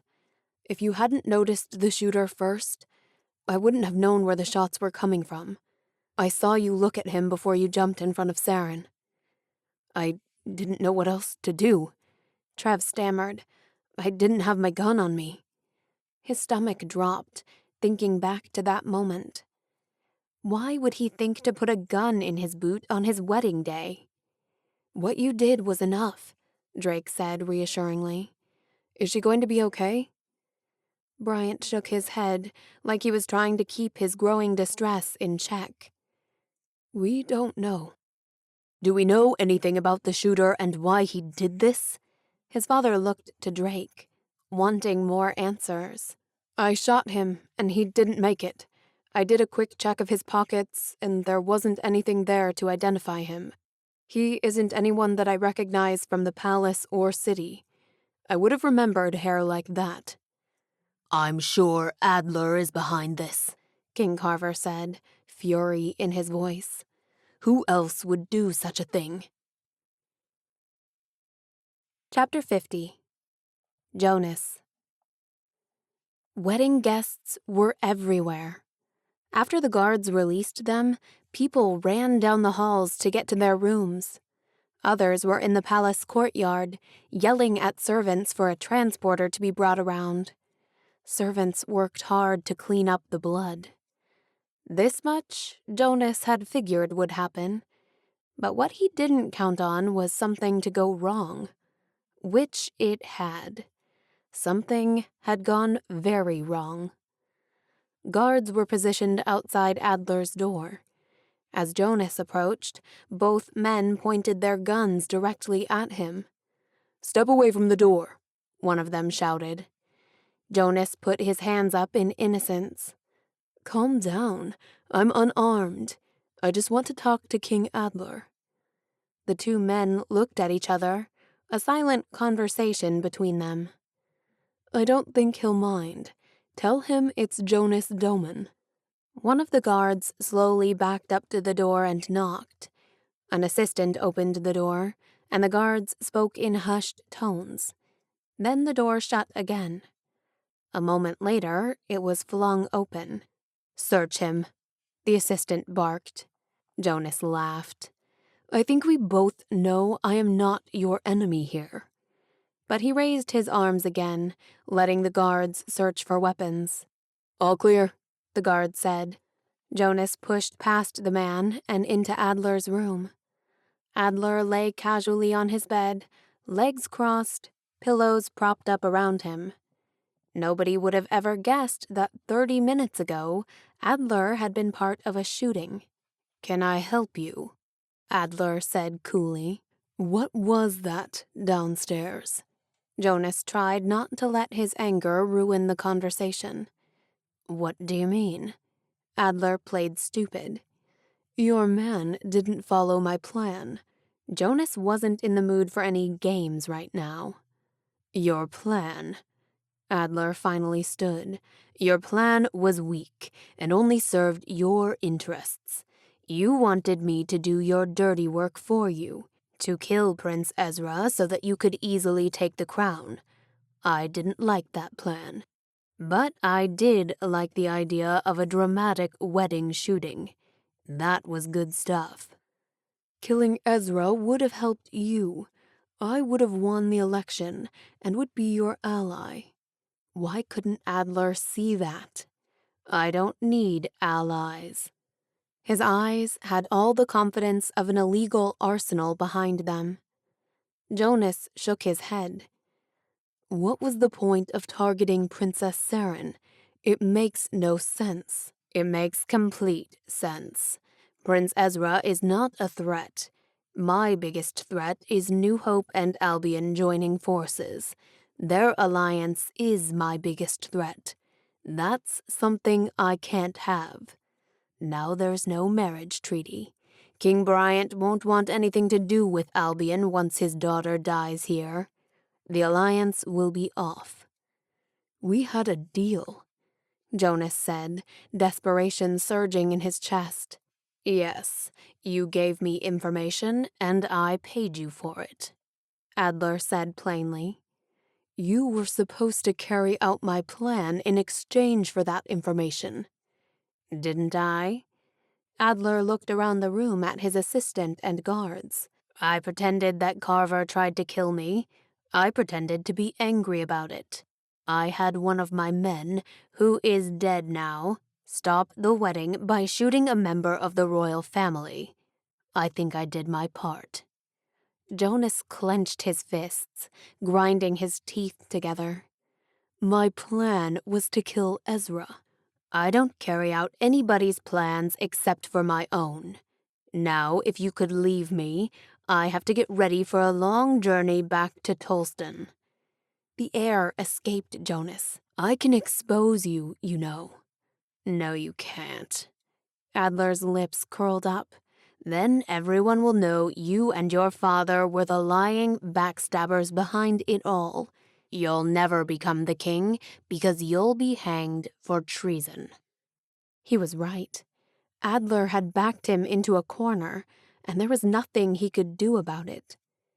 The old saying was true. Don't play with fire, or you'll get burned. Chapter 51. Trev. Gaines entered the king's office, whispering something in King Carver's ear that made his father's face twist downward. Trev stood abruptly. Was there news about Saren? It had been a little over an hour since the shooting. Since then, they had taken Saren away to the medic hall and released the royal family from the safe room. Trev couldn't stop worrying, couldn't stop seeing her pained face, hearing her cry for help. "Bring him in," his father said to Gaines, and then he turned to the rest of the men. "Adler's here." Adler walked in the room, bringing a thick tension that covered the room like fog on a winter's night. "I came to say goodbye and offer my condolences," Adler said, seemingly unaffected by their accusing glares. "Condolences? She's not dead." King Bryant flared red with anger. "Of course. My apologies." But Adler didn't seem apologetic at all. Leaving so soon? Trev hated the disgusting man. "Can you blame me?" Adler coughed out a laugh. "I can blame you for a lot of things," Trev said. Drake gave his arm a warning squeeze. Adler raised a cocky eyebrow. "As I can blame you." "What's that supposed to mean?" King Carver scoffed. "Only that I believe Albion, more importantly, King Carver, is behind the shooting today." Adler looked at King Bryant as he spoke. "It wouldn't be the first time this week that Albion has tried to kill someone from another kingdom. I would know." "That's ridiculous." King Carver's arms flew out in front of him, as if pushing the awful truth away. "Why would I try to kill my future daughter-in-law?" Adler shrugged. "I don't know. Maybe we should ask my sister, Queen Avina, your wife." Adler glared at him. "Oh, but she's dead, and you killed her." King Carver stood, every muscle taut, his face and ears tipped with red. "You know I didn't kill Avina. She killed herself." Adler spoke to Bryant. "There's a pattern here. All of us keep sending our loved ones to Albion to make great alliances. And what happens? They die. King Carver doesn't care about them. He didn't care about my sister, and he certainly doesn't care about Princess Saren. I would have never considered an alliance with Albion for my own daughter. I wouldn't want Mika to die." Trev tensed. Adler was doing this on purpose, trying to stir up a fight between Albion and New Hope. His father's face was near purple with fury. "How dare you accuse us of—" Adler interrupted. "I'm just stating the facts. You did this. You're behind the shooting, and I'm going to prove it." Trev and Drake stepped forward, flanking the king and holding him back. A fight now would only escalate into a war later. Maybe they were already headed for war. The thought made Trev sick. King Carver's anger only seemed to satisfy Adler more. "I'm not sure how you would even prove something like that. I heard the shooter's dead, his secret's dead with him. It's a shame we'll never know who was really behind it." "If I were you, I'd be nervous," Trev said. "I'd be very nervous because one of these days we'll prove that it was you. And when we do, there will be no stopping us from turning every kingdom against you." Adler breathed out a laugh. "Empty threats from the next boy king." Trev hoped it wasn't an empty threat. He hoped that he could prove Adler's guilt one way or another. "Well, I must be going." Adler looked at King Bryant. "I hope the princess makes a full recovery." He turned to exit, stopping briefly to add, "And a word of advice? I would rethink New Hope's so-called alliance with Albion. You can't possibly trust your daughter with them now. I know I wouldn't." With that final word, King Adler left. The clock ticked each second on, its rhythmic pattern the only sound in Trev's office. He didn't know where his father was. King Bryant was upstairs with his wife. The Queen of New Hope had been hysterical, crying and heaving uncontrollably. Her maid and a guard had to practically carry her to her room. There were so many things running through Trev's mind. His thoughts bounced to the ceremony, to Saren walking down the aisle, and the words Trev had almost said. He was tormented with guilt, even though he thought he'd seen a glimpse of gratitude in Saren's eyes. Would things have been different if he hadn't stopped the ceremony? He thought about Renna and how glad he was that she hadn't been in any danger. Where was she now? Was she with her mother, consoling her? Thoughts of Renna sprung up fresh guilt from somewhere inside him. He shouldn't be thinking about Renna when Saren was fighting for her life. Only a terrible person would do that. "Your Highness?" Crosby peeked his head into his office. "The doctor is out of surgery and is going to address everyone in the royal sitting room." Trev prayed the entire way to the sitting room that Saren would be okay. He promised God that if he would just let Saren be okay, he would marry her and never think about Renna again. He was the last of the family to arrive. A fire blazed in the fireplace, its glow lighting up the concerned faces on the couch. He took a seat in the open chair across from his father. Nobody spoke. They just stared at the dancing flames before them. Dr. Vaughn, a middle-aged man with a mustache and half-moon glasses, entered the room with Gaines. His clothes were stained with blood, and his eyes were defeated. Everyone turned to face him. He bowed before the two families nervously, as if he preferred to take up as little room as possible around people. Nobody moved as they listened to Dr. Vaughn. "Princess Saren received a gunshot wound to the chest. When we began operating, we hoped that the bullet missed her vital organs. However, when we opened her up, we discovered the bullet had damaged part of her aorta, causing a lot of internal bleeding. We were able to locate the tear in her aorta and thought that we could stop the bleeding. We spent hours trying to repair the major artery. Her heart was under a lot of stress. Unfortunately, we didn't fix the damage in time. She lost too much blood and didn't survive." "No, that can't be right." King Bryant leaned forward, his expression heavy. Dr. Vaughn dropped his tired eyes to the floor. No, no. King Bryant shook his head as Queen Marielle melted into him, sobbing. Surely she survived.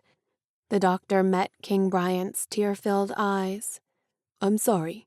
We did all that we could do.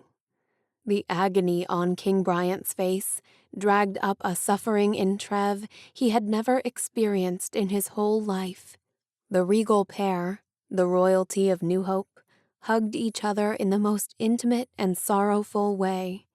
They clung to each other for support, with fresh tears pouring down their faces. They held each other, rocking back and forth as they wept, their heartache raw and real. Trev had to look away. It seemed too personal and too private a moment to witness. His cheeks dampened with tears as he listened to their sorrowful wailing. Saren was dead. The kind-hearted, intelligent, classy woman he had been engaged to was gone. How could that be? How could Trev not have protected her? All his training and work as a soldier was for nothing. When it mattered, when Saren's life was in danger, he hadn't saved her. None of this would have happened if Prior hadn't attempted the assassination, bringing the wrath of Tolston on Albion. Trev couldn't sit still any longer. His anger carried him out of the room. Drake followed quickly behind him. Trev, where are you going? To give Prior a thorough beating. He thought Drake would talk him out of it. Instead, he followed him to the commander's room. Trev threw open the door, startling Prior. He almost fell out of his chair with surprise. Are you happy with yourself? Is this what you wanted? Trev grabbed him by the collar of his shirt and pushed him up against the wall. Drake was at his side, ready to intervene if Trev went too far. But how far was too far with scum like Fenton Prior? Trev didn't know. Prior grabbed at Trev's wrists in self-defense. What's going on? She's dead. Trev slammed his back against the wall again. And you're the one who killed her. I told you, I didn't do anything. Prior fought back. None of this would have happened if you hadn't continued with the assassination. Trev's hands moved from Prior's shirt collar to his neck, his fingers wrapping around his skin. I swear. Prior coughed between strangled breaths. Drake's strong hands pulled Trev away, separating him from Prior and his neck. He gasped for air, leaning over, coughing. There's no one else who could have done it. Saren's blood is on your hands. Maxwell, Prior said between coughs. What? Maxwell and Jonas Doman. I told them. Prior straightened his body, leaning against the wall for support. I told them that King Carver still wanted the assassination. Maxwell asked if he would go through with it without the High Ruler's approval, and I said that Carver wanted to, but had changed his mind. Jonas asked how he would have carried it out. I told Jonas about the plan. I shouldn't have, but at the time it seemed harmless because we had called the whole thing off. Why didn't you tell us this before? Drake asked. When Adler first arrived, accusing us, I was caught off guard and angry. I focused in on the men stationed at the inn, thinking that they somehow hadn't gotten the message to stop the plans. The king sent me immediately to find them. It wasn't until I was on the road that I remembered my conversation with the Domans. Trev shook his head. Why didn't you say something as soon as you returned this morning? I tried. Prior looked at him with desperate eyes. Right before the wedding, I started to tell your father, but Gaines came in saying the ceremony was about to start. There wasn't enough time to have the conversation. Trev dropped his head. He'd had suspicions about Jonas and Maxwell, but hadn't given it enough thought. Everything happening with the wedding had clouded his mind. Think about it, Pryor said. The entire assassination plan was Maxwell's idea. He wanted to frame you and the king all along. Drake pointed his finger at the commander. If you're lying about the Domans, I will personally kill you. I'm not. Besides the men who were going to carry out the assassination, Maxwell and Jonas Doman are the only other people who knew the details of the plan. Drake glanced at Trev. Do you think the Domans sent their own men to kill King Adler, hoping to pin it on you and your father? I don't know, Trev admitted, but I'm going to find out. Chapter 52. Renna. Predis stepped around the front of the house as soon as the transporter pulled up in front of the farmhouse. His sleeves were rolled up, and dirt was on his hands and pants. His smile widened when Renna stepped out of the vehicle. Come here. Let me get you dirty with a hug. His arms stretched out, beckoning her to him. Renna gladly fell into him, savoring the familiarity of it all. That fancy wedding over already? The ache in her heart flickered alive again, Predis's words giving it a new breath of life. Yes, she pulled apart from him. They were married yesterday at noon. Yesterday? How in the Jimmy Dickens did you get here so fast? Renna busied herself with her bags, noticing Mangum's watchful eye. We actually left before the wedding. Before the wedding? Predis rubbed at the stubble on his chin, but didn't say anything more. Predis always knew when to leave a subject alone. Renna liked that about him. When's the queen coming? I'm not sure. She carried a bag into the house, Mangum trailing not far behind. Is that my girl? Nellie came running from the kitchen, bumping into the sides of furniture on her way. Her body slammed into Renna's in a tight hug. We've been waiting for you to come back to us. She let go of Renna as suddenly as she had grabbed her. Let me get you some food, child. You too, Mr. Mangum. They shuffled into the kitchen, taking a seat at the table. Where's that little maid of yours? Nellie peeked around them. She's a wispy little thing. Needs some more fat on her, if you ask me. Let's get her some food, too. Nora didn't come with me this time. It's just going to be Mangum and me. I won't complain about that. Nellie grabbed a pan and lit the stove. How long do I get you this time before you have to go back? Well, Renna sat up a little taller. If you don't mind, I'd like to stay. Indefinitely. Predis and Nellie exchanged looks. Child, of course we don't mind. She gathered Renna up into another hug. This place is yours. You belong here. That's exactly what Renna needed right now. Somewhere to belong. Renna's hair was wet from a warm bath, and it hung around her back and shoulders, dampening her nightgown. Nellie's soft fingers combed through the strands, just like they had when she was a child.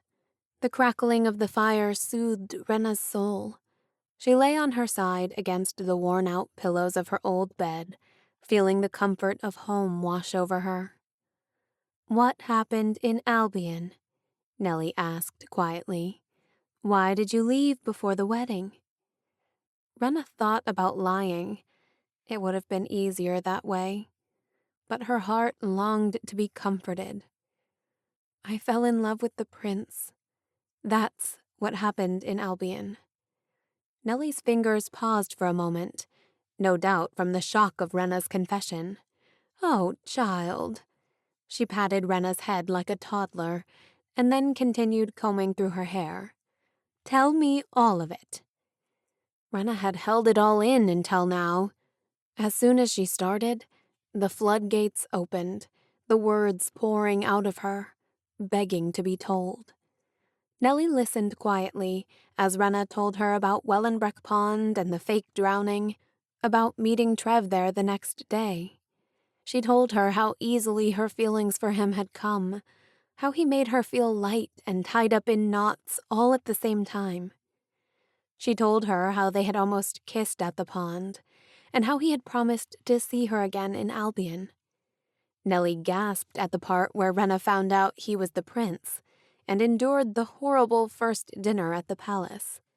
She talked about all the times they had tried to convince each other they were just friends, the ways they had justified their relationship so they could be near each other. She told her about the deep sadness she felt when she saw Trev with Saren, and how King Carver had threatened her in her room. Nellie laughed about the red dress and sighed deeply when Renna told her about their kiss.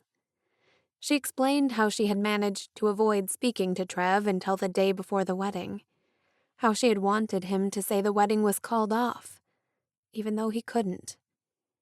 Finally, she told her how she had wished he'd been in the courtyard, stopping her from leaving, telling her he loved her.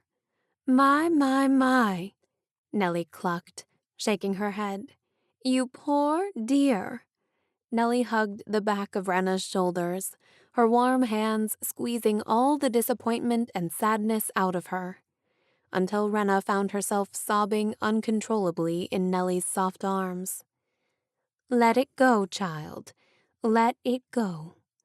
Nellie stroked the back of her hair deep into the night, until there were no more tears to cry, and sleep swept Renna away. Chapter 53. Trev. Trev stood on the dais in the great hall next to the casket holding Saren's body. A line of people from the nearby villages came to pay their respects to their almost queen. Tomorrow, King Bryant and Queen Marielle would leave for New Hope with Saren's body so they could have a proper funeral and bury her near her mother, Queen Isadora, at the New Hope Government Center. Most of the viewing, Trev nodded graciously at strangers and thanked them for coming. Occasionally, there was someone he knew, coming to give their condolences. Saren's friends cried and cried in front of him, leaning over her casket, hugging the king and queen, and telling him how sorry they were. That was a tough one. He should be telling them how sorry he was, not the other way around. Jonas stepped up next. Everything inside Trev turned cold. He'd known for a few days that Jonas was the informer. Drake had done some investigating, but couldn't find anything concrete to prove it beyond the words of Commander Pryor. There wasn't a single trace of evidence tying him to Tolston. But Trev wasn't worried. They would prove it eventually. It was all about timing. Ezra, I'm sorry for your loss, Jonas said a bit too smugly to really be sorry. From the corner of his eye, Trev saw Drake coming across the room to them. He must have thought Trev wouldn't be able to control his temper.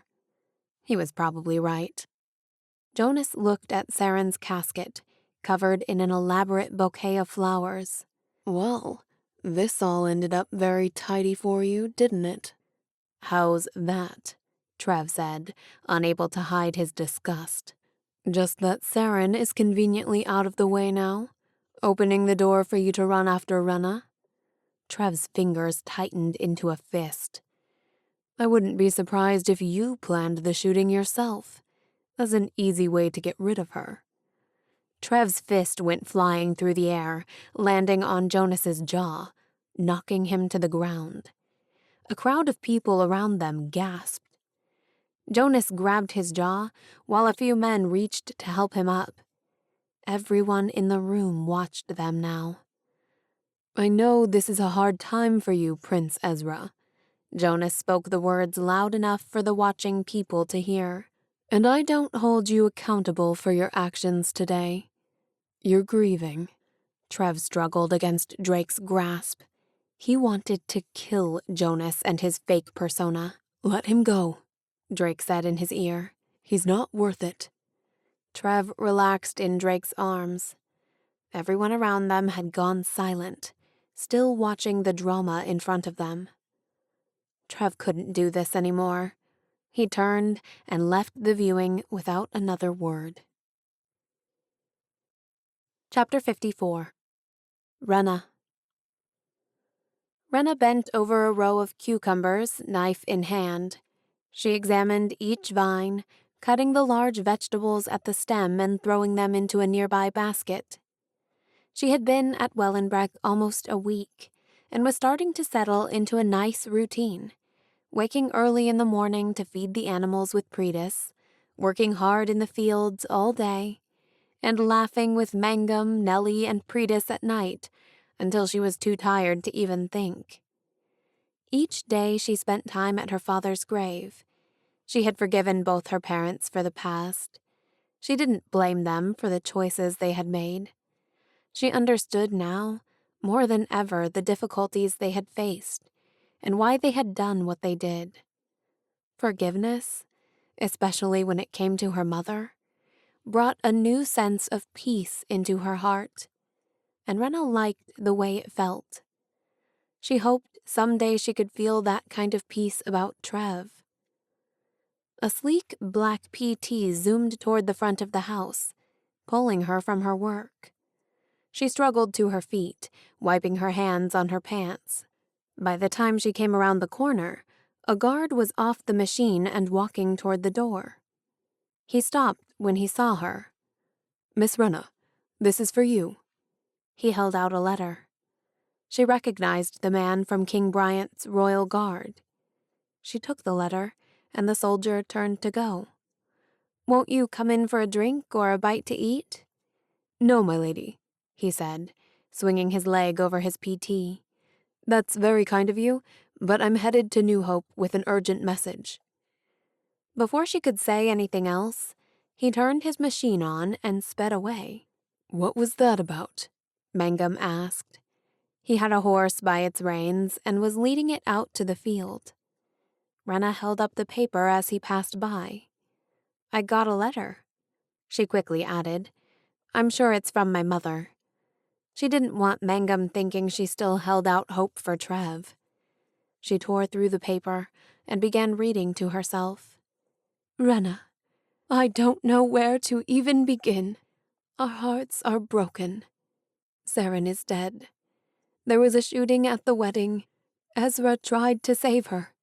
He jumped in front of her, but the bullet scraped the side of his arm and hit Saren in the chest. Officer Vestry was able to take down the shooter before anyone else was hurt. Saren was rushed to surgery, but they couldn't save her. We are utterly devastated. Bryant believes the shooting is somehow tied to Tolston and King Adler. I don't know what will happen with that. We are leaving Albion tomorrow with Saren's body, and we'll stop at Wellenbreck Farm on our way. I'm assuming you'd like to be there for Saren's funeral and burial. I'd like you there. With the election coming up and everything going on right now, we all thought it best that Ezra stay in Albion and not travel the long distance to Saren's funeral. As you can probably guess, I'm having a very difficult time dealing with all of this. I'm trying to be strong for Bryant, but I'm afraid my nerves are not cooperating. Cypress is taking good care of me and assures me that once I return to New Hope, I will be able to function much better. I hope she's right. I'm sure you have a lot more questions. We all do. We'll get through this terrible time together. Your loving mother, Queen Marielle. Renna didn't know when she had put her hand to her mouth, but it was there. She reread parts of the letter to be sure she'd understood it correctly. Mangum returned from taking the horse to the field. He placed his hand on her shoulder. Everything okay? Saren's dead, Renna whispered, handing him the letter. What? Mangum scanned the paper. This is crazy, he muttered under his breath as he continued to read. "I'm going for a walk." Renna headed for the hill behind the house. Do you want me to come with you? Maybe you shouldn't be alone right now, Mangum said, his concern apparent. She shook her head furiously and kept walking, practically running, until she collapsed at her father's grave. The tears had already begun falling, soaking her neck and chest as they fell. Saren was dead. It didn't seem real. Renna could remember the first time they met, when she and her mother had arrived at the New Hope Government Center. Saren stood there as her father explained that he was going to marry Marielle. She didn't cry or protest. She took the news with grace, hugging Renna and her mother, welcoming them to New Hope, to their family. Then there was the time Saren had taught Renna how to do one of the latest dances. There were plenty of people at the government center that could have taught her, but Saren had taken the time to do it personally. At the next ball, Saren had made sure to dance next to Renna so that she could follow her lead if she forgot any of the steps. The beautiful woman Renna had envied the last 4 years was gone, even after Trev had jumped in front of a bullet to save her. He'd almost died for her. A new wave of tears spilled down Renna's face. She thought of King Bryant losing his only child, and cried some more. She thought of her own father's death, and a fresh sting of loss stabbed at her. Then, a very human part of her thought of Trev, now available. She hated herself for thinking that. How unfeeling could she be? The tears kept coming until night was upon her, and she needed to go back to the house. Tomorrow, she would pack for Saren's funeral. Chapter 55. Trev.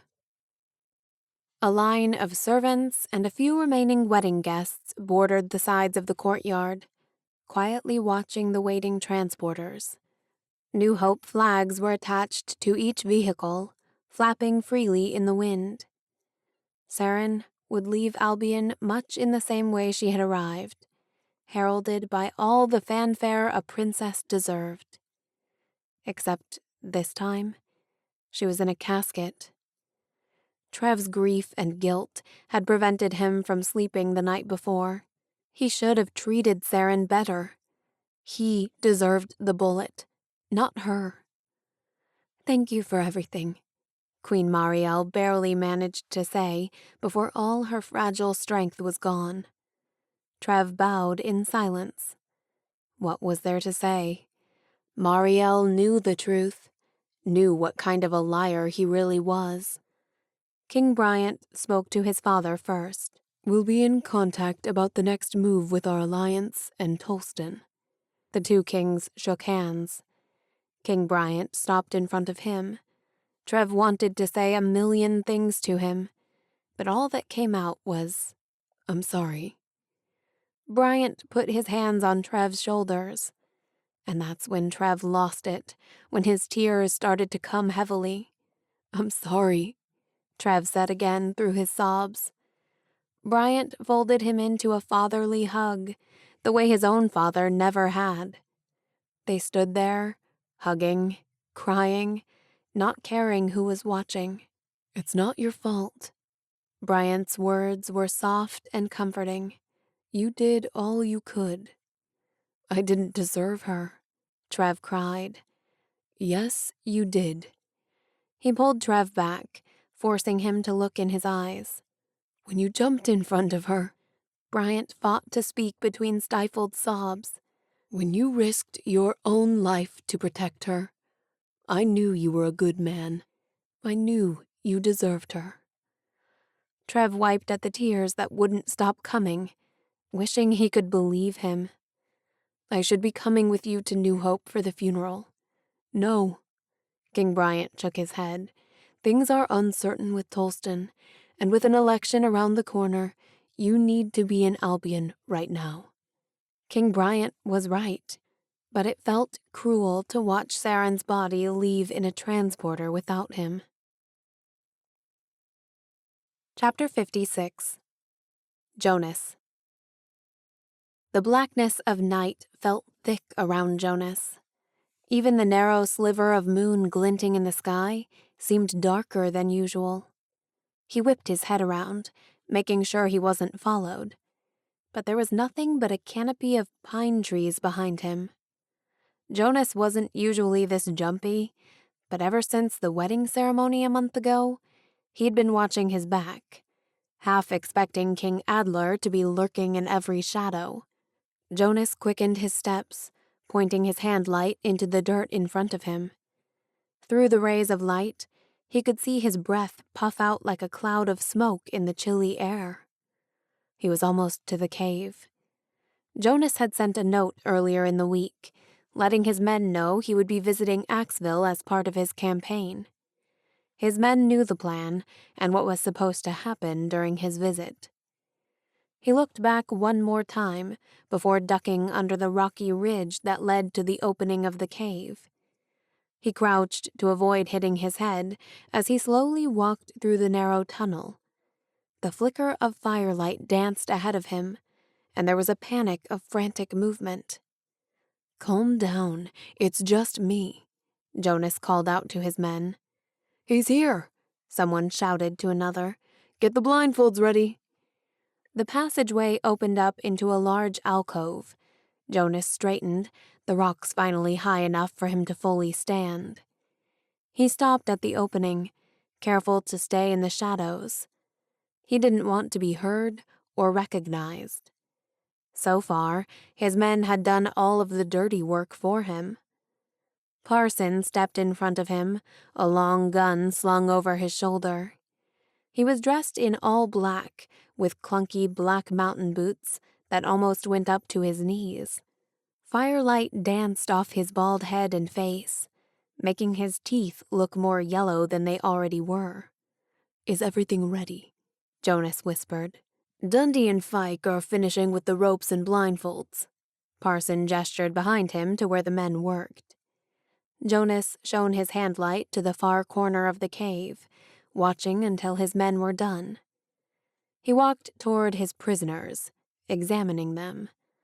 A purple bruise stretched across the first one's face. "I thought I told you not to hurt them." Jonas looked directly at Fike.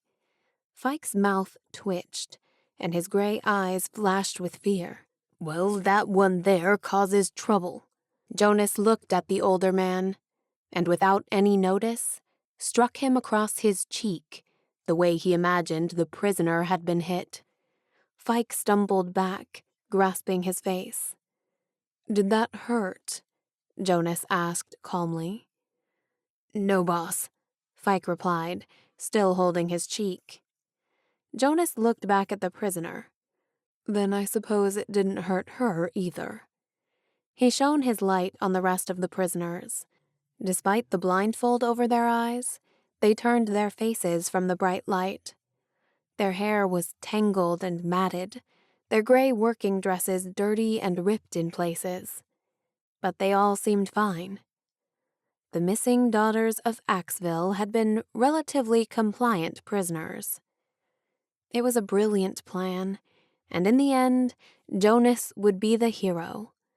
It would be him, not Ezra, that found the girls and returned them home, laying the blame for their capture firmly at the feet of the Tolston soldiers. He glanced at Dundee, a tall man with muscular arms and long brown hair. "Gather them up and let's go." Dundee nodded, pulling on the rope that tied the 8 girls together, preventing them from escaping. "Watch your head," Dundee said as he pushed down each girl's head. "It gets low here." Everyone followed Jonas down the passageway. In a few hours, he would save the day. Jonas ducked under the last ridge, then stood. He waited for the rest of the group to exit the cave before moving. When cold metal pushed against his neck, metal from the barrel of a gun, he froze. "Hello, Jonas," an icy voice said behind him. The blood drained from Jonas's face. From the corner of his eyes, Ezra emerged from the darkness. "Trev." "You're finished, Jonas," Trev said, digging the gun further into his neck. A bald man behind Jonas pointed his gun at Trev. "Not so fast. I wouldn't do that if I were you," Drake said from up above the ridge, pointing his own gun at the bald man. "You're surrounded." 24 Albion soldiers with guns appeared from the trees and circled around them. "You all should be thanking me," Jonas sneered, "not pointing guns at me." "Why would we thank you?" Drake asked. "Because my men found the missing girls." Trev scoffed. "Your men kidnapped them." "Prove it," Jonas huffed. "Oh, we can," Drake replied. "We've been following you for a month, tracking your every move. We can prove you kidnapped these girls and that you've been leaking government information to Tolston." 2 Albion soldiers stepped forward, taking the rope from the tall man, and ushered the girls away from their captors. The girls sobbed as the soldiers untied them and removed their blindfolds. Trev had to cough to keep his own emotion in check. For months, he had been looking for these girls, worrying that they had been killed. Trev had felt helpless and defeated. Now they were standing in front of him, crying and hugging each other. He'd finally found them. "Why kidnap innocent girls?" Drake asked, still pointing his gun at them. "Were you trying to start a war with Tolston?"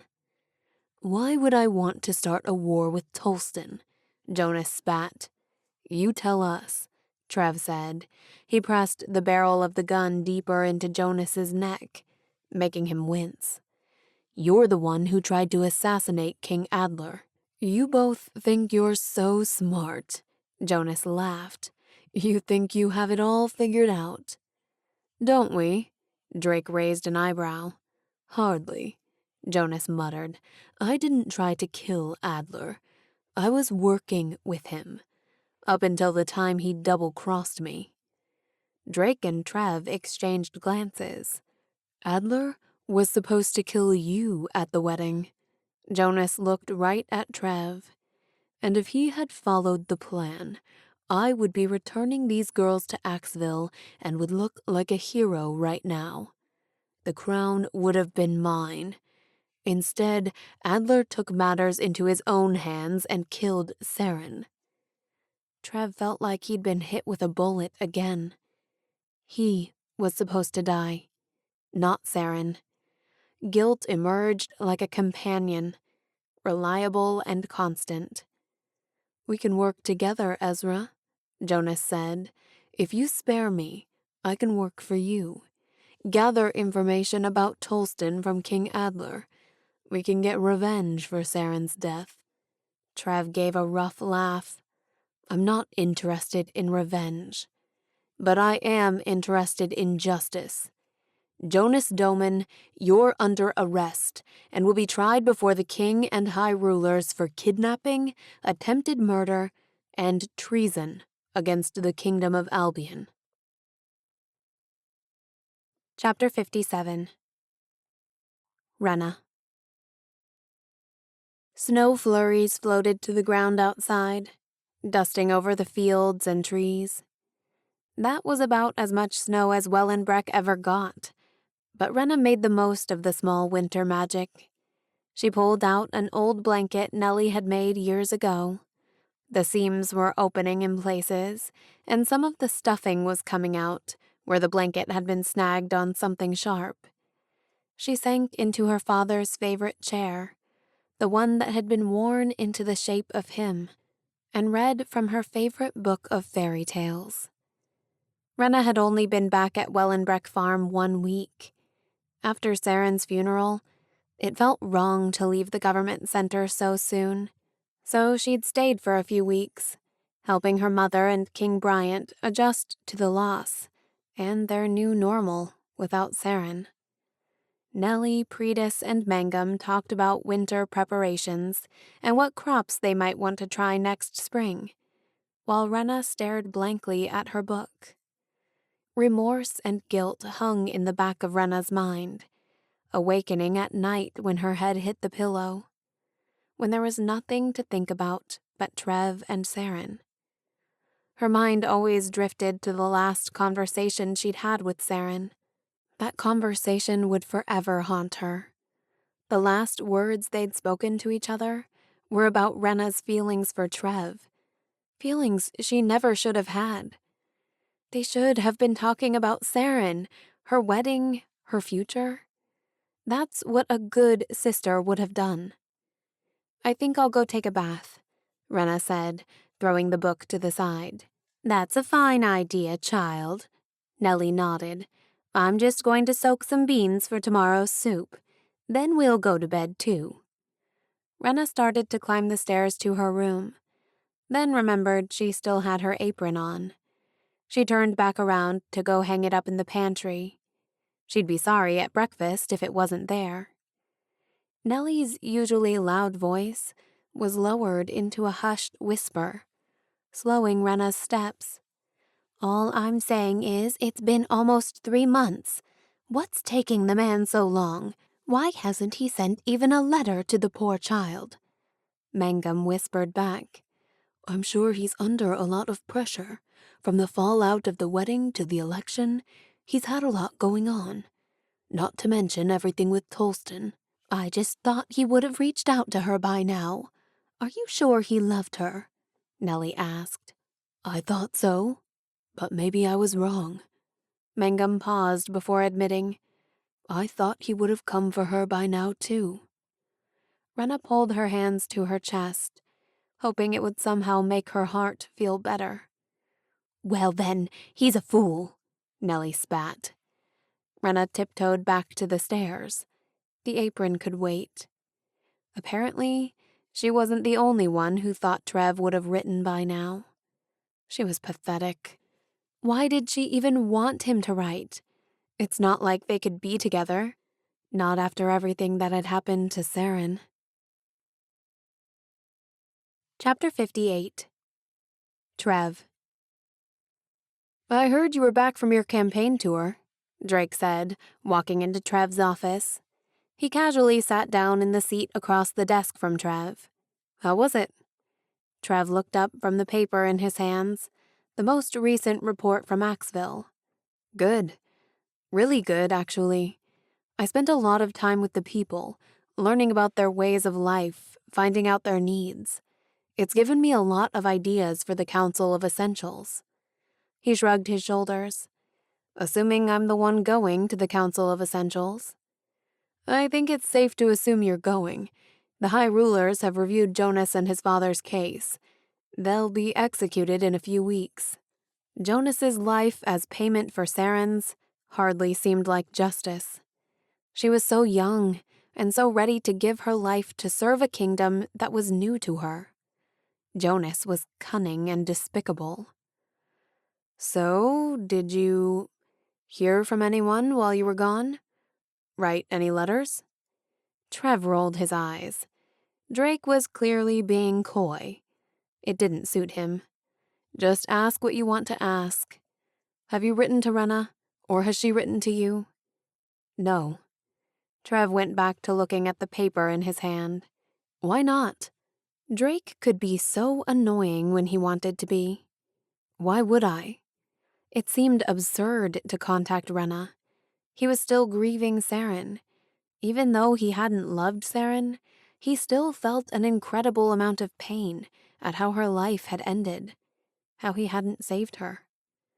Drake persisted. "I don't know, maybe because you love her? I'm just taking a stab in the dark here, but that's my best guess." Trev set the paper down and rubbed his forehead. Drake gave him a headache. "There's no chance for us now. We can't be together after everything that's happened. I couldn't do that to Saren." "What do you mean you couldn't do that to Saren?" "You know what I mean. I can't dishonor Saren's memory by running off to Renna. I already dishonored her when she was alive." Drake's eyes softened. "You need to forgive yourself." What about King Bryant? Had Drake even thought about him? Because Trev had, every day. "I can't do that to him. He doesn't deserve it. King Bryant doesn't expect you to be single your whole life. I agreed to marry Saren. And in all honesty, I wasn't even going to do that. I won't disgrace their family further by being with Renna. He's a good man who's just lost his daughter. I don't want to complicate things more. Drake stood. I hope you change your mind.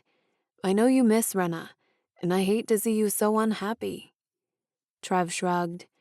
He wasn't going to change his mind, no matter how much he missed Renna, even if it was every second of every day. When Trev didn't answer, Drake stood to leave. You should write to her. Trev tossed and turned in his bed that night. So many things had happened in the last few months. Big things he wished he could talk to Renna about. But he couldn't.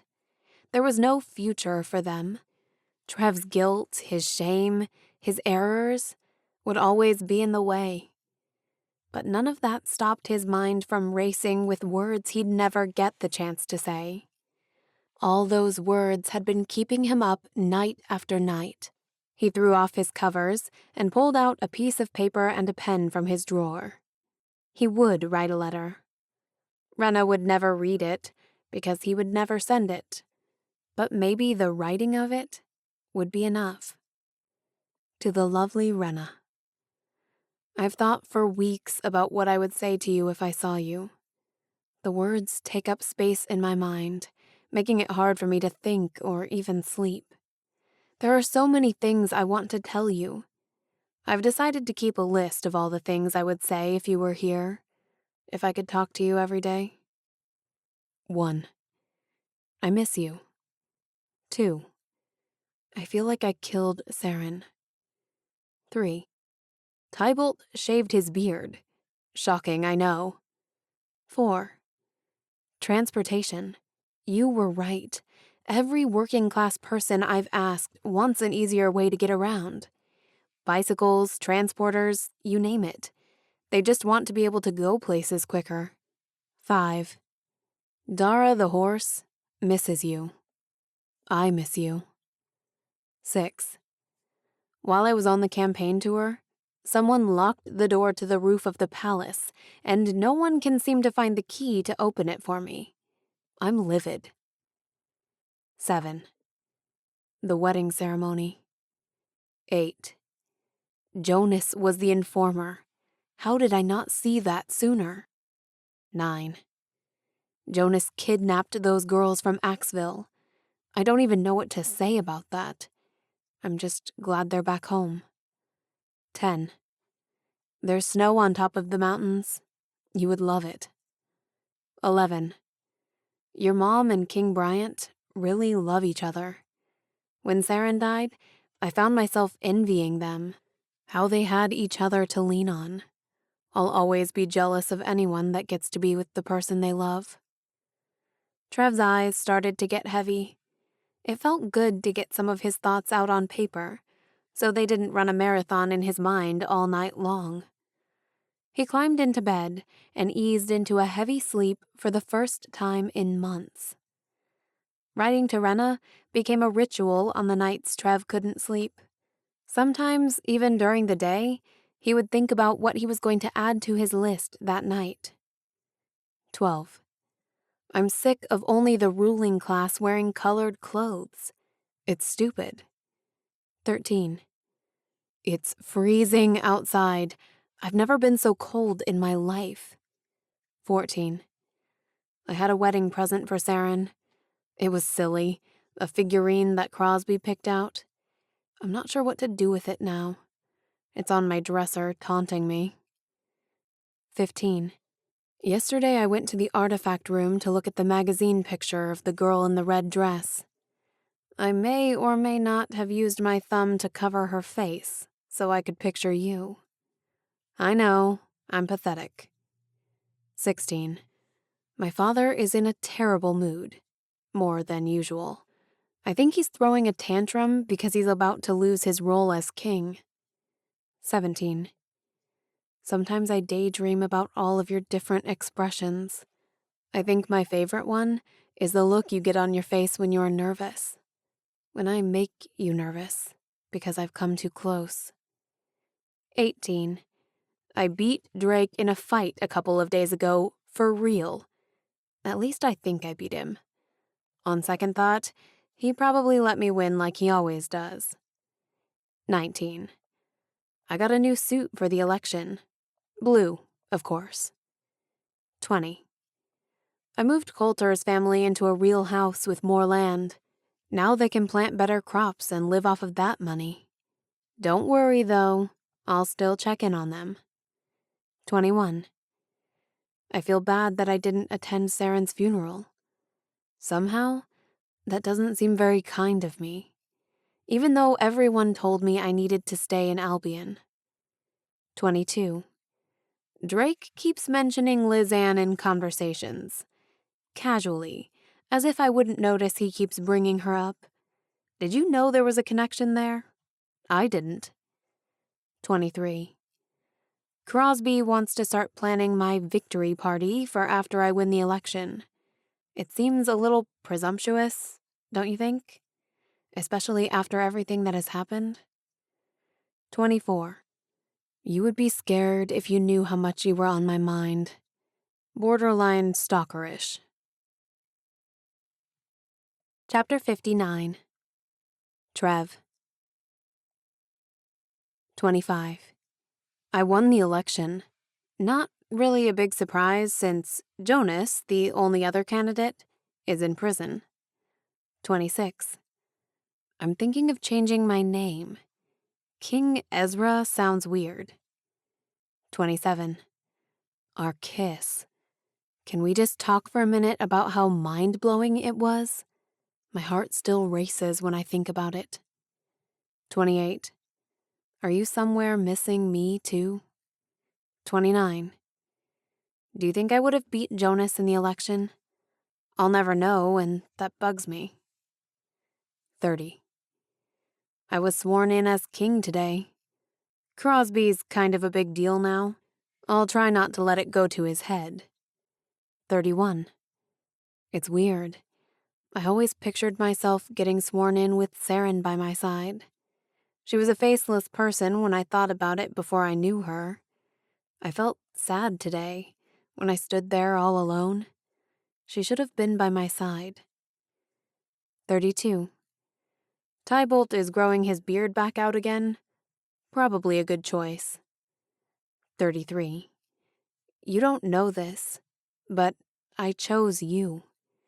I was going to leave this all behind for you.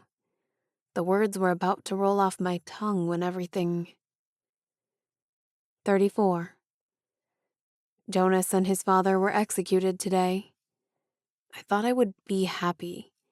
Thought I wanted justice, but instead I feel empty. 35. I just ate 10 chocolates. I feel sick. I must be depressed. 36. New Year's Eve. The loneliest night of the year. 37. I cried the other night. Did you know I cry sometimes? Only manly tears, of course. 38. I made my father move out to the Trevenna Lodge in the mountains. It was a huge fight, and I can't believe he actually left. I guess I really am in charge now. It's kind of great to have him gone. 39. No one ever thinks about the meetings. Being king means going to a lot of meetings. 40. Will it ever be warm again? I'm starting to doubt it. 41.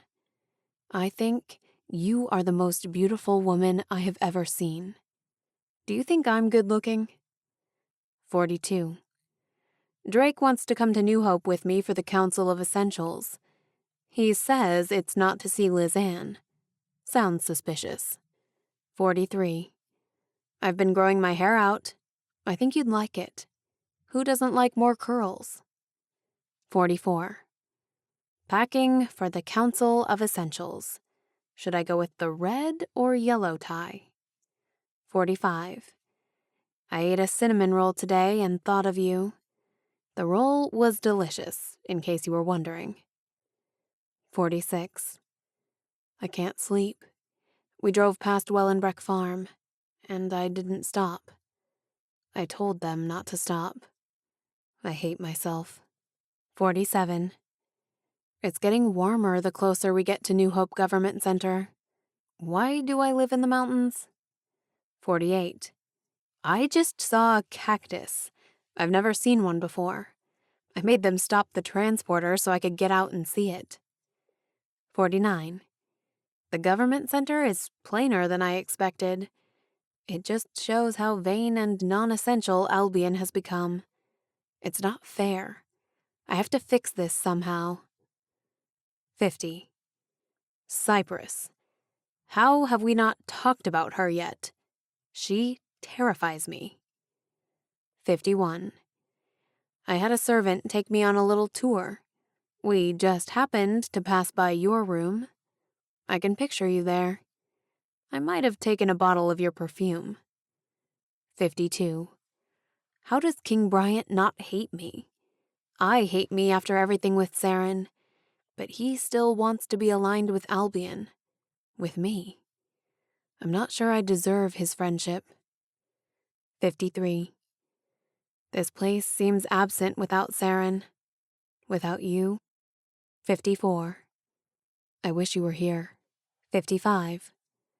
My first Council of Essentials meeting was today. There is so much I want to tell you with this one. I wore the red tie, in case you were wondering. 56. King Adler didn't come to the Council of Essentials. Not a big surprise there. He doesn't follow the Council of Essentials rules anyway, so why would he even bother coming? He sent some advisors, though.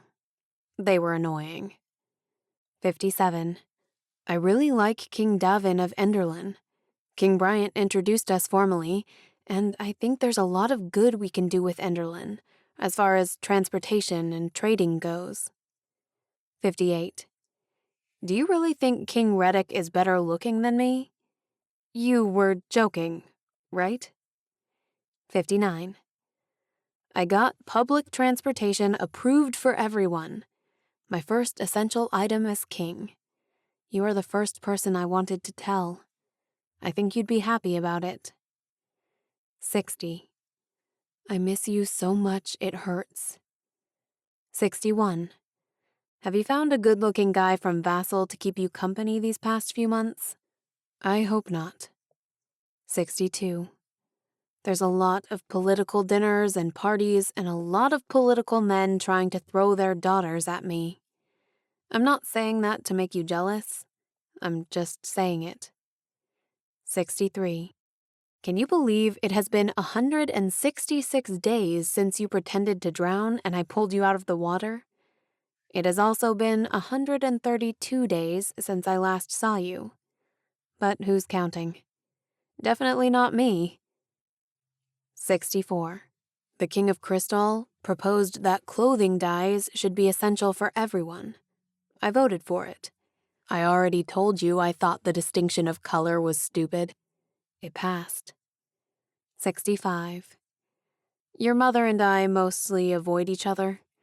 I think she's worried I'll ask her about you, and I'm worried she'll bring up our kiss. Avoidance is much easier. 66. Drake is in love with Lizanne. He denies it, but I know. 67. I wonder how long this list will get. I wonder if I will ever stop thinking about you. 68. I don't like Jenica. Is that okay to say? 69. I just realized if we got married, your name would be Renna Trevenna. That's awful. You would need to go with Renna Degray Trevenna, just to break it up a little bit. 70. This is the last week of the Council of Essentials. I've learned so much from the other leaders. I think the world is in good hands. Well, mostly. We've still got King Adler and Tolston to deal with. 71. King Bryant and I have had some side conversations with other leaders. Everyone wants to avoid a war with Tolston. We're gonna hold tight for now. There are rumors that Tolston rebels are challenging King Adler on his own soil.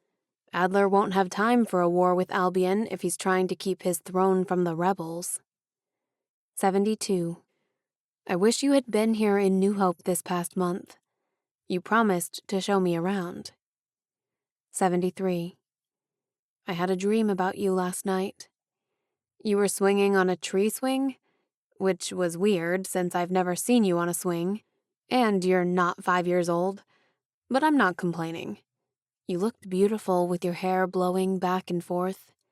I can't seem to get you out of my head. King Bryant poured Trev a drink as the two men sat in the king's office. The room wasn't anything extravagant. It was painted a light cream that almost looked yellow, and there were a few pieces of art hung on the walls. 2 leather chairs sat in front of his wooden desk, and a black sofa leaned against the wall under a window. It was all very modest compared to King Carver's office, which was now Trev's office.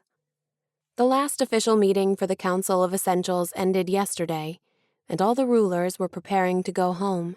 I'm glad I got you alone before you leave tomorrow, Bryant said, handing him his glass. Oh yeah? Trev took a sip of the tangy liquid, letting it tickle down his throat. I want to talk to you about Renna. Bryant sat on the couch, his leg resting across his knee. Trev looked at his glass, not knowing what to say. He had almost made it an entire month in New Hope without having to talk to Bryant about her. Marielle told me a few weeks ago about you and Renna, and I can only guess what you were going to say when you stopped the wedding ceremony. If there ever was a man Trev didn't want to disappoint, it was Bryant, even more so than his own father. His eyes dropped to the floor. I'm sorry. I didn't mean for any of it to happen. Saren deserved better from me, and I let you both down. I'm so ashamed. The weight of guilt dragged him down again. Would it ever go away? I hope you can forgive me. I was angry at first. Livid, in fact. You're right. My daughter deserved better than that. Trev braced himself for the king's wrath. But my anger made me a hypocrite, and that realization was very confusing. I was enraged for Saren, but at the same time, I felt sorry for you. Trev let out the breath he'd been holding, startled by the king's words. Why would you ever feel sorry for me? This was all my fault. For the last 10 years, I've put politics over my daughter. I never should have made the marriage alliance. Bryant shook his head with regret. You might not know this, but many years ago I was in your same shoes. I loved a woman I wasn't supposed to, and was forced to marry another, a princess. Trev eased back into his chair, listening intently, hoping King Bryant's words could somehow make him feel better. I know what Saren's future with you would have looked like because I lived it with Queen Isadora. I was never able to love Isadora the way I loved Marielle, and it was an empty, sad marriage. I wouldn't have wanted that kind of life for my daughter. I didn't want that for Saren either. Trev could feel the emotion rising in his chest. I know. King Bryant's eyes were kind. You made the choice that I myself was not brave enough to make so many years ago. And because of my own cowardice, I hurt the people closest to me. Trev sat forward slightly. But you chose your country. New Hope would have suffered if you hadn't. The king waved his hand. New Hope would have been fine. My country didn't need a marriage. It needed the benefits that the marriage provided. But we could have renegotiated our agreement with Northland and removed the wedding altogether. It might have been awkward, but with time, I believe everything would have resolved itself. I just hate that the last words Saren heard were the beginnings of me breaking off the marriage. You need to forgive yourself for that. It takes a lot of courage to do what you were going to do, and it shows me that you're strong and that you fight for what you believe in. Those are qualities a good king must have. I should have done what you were about to do, and now you have the chance to see it through to the end." Trev shook his head. "I can't. It wouldn't be appropriate. Do you still love Renna?" Trev hadn't told anyone out loud how he felt. There was a long list of people who could easily guess his feelings, but he had never said it out loud. He had been writing her that list for months, but that was something he did to make himself feel better. Those were words he never planned to send her. "I love her," Trev finally admitted. King Bryant smiled. "Then there is nothing left to talk about. I'm not sure it's that simple. Ezra, it's within your power to love your country and to love Renna. A good king doesn't need to choose. He can do both." King Bryant stood, walking over to where he sat. He extended his hand to Trev. "Let everything else go." King Bryant's words attached themselves to Trev. He couldn't shake them off even if he wanted to. They were exactly what he needed to hear. The final key that unlocked the floodgates. Trev shook King Bryant's hand, then pulled the man into a hug. Chapter 60. Renna. It was unusually warm for the 1st of March, but Renna wasn't complaining. The good weather made it easier to get things done around the farm. Today, they were repairing the stone wall in front of the house. Mangum brought new rocks in by the wagonful. Renna sorted them, finding the perfect fit for the damaged areas. Predis and Nellie worked to cement them into the wall. It was a job Renna had wanted to get done ever since she had arrived. The wall was the first thing people saw when they came to Wellenbreck Farm. Renna wanted to make a good impression. "What in the Jimmy Dickens is that?" Predis held the palm of his hand up to his eyes, shading the sun. They all turned to look at the row of transporters heading toward them. "I suspect it's the Queen," Nellie said. It wasn't her mother. Renna recognized those transporters. "They're from Albion." Mangum's eyebrows rose as he shot a glance at Renna. Renna's breath caught in the back of her throat. The 4 of them watched in silence as the vehicles rolled to a stop. The door of the middle transporter opened, making Renna's heart jump. Trev stood, his hands on the door, and his lips curled into a timid smile. She thought she had toughened up, had gotten over him, but it was amazing what the heart remembered. It was amazing how just one look at him could bring her right back to where she had been all those months ago. Actually, it wasn't amazing. It was annoying what the heart remembered. Trev pushed the door closed and slowly walked toward her. His hair was long, and dark curls bounced freely with each of his footsteps. He had navy suit pants on and a white button-up shirt, but the shirt gave his casualness away. It was rolled at the sleeves, the buttons loosened at the neck, the way it had always been in Albion at the end of the day.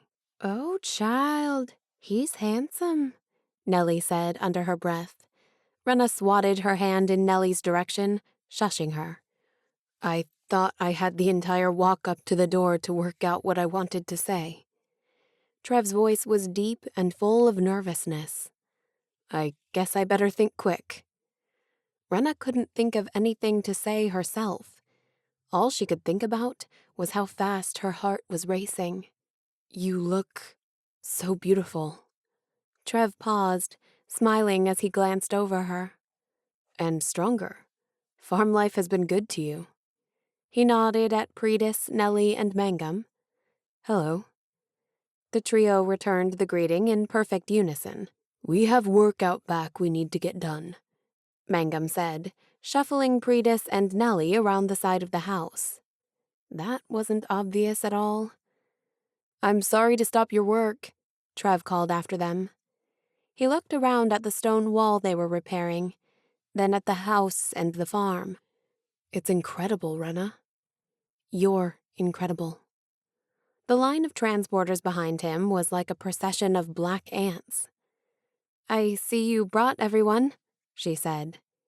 He shrugged in his easy way. "They come with the job. Don't worry, though. I told them all to stay in the transporters." "Congratulations on being king." Renna didn't mean the words to sound so negative, but they did. He laughed it off. "There was no one else who wanted the job, so I got it by default. Literally." Renna bent down and started picking up rocks again. "Well, thanks for stopping by to say hi, but we've got to get back to work." Trev shook his head, smiling, amusement in his eyes. "I didn't come to just say hi, and I think you know that." "I don't know what you came for. I haven't heard from you or seen you in months. Why would I have any clue what you are here for?" She tried to hide the bitterness she felt inside, but was pretty confident she wasn't doing a good job. "I'm sorry I didn't write. Things were so crazy after the shooting, and I was just trying to figure everything out." "It's understandable. Your wife had just died and—" He sighed. "She wasn't my wife. Not yet, at least." "Well, she was about to be, but who needs to argue about a few minutes here or there?" Renna gave a tight smile. "I can see that you're upset with me, and rightfully so, but I'm just so happy to see you right now." She didn't want to be upset with him, but she couldn't help it. Her anger was her only defense mechanism, a way to protect her heart from getting hurt again.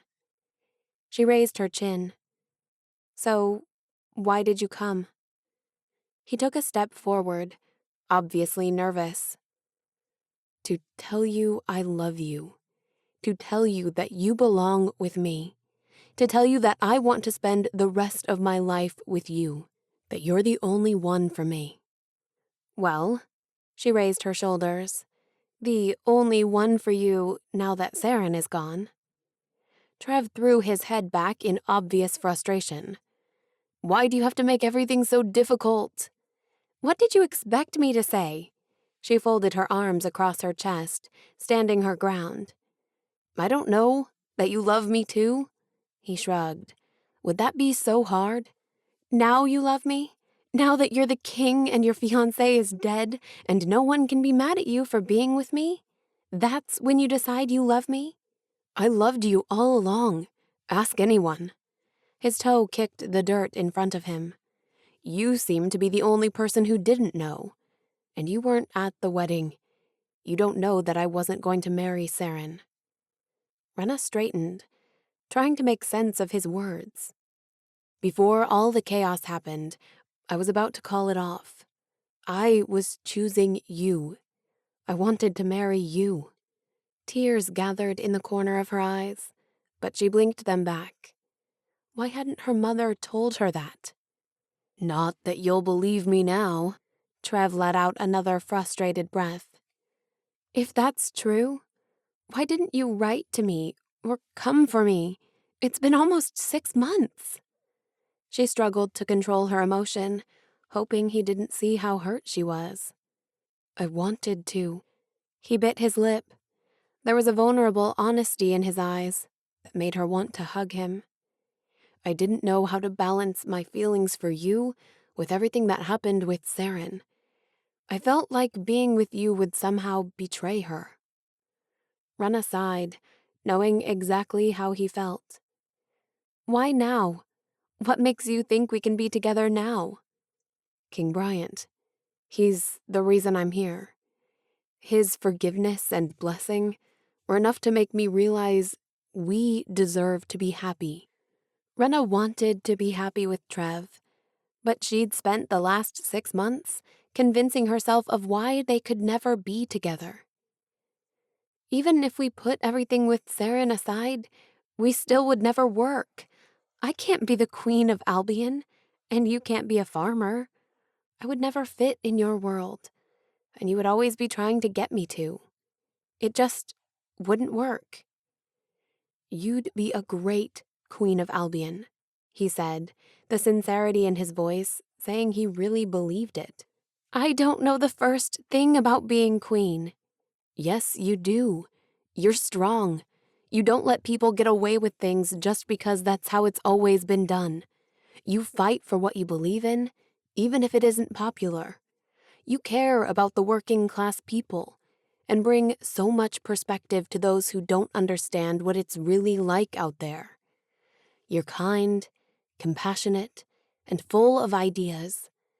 I would be proud to have you by my side. Renna couldn't believe he saw all that in her. Besides, he gestured to all the transporters behind him. There are 1,000 people who will happily tell you what to do and say every minute of your life. She shook her head, not knowing how to get past her insecurities, doubts, and fears. Can we just start over? Trev asked, throwing his hands out to the side. It's a little too late to pretend like we're just meeting for the first time. No, just start this conversation over. I'm going to go back to the transporter and get out again, and you're going to respond differently this time. You're going to tell me how you really feel. This is how I really feel. At least a part of it, anyway. She was upset with him. But underneath it all, of course she loved him. No, it's not. He called her bluff. Yes, it is. She meant to hold her ground. That was the anger and logic talking. It's good we got it off your chest. He smiled. Did it feel good to say all those things to me? She bit back her own smile. Yes. Are there any other angry things you want to say to me? He stood tall, like he could take whatever beating she wanted to give him. Renna opened her mouth to speak, then shut it dramatically. She didn't want to rehash all the pain and heartache. Trev was here, and he wanted to build a future with her. It was her turn to let go of the past. I guess not. Okay then. He took a quick breath. I'm going back to the transporter, and we'll redo the entire conversation. With you being happy to hear that I love you and excited that the love of your life has arrived. He started jogging back to the vehicle. And depending on how you respond, he turned, walking backward so she could easily see his adorable face. We'll see if I get enough courage to ask you to marry me. Okay? The butterflies were back, stirring inside her. Okay. All right. Trev loves Renna. Take 2, he said as he opened the transporter door, ducking inside, then shutting the door. Trev sat against the black leather seat of the transporter and took a deep breath. How's it going out there? Drake asked from across the seat. Trev looked at his friend. It could be going better. That's what I gathered. Drake laughed. Okay. Trev pumped himself up. Here I go again. He swung the door open and stood like he had when he'd first arrived. She took his breath away again, just like she had the first time he saw her. She wore gray pants, but they actually fit her this time, making her long legs look incredible. Her shirt was loose, but every once in a while, the breeze would push it against her torso, chest, and arms in the best way. Her hair was coiled around the top of her head into a loose bun, and her skin was a golden color that accentuated the light color of her hair. He smiled again, just looking at her. Trev slammed the door behind him and walked toward her with purpose, so she was only an arm's length away. She didn't seem as stunned as the first time, or as angry. That was a good sign. It's so good to see you. He smiled as he looked into her green eyes. I've missed you in every way possible, every single day. She raised her eyebrows at the ridiculousness of it all. He cupped his hands around his mouth and whispered to her, Take 2, remember? Her head shook. It's good to see you too. She half mumbled the words, but it was better than nothing. I'm sorry it took me so long to get here. I was scared. But now the only thing I'm scared of is losing you. I've been miserable without you. He reached into his pocket and pulled out a folded paper. I even started keeping a list of things I wished I could talk to you about. He smiled big at her. Proof that I was thinking about you. He unwrapped the paper and began reading from its lines. Tybalt shaved his beard. I beat Drake in a fight. His eyes scanned down the page. I got a new suit. King Ezra sounds weird. He tugged at his hair. I'm growing my hair out. I saw a cactus. Drake loves Lizanne. He looked up at Renna to see her reaction on that one. Then he suddenly felt self-conscious and tucked the paper back in his pocket. Well, it's all there. You can read it later if you want. Her brows furrowed. Did Tybalt really shave his beard? Trev knew she'd love that one. Yeah, right off. Somehow he looked uglier without it. She laughed, and he felt whole again. For months he had been empty. Even just her laugh was enough to put his heart back together. His voice grew soft and serious. Renna, I love you. I should have told you that the day we sat on the edge of the dock at Wellenbreck Pond, because somehow I knew it then. Or when we were in the artifact room, or shooting guns, or dancing, or when we kissed. I should have told you I loved you when we kissed. We spend so much time thinking about and deciding what is essential. The last 2 months, that's all I've done. I've spent all my time worrying about what is essential for everyone else. You? He took a step closer, his hand reaching out to touch her face. Her skin was warm and smooth, and just like he knew it would, a surge of energy flew through his body. You are essential to me, he said softly. Trev thought he heard someone sigh. His eyes flickered to the side of the house. The plump woman seemed embarrassed she had been caught eavesdropping and quickly hid behind the stone. She wasn't the woman he was trying to impress with his undying love, but at least someone thought he sounded good. He looked back at Renna, hoping his words had melted her heart as much as they had her friends. So? He asked expectantly. A slow smile spread across her lips, as if she liked stringing him along. So what? He slipped his hand behind Renna's neck and pulled her closer, so their foreheads were touching. So, do you love me too? He had never been so vulnerable in his life. Her head bobbed up and down against his forehead. I love you too, she whispered. Whew! He threw his head back. That is a relief. He pulled her into a hug, her body fitting perfectly under his arms. I was worried after the disastrous take one. Her body laughed against his. You should have been worried. She backed out of the hug to look at him. I wasn't sure this was going to end well for you.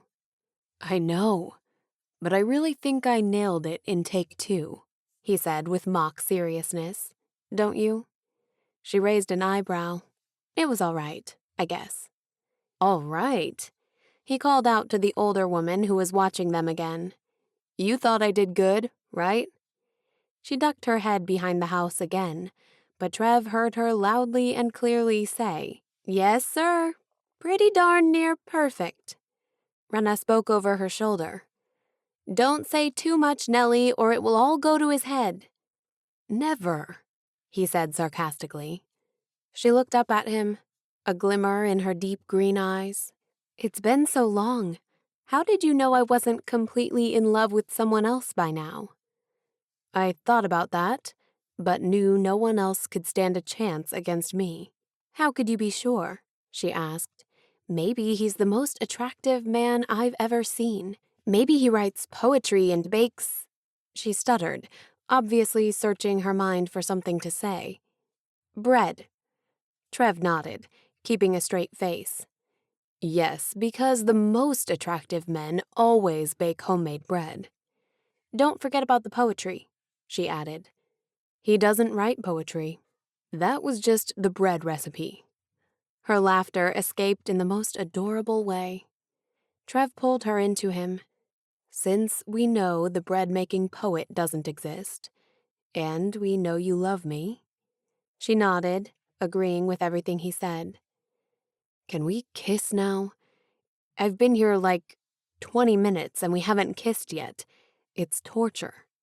She raised her chin up, and that was all the answer he needed to bring his lips down to hers. He kissed her slowly, pouring all his feelings of love into each movement of his lips. He wanted her to feel how much she meant to him, to feel how much he needed her in his life. The kiss solidified everything. Trev hugged her tightly again. Are you going to marry me or not? Are you going to ask me? She quipped back. Trev grabbed her by the hand and knelt down on one knee. Renna Degray, will you agree to rhyme your name with mine? What? Her face was confused. That was clearly not the proposal she was expecting. Perhaps he should have gone with something more traditional. Trev grimaced. Did you know your name will be Renna Trevenna? I hadn't thought about it. Her eyebrows puckered. He quickly nodded. Well, don't, especially if it's going to make you answer negatively. Renna Trevenna? She questioned, looking around, obviously mulling it over in her mind. That's awful. He nodded to the transporters. I'll get my advisors on it. They'll know what to do. She puffed out a little laugh. Trev laced his fingers through hers, searching her green eyes. She was the best woman he had ever known. She had the most amazing mind. Her wit alone kept him constantly entertained. Her happiness made him a better man. And her beauty took his breath away. She was everything to him. Renna. He smiled up at her, so sure of how he felt. Will you marry me? She nodded first before answering. Yes. It wasn't too loud or crazy, just subtle and perfect. That was all Trev needed to gather her into his arms and kiss her again. Renna pulled back as his kiss deepened. His lips tried to follow after her. What just happened? She looked around nervously, ducking her head like a turtle trying to hide in its shell. I feel like everyone is watching us. He looked back at the transporters. That's because they are. I'm sure their heads are pressed against the windows as we speak. Well, I'm not that kind of girl, she said frankly. He raised his eyebrows. What do you mean? I mean, she gestured around them, I'm not going to kiss you, really kiss you, when the whole world is watching. Trev immediately grabbed her hand, pulling her toward the house. Where are we going? Renna stumbled behind him, trying to keep up. To find some privacy. He opened the front door. Is there anyone in the house I should know about? Nobody. She smiled back at him, and he nearly came undone. Trev closed the space between them, pressing her back against the closed door. I've been waiting 6 months to kiss you again, to kiss you like that night at the ball. You might be disappointed. Her green eyes sparkled, taunting him as he inched closer. Too much build-up, she whispered between them. I doubt it. He breathed against her lips. Then he kissed her the way he really wanted to.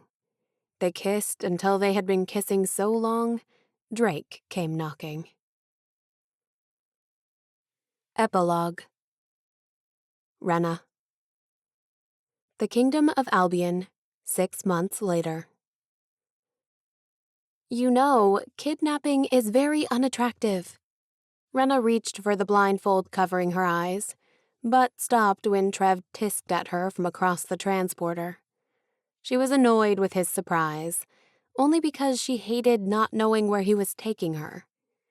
I mean, it is probably the least attractive thing you could do."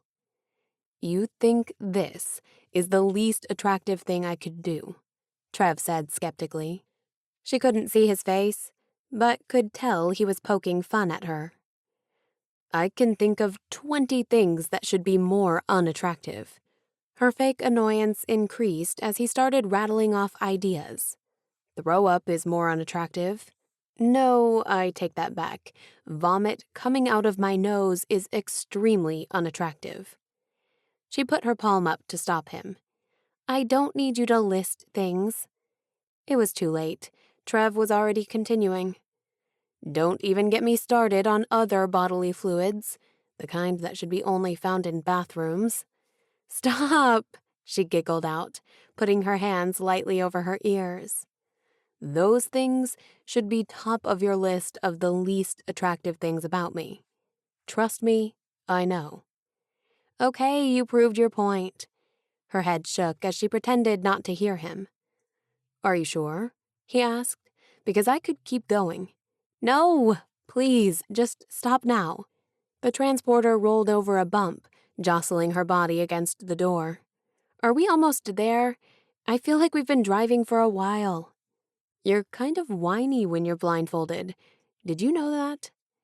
The tone of voice said he was kidding, even though she was, in fact, being whiny. "You're in luck, though. We're here." The transporter slowed to a stop, and Renna instinctively reached for her blindfold. "Not so fast." Trev grabbed her hands. "I'll tell you when you can take it off." Trev helped her out of the transporter. Her heart pounded with excitement at every slow step and pull from him. Renna still had no clue where they were or what they were doing. Everything sounded like typical outside noises. "Now I'm sure this is where you're going to kill me," she said as her foot shuffled cautiously ahead. "Do you think the killing thing will be an ongoing theme throughout the rest of our lives? Or do you think there will come a time when you don't think I'm trying to kill you? I'm just trying to mentally prepare for the future." She raised her eyebrows, making the blindfold shift a little. "If there is a future?" "I can assure you, there's a future." Trev stopped pulling her forward, shifting her sideways a tiny step. "Right here," Trev said gently. Renna smiled in giddy anticipation. This surprise had been going on for hours. It had started that morning. She woke up to Trev sitting on the side of her bed with a dozen pink roses. There was a split second where she thought she might have been dreaming. Even though she had been living at the Albion ruler's palace for months, she was still getting used to the fact that this was her new home, her new life. Trev's charming smile was definitely the best thing she had ever woken up to, but she hadn't really enjoyed it because her thoughts had immediately gone to her bedhead and bad breath. Trev had practically shoved breakfast down her throat before making her put on the stupid blindfold. That's when Nora had arrived to get her ready. Renna wasn't allowed to see what she wore or what she looked like. She could tell her dress was lacy. That seemed a little fancy for a day dress, adding to her suspicion. Nora wasn't even helpful, tight-lipped about the entire surprise. Every once in a while, Trev popped his head in the room, annoyingly reminding her not to peek. But now they had finally arrived. Things were about to get exciting. "Okay, you can take it off," he said, with a nervousness she hadn't sensed in Trev in months. Renna pulled at the fabric covering her eyes and blinked at the overpowering light now blinding her. Trev was across from her, dressed in a handsome black suit she'd never seen him wear. It was crazy how just one look at him could get her heart going. She gasped as she recognized King Bryant and her mother standing off to the side. Renna lurched forward into her mother's arms. "I can't believe you're here." Her mother's soft hands brushed over her hair as they hugged. "I've missed you so much," her mother said, hugging her tighter. Their relationship wasn't perfect. levels of hurt, mistrust, and guilt still needed repair. Renna might never understand her mother's motives for her actions, but at least they were both trying. It was a good start. King Bryant's strong hands wrapped around them both. "It's so good to see you." His voice was kind and full of love. Renna pulled away from them, noticing Drake, smiling at her like an idiot, and Nellie, Predis, and Mangum. She quickly took in her surroundings. They were in the mountains. Tall pines circled them, making the majestic mountain views even more breathtaking. 2 wooden posts were behind King Bryant, decorated with white netting and cream-colored flowers. She looked down at her dress. Beautiful white lace, with flowing sleeves and a seersucker waist. Her smile widened. She knew what this was. It was her wedding. An excited laugh rolled off her lips. Did my save the date get lost in the mail or something? Trev smiled at her in the most adoring way. I hope you don't mind, but I went ahead and planned our wedding. He grabbed her hands, intertwining his fingers with hers. It's more intimate than my last wedding. He looked at King Bryant and her mother. We all agreed that big weddings give us anxiety now. Renna looked around at everybody she loved. I can't believe this. She looked back at Trev, amazed by him. I actually don't mind at all. It's absolutely perfect. Happy tears gathered in her eyes as she hugged him. Wait, there's someone missing. Trev pulled back. Who? Tybalt? You've really got to get over him. She rolled her eyes. No, where's your father? Oh, him. We all decided he shouldn't be invited. He's kind of a despicable person. Yes, I've seen that side of him. Renna shuddered, thinking back to the night he came to her room. So, are we going to do this? Drake asked. Trev turned to him. Are you in some kind of a hurry? Drake colored, clearly a little embarrassed by the question. No, I just want to get to the good part. Trev smiled at Renna. What he means by that is he wants to see Lizanne. She traveled with Bryant and your mother from New Hope. Oh, Renna said, dragging the word out. I'm sorry my wedding is such an inconvenience to you, she joked. It's not. I'm going to shut up now. Drake smacked his lips together dramatically, proving he would be silent from now on. Where is she? You could have invited her. Renna looked between him and Trev. He's fine. Trev looked at his friend. He'll see her back at the palace. Renna nodded, and everybody stepped in closer, as if they all knew it was time. Her heart thumped against her chest, not because she was nervous, but because she was so happy. For the first time in her life, everything was just as she always hoped it could be. She looked at the faces of the people she loved most, each of them important to her in a different way. Each of them having shaped her into who she was at that moment. The sun broke through the clouds, lighting her features, warming her face. Renna closed her eyes, and for one peaceful moment, her father was there with her, giving his blessing, giving his love. Are you ready? Trev's hands squeezed hers. She bobbed her head up and down and studied his striking blue eyes. Trev was everything she had hoped she would find someday. Every dream that she had ever had about love was coming true because of him. King Bryant stepped between them. I am honored to marry you both, and I know Saren would be happy about it too. Renna was astonished at King Bryant's kindness and support. Trev had shared with her that Bryant was the reason he finally felt okay about being with her. There was something beautiful about Bryant wanting them to be happy despite Saren's death. Hearing that Bryant thought Saren would be happy for them too was a big relief. In the last few months, Renna had thought about Saren and felt guilty.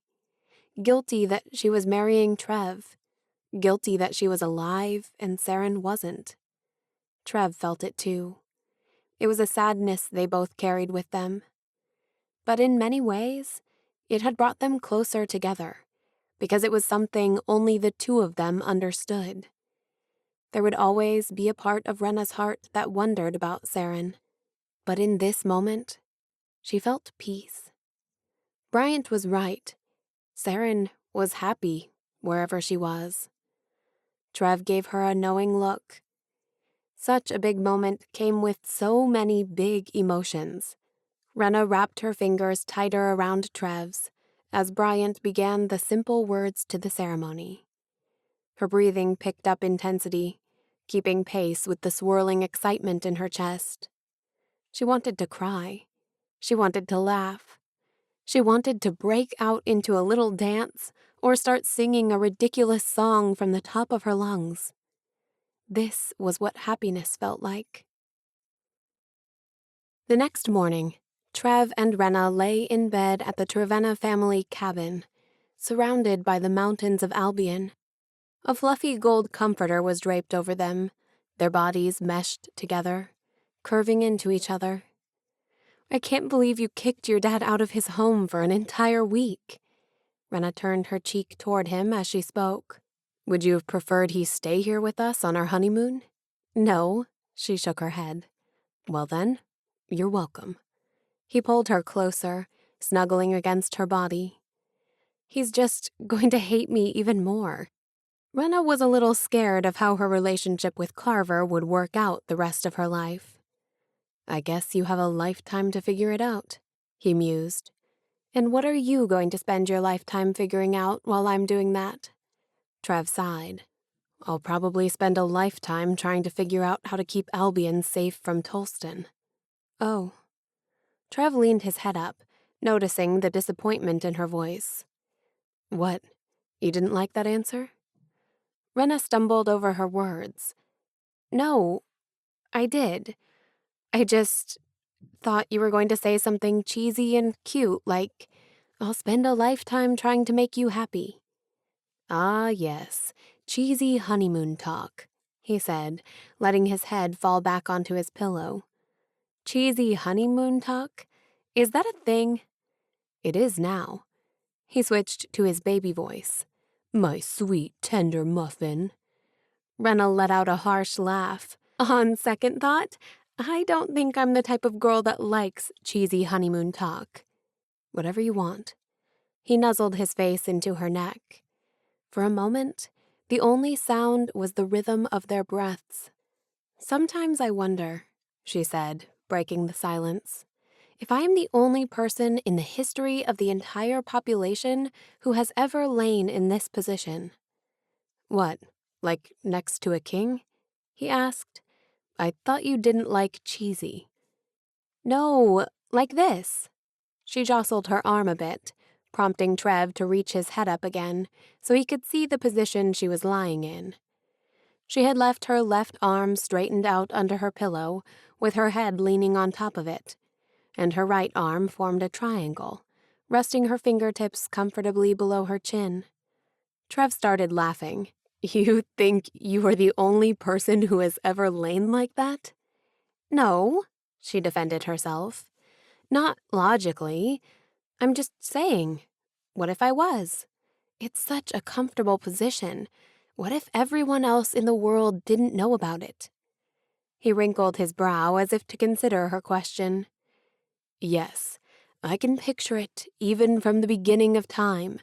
Adam and Eve not knowing what to do when they lay down to rest, not being able to figure out how to get comfortable. If only they knew, they could stretch one of their arms out and use it as a pillow to lean on." The sarcasm in his voice betrayed any chance of sincerity. "Seriously," she nudged him with her right elbow. "What if I was the first person to discover this position?" "Then you must patent it," he said. "It would be your patented position." "What does that mean?" "It means no one else would ever be able to lie like that again, without your permission or without paying you. It was something they used to do before Desolation." "Thank you," she said. For teaching you about patents? His arm hugged her body tighter. No, for letting me talk about stupid things. For letting me be me. She bit her lip as she spoke, a little shy about her vulnerability. I wouldn't want to talk about stupid things with anybody else. That reminds me. He threw back the covers on his side and climbed out of bed, letting a rush of cold air snake up the back of her nightgown. I have a wedding present for you. His bare feet tiptoed around the bed. It's freezing. Why is it so cold in the mountains? He complained. Well, maybe if you put on more than just undershorts, you wouldn't be so cold. She leaned up on her elbows, watching him. Trev stopped dead in his tracks and looked at her with a mischievous smile. Why would I put on more clothes? He started flexing his stomach and arm muscles as he danced around the foot of the bed. You can't resist my super amazing abs. Renna laughed at his outrageous dance moves. I know you love my body, he said. You were checking me out the second day we met. He continued to dance in front of her. When I was swimming in the pond. I did not check you out, she said, throwing a pillow at him. I remember covering my eyes, like a good girl. You were peeking. He danced over to the cherry armoire and pulled out a wrapped gift. Then he danced his way back to her. She threw another pillow at him, just to be dramatic, but he swatted it away, jumping onto the bed next to her. Open it, he said excitedly. She tore through the wrapping paper and box. Inside were 4 frames, each with a wrinkled paper guarded inside the glass. Renna smiled, recognizing Trev's scribbled handwriting. Trev pointed to the frame on top. It's the list I wrote you. All the things I wanted to talk to you about when you lived at Wellenbreck. She nodded, loving that he was giving this to her. She had asked to read it several times, but he'd always acted like he had lost it. If we ever run out of things to say to each other or stupid things to talk about, we can consult the list. He held the frame up in front of him, scanning the paper with his eyes. Renna kissed his cheek.